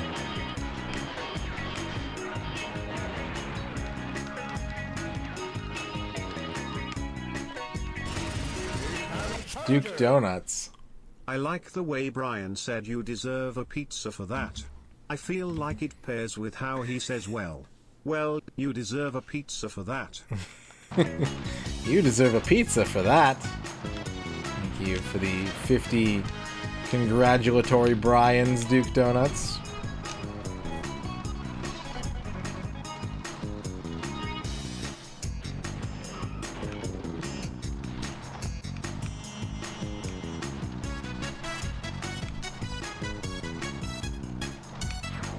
You guys know those, do you guys know those, like, fast food survey things where they're like, if you fill out this survey about how your Whopper was today, we'll enter you in a chance to win, like, $500? Do you think they ever give those prizes away to people that are like, 10, I had a great time? Or is that strictly like a damage control campaign? So that anyone who rates the service poorly, like, maybe gets comped $1,000 to have no hard feelings about it.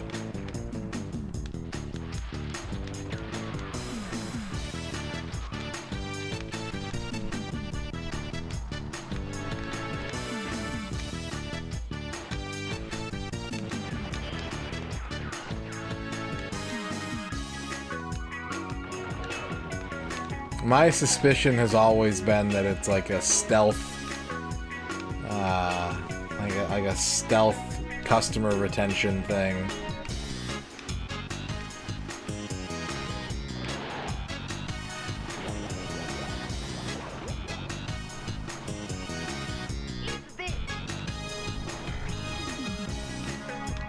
You think it's genuinely random? Well, if it's genuinely random, how come I've never won $1,000? Riddle me that. Clearly it's rigged.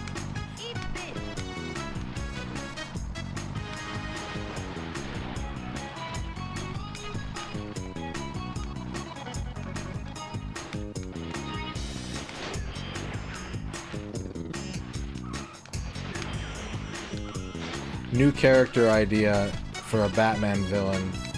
It's just the Riddler, but instead of having like clever riddles, he just makes like vague conspiratorial complaints and then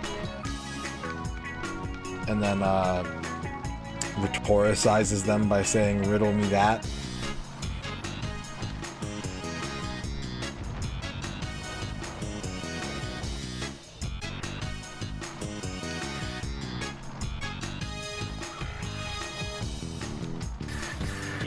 Socrates, thank you for the 100 deserved pizzas. You deserve a pizza for that. For that. For that. Yes, a pizza for that. Hi here hurry hurry hurry rare hurry ure or or papa arrow pre or epo. For that. As a traditional Irish lullaby that my mom used to sing to me before bed every night. Thank you, Socrates, for the nostalgic memory.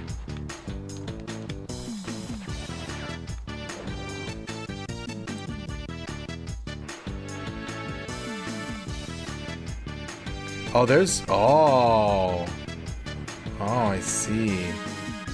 Oh, intriguing and fascinating.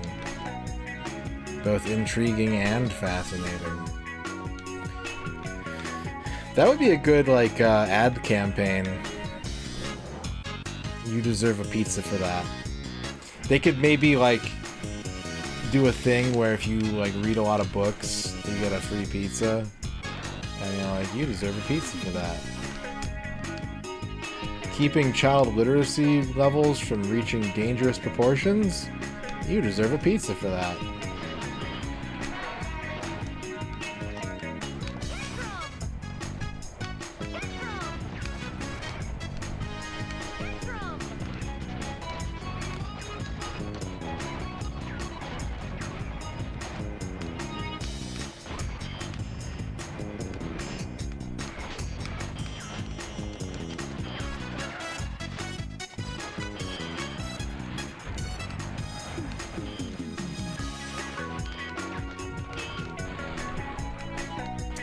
Well, it depends if you think I said child literacy or child illiteracy.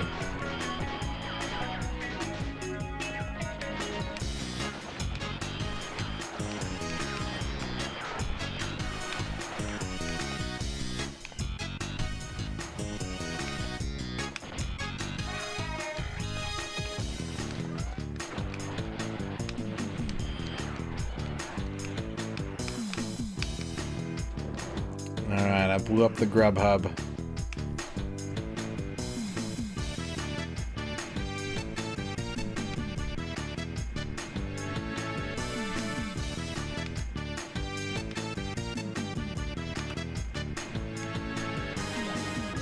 I think you do lose a little bit of health for going in the water, but I might be wrong.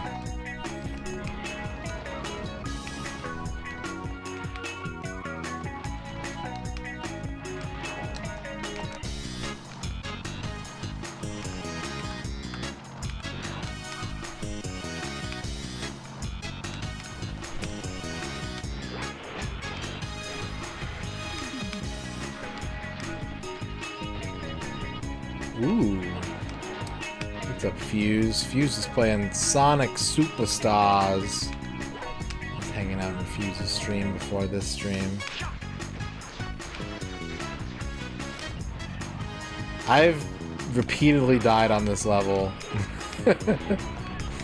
It's gonna take all the focus I can muster to get through this, I think. Started Liza P. Nice. I've played 3 hours of that video game. And not a second more.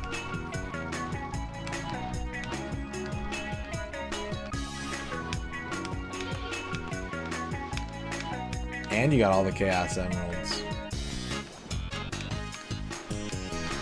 So have they ever explained, and I'm gonna even allow the cursed comic timeline universes to get in on this action, but have they ever explained why Sonic always has to keep getting the Chaos Emeralds? I assume it's just like a Dragon Ball situation, right? Where it's like, when you get them all, they go flying away and chill out for a while.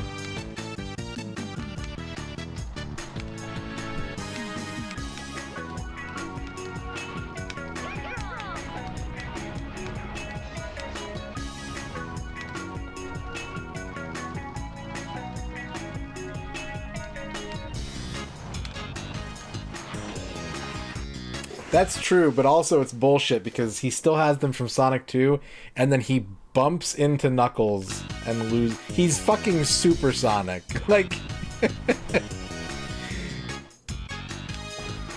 imagine that you're coming around a corner and you bump into Super Saiyan Goku, and he's like, ah, shit, back to normal.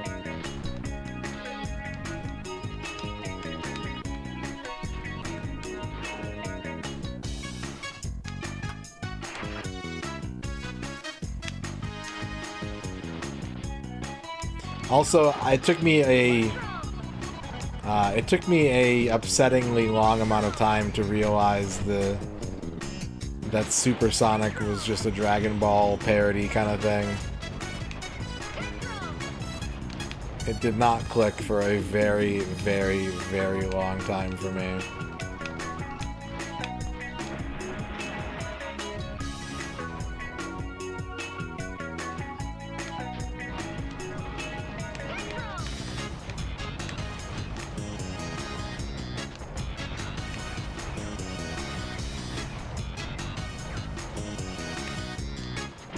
Yeah, like I don't blame myself for not immediately getting it, but like it still took me I had been aware of Dragon Ball and aware of Super Saiyans in particular for probably about 15 years before I was like, hey, wait a minute.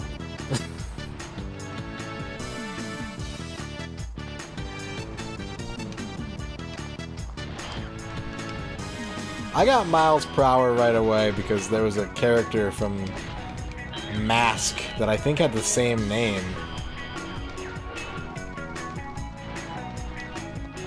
Wasn't the bad guy in Mask's name Miles per hour?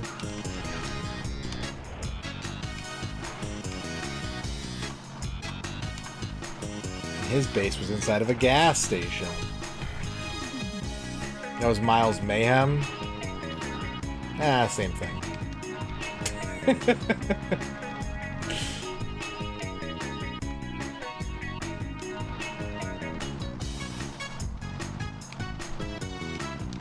Kilometers chaos.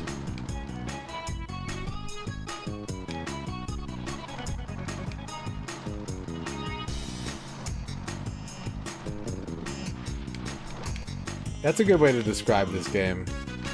There have been a lot of times when, like, a thing will happen in my car and I'm just like, I don't understand why, and I don't think the data is available for me to even, like, make a guess.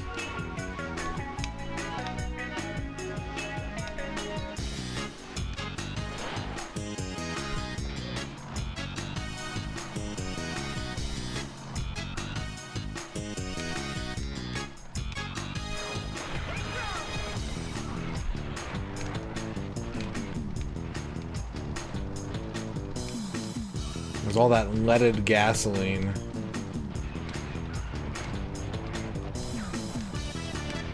Makes the cars extra bouncy. Hey, do you mind? Hey!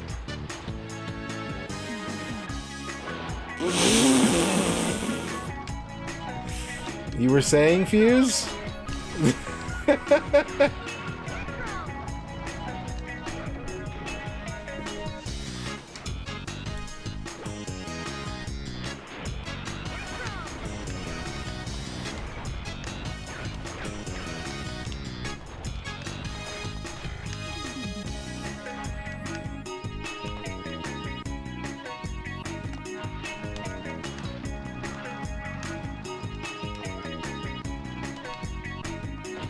Is that a heal? Oh, don't pick that up.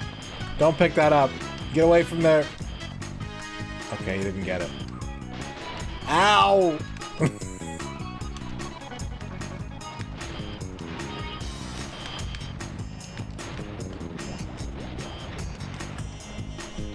follow you to the pits of hell. Other vehicle.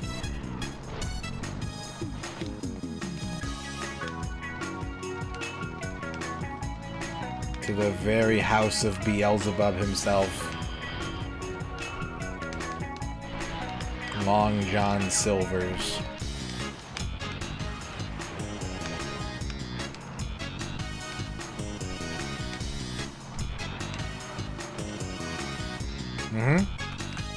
Yep. The same.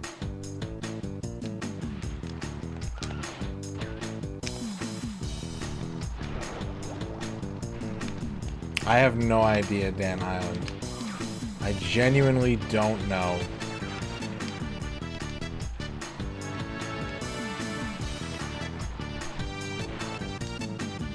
The only Long John Silver's experiences I've ever had is that my grandmother would always...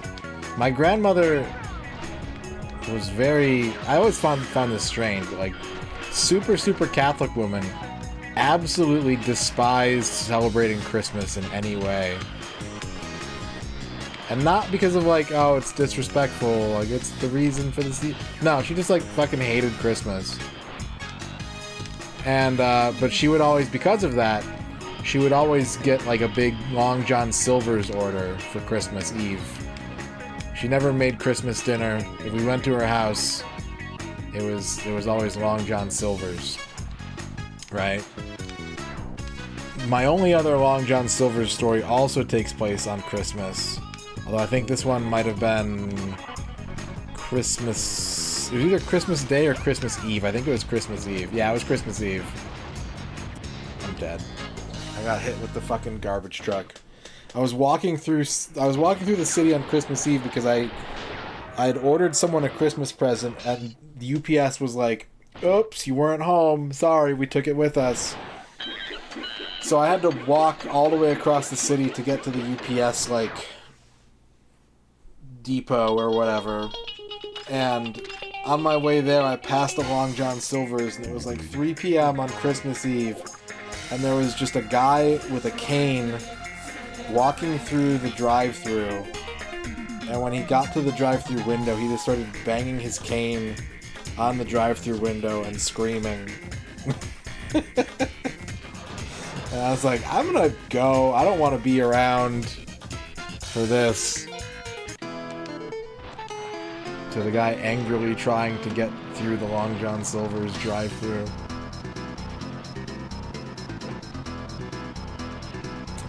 That was you, 240-foot slabs. What were you so mad about?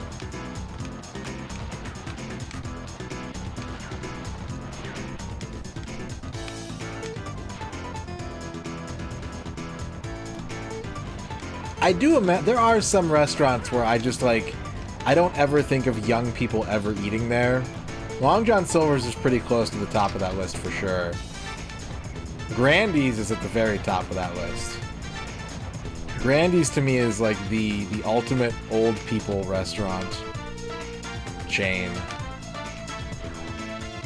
Grandy's is a chicken fried steak place.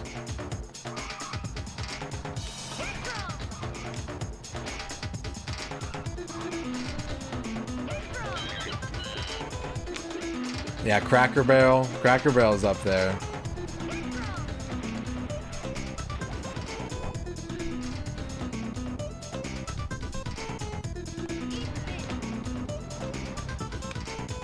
What is a chicken fried steak? That's a fantastic question, Star Sim.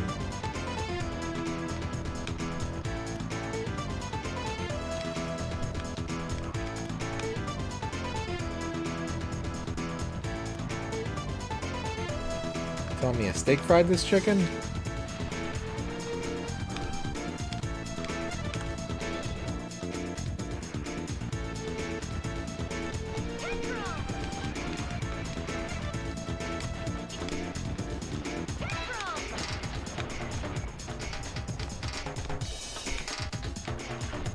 I don't like these water segments because I keep flipping myself onto my back and have to wait for help.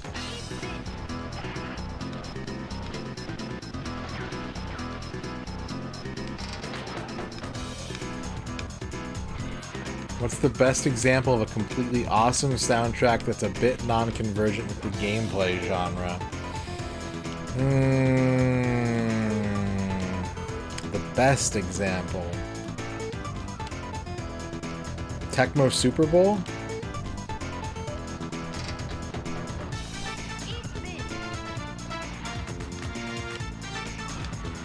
Scooby-Doo on Amiga? Yeah. C64 RoboCop. Yogi's Big Cleanup.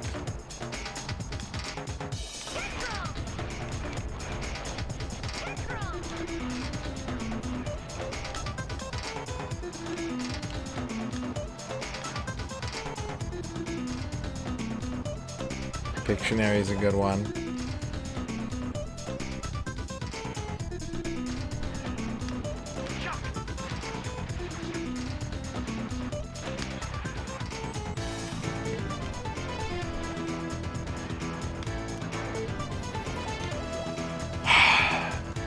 You know what this feels like? This feels like I'm playing on Parsec. Playing this game feels like playing other games on Parsec.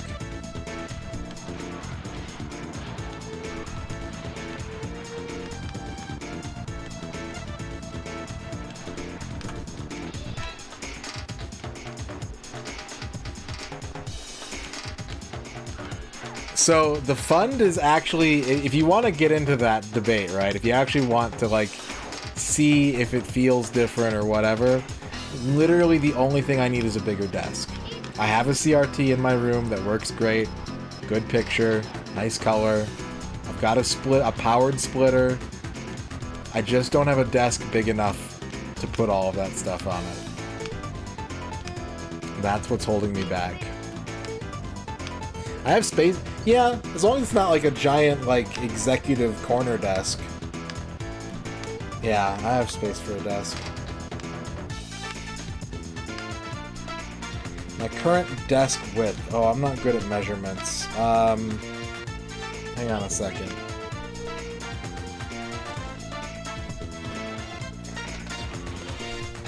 One, two, three, 4, 5. I'd say approximately 6 Spider-Mans on PS4s across in width.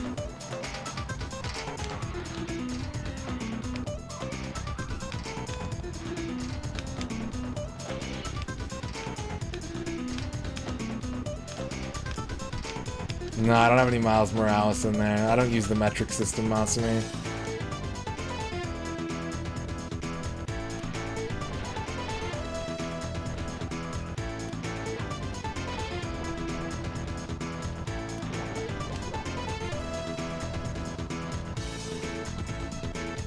I will say this though, if we ever do get to a point where I am using a real CRT to play and not OBS capture window, I'm going to get a lot worse at reading chat.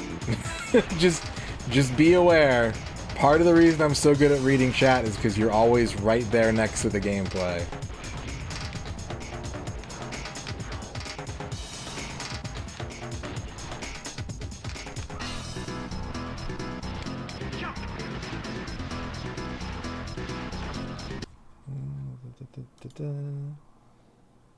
Viva Pinata, what are you doing there? I need to play that game. I played it a little bit on Rare Replay, and I was like most things on Rare Replay, I was like, hang on, this is kind of good, and people didn't tell me it was.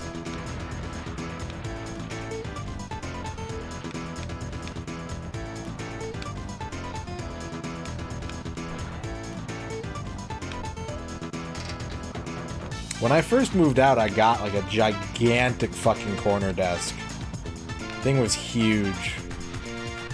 And when I needed to move into a much smaller apartment with more people in it, I was like, oh, that's why people don't get these.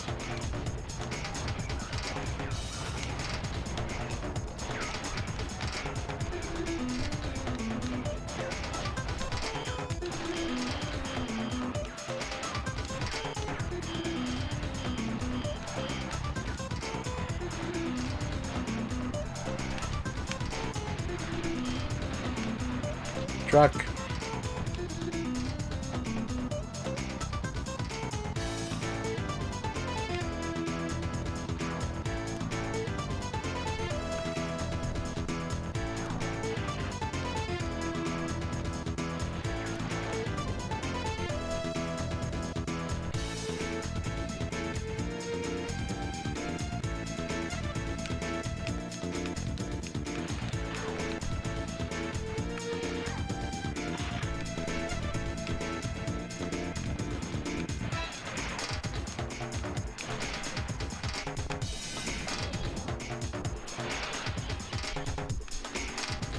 Glub. Wait, not glub.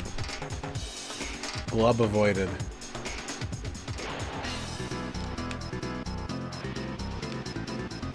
Don't go up on the sandbar.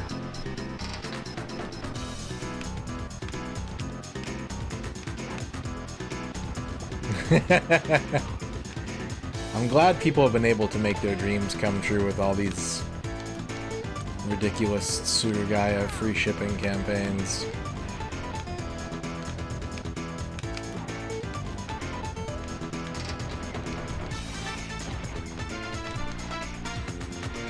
I've come close to being tempted a couple times, but I can't. Not right now.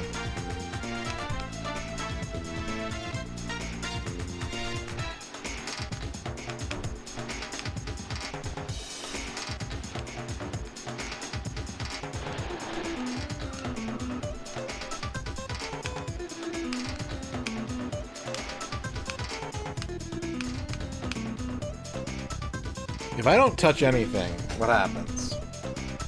Nothing. Okay. Ow.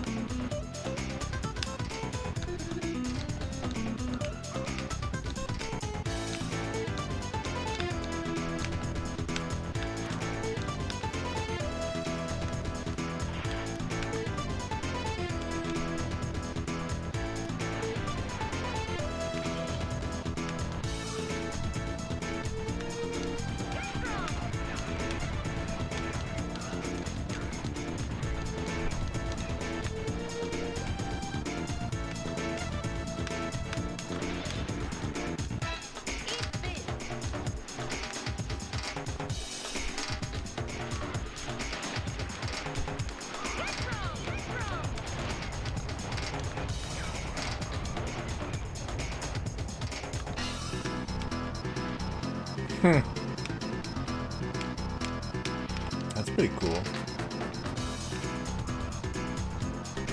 Leggy bits.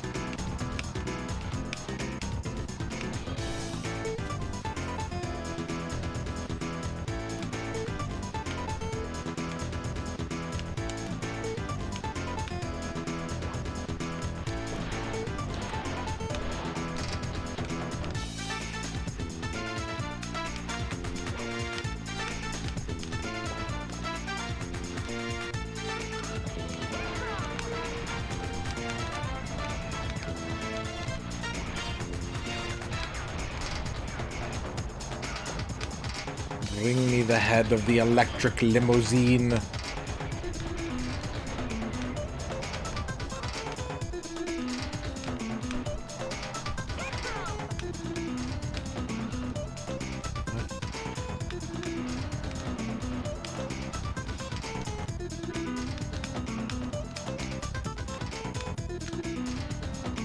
That's not too bad. Plus, it's a tax write-off.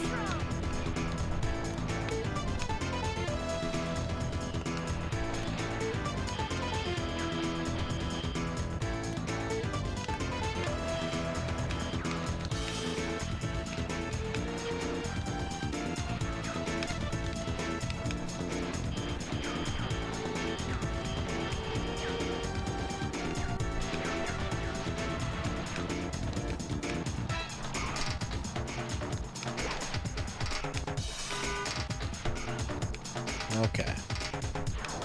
My health is kind of low, which is troublesome.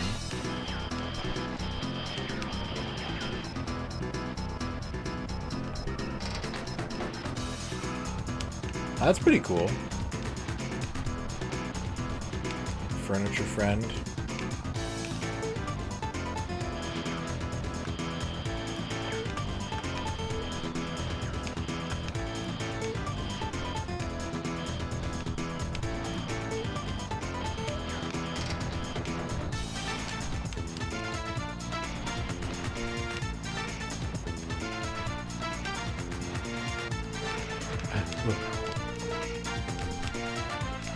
these are the dumb missiles, right? Those do a lot of damage and they fire pretty quick. In many ways, I prefer them to everything being super guided and slow in this game. A turret would be nice too.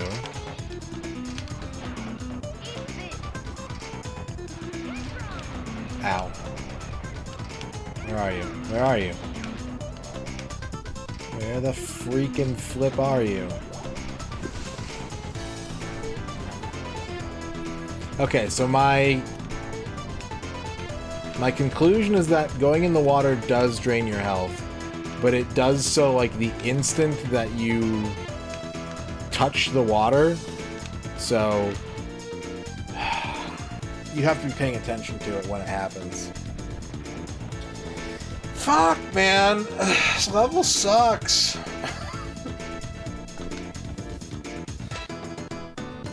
I agree, Schemo. There's a flamenco song in Tekken that's so fucking good. I think it was in Tekken Revolution, even.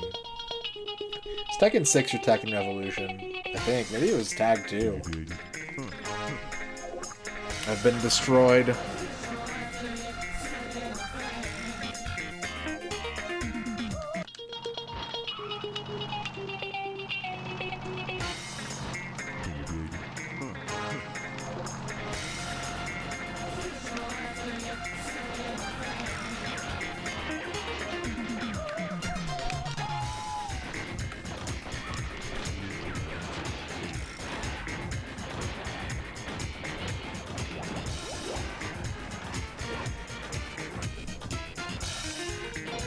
Might be my last attempt for the night.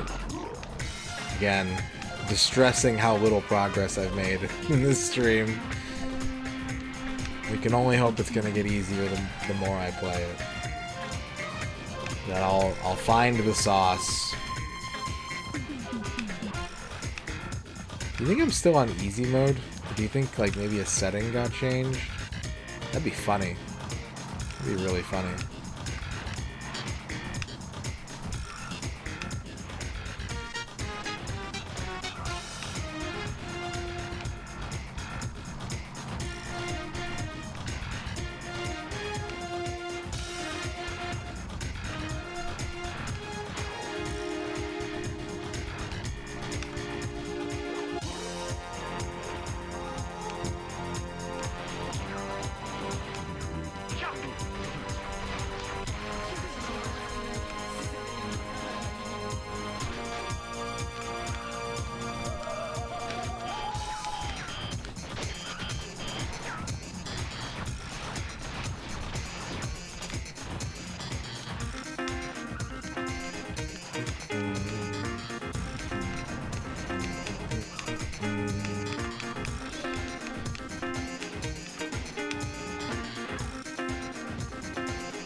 Man, I am not good at this type of game.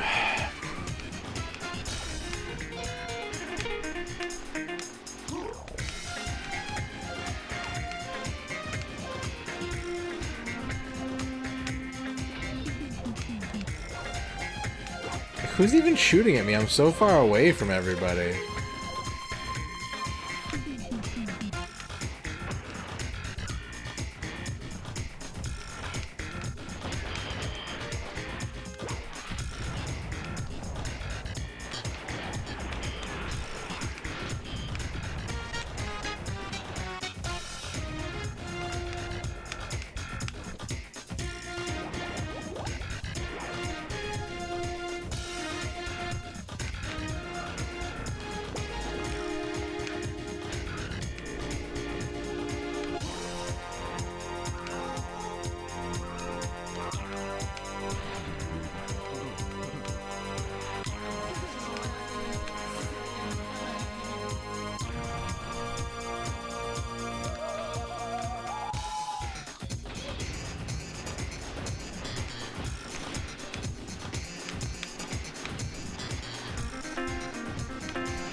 I can, in fact, dig it.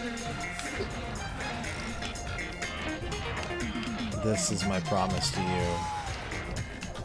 I can dig it, chat.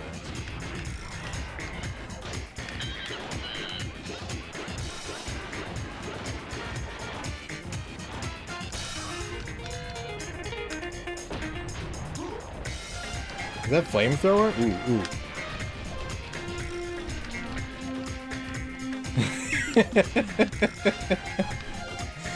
Yeah. I don't think it's... I mean, I'm sure the OBS lag isn't helping. I'm sure the capture card lag isn't helping. But... being this game on the N64 also... isn't helping.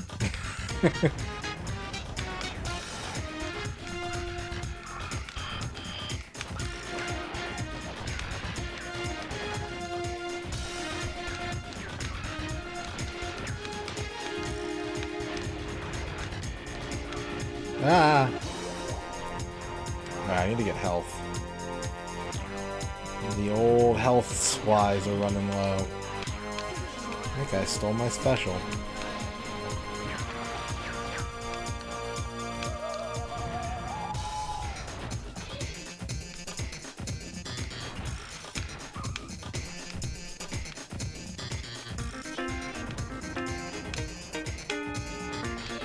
So in addition to the difficulty, I can also change the damage settings, and I think I want to turn them up, which might sound counterintuitive, but I think if I could kill the enemies faster, I would take less damage.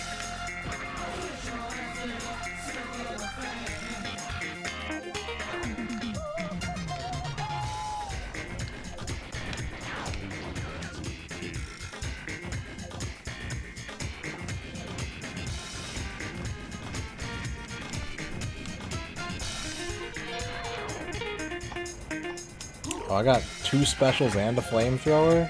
Give me a shield and I'll take out every enemy on the map. That's all I'm missing. That and half my health. Who's shooting me? No, don't pick that up. No!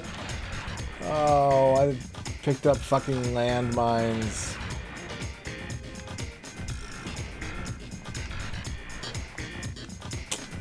God damn it.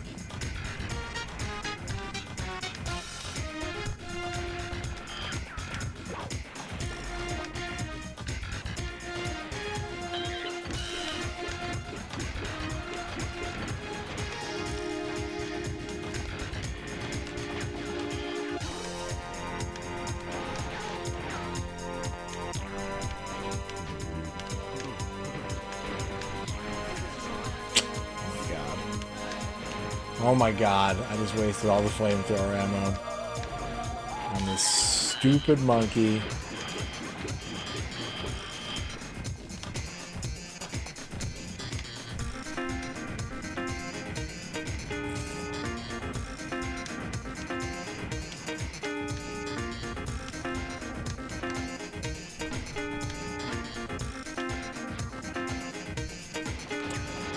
I spent 30 seconds trying to fit in that doorway just to pick up that power-up. When I finally line it up, there's a garbage truck coming at me at full speed.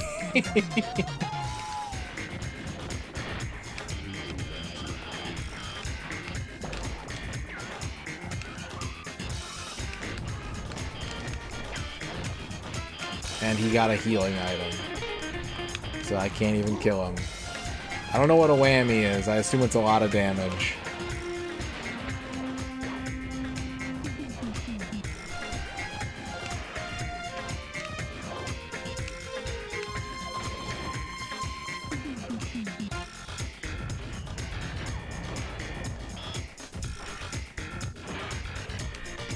Okay, I got the flamethrower back.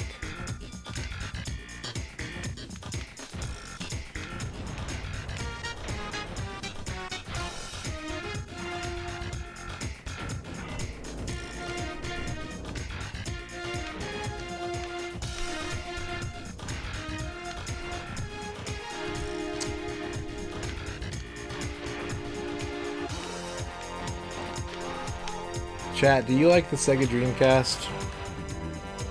Do you think the Sega Dreamcast is good?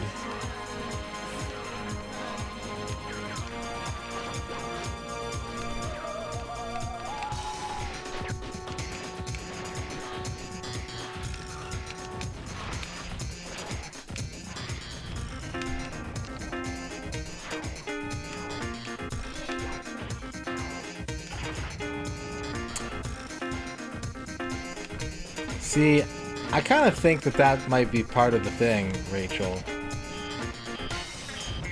Because I like the Sega Dreamcast. I think the Sega Dreamcast is pretty freaking cool. But I wonder if a lot of the fervor surrounding the Dreamcast is because it's like, it's the girl that got away. You know? Like, there's a lot of qualities to it that are desirable.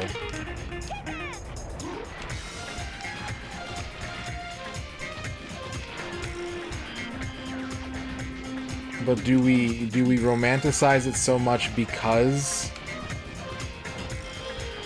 we loved and lost?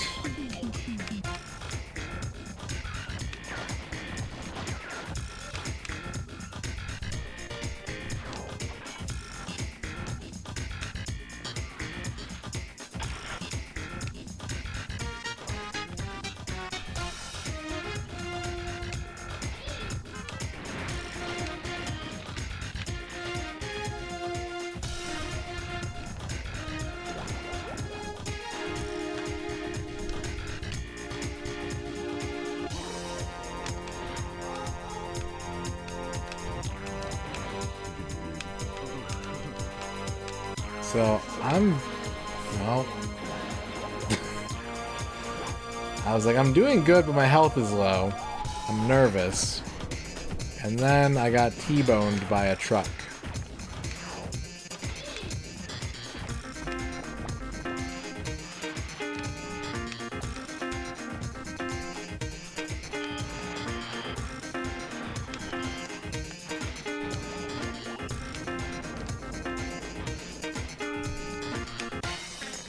Can you dig it?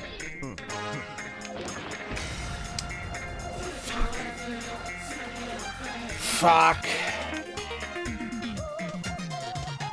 Alright. Stop the timer. Stop the timer.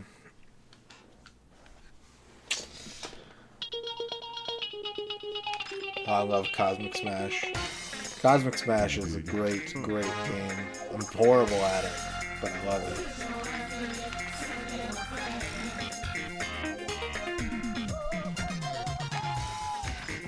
No, it's still on easy. Jesus Christ. Oh my god, it's still on easy. Well, chat. It's about time for me to go. It's time for me to say goodbye.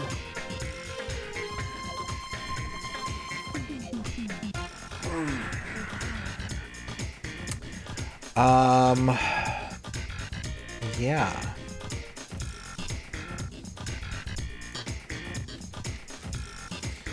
I'm gonna go. I'm bad at this game. But it's still pretty fun. But I'm bad at it. Yeah, better free pizza tidings. Thank you for the anniversary wishes. I appreciate it. Okay, so I told them, I told the bounty support staff, Twitch staff, that the bounty is showing up as the same. It's that it still says it's pizza, and all they said is, they said the same thing they said last time, and in addition said, we cannot provide any additional insight to your request outside of the solutions. There's no quotes in their email, but we provided in the previous response, which the solution in their previous response was, we're unable to fix this. Cool. All right. Well, Welp. Next scheduled stream is... It's far away, chat. I apologize. But the next scheduled stream is Saturday. I might work a stream in between now and then. But you might not see me until Saturday. We'll see. But I hope you have a good week. If you don't see me, I hope that you enjoy your week. And, thank you. Thank you very much, everybody.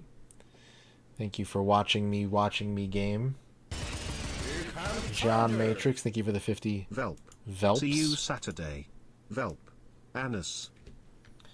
Velp right in the anus. Alright.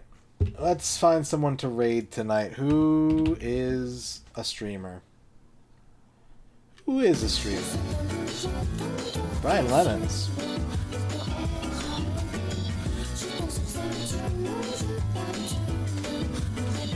Less than 3. Less than 3. There's only a couple numbers that are less than 3. Thank you for the 11 months. That's larger than 3. Let's see. Sharpie just beat Alone in the Dark, the new Nightmare. Cleveland's playing more Suikoden 2. Tone of the Sun is speedrunning Yu-Gi-Oh! Forbidden Memories again. And we're probably going to end up over there. That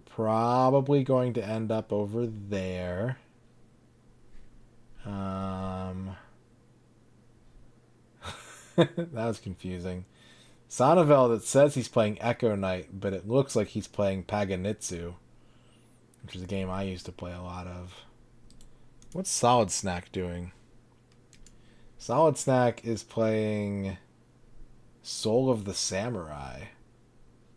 That's pretty cool. I'm going to go ahead and raid Tone of the Sun. I don't get to raid Tone very often because of our schedules and because of our content types, but he's a good, close, personal friend. He is playing Yu-Gi-Oh! Forbidden Memories, which is an impossible, inscrutable PlayStation 1 game that he understands the ins and outs of very, very well, so much so that he speedruns it. So I'm going to send you all over there. If you ever wanted to learn how to play Yu-Gi-Oh! This is not the stream to teach you how to play Yu-Gi-Oh! This will only teach you how to play one specific PlayStation 1 Yu-Gi-Oh! game. And I'll see you later, chat. I hope to see you soon, but I might not see you till the weekend. Take care. Be good. Eat pizza. And I'll see you next time. Here are your lizards. Good night.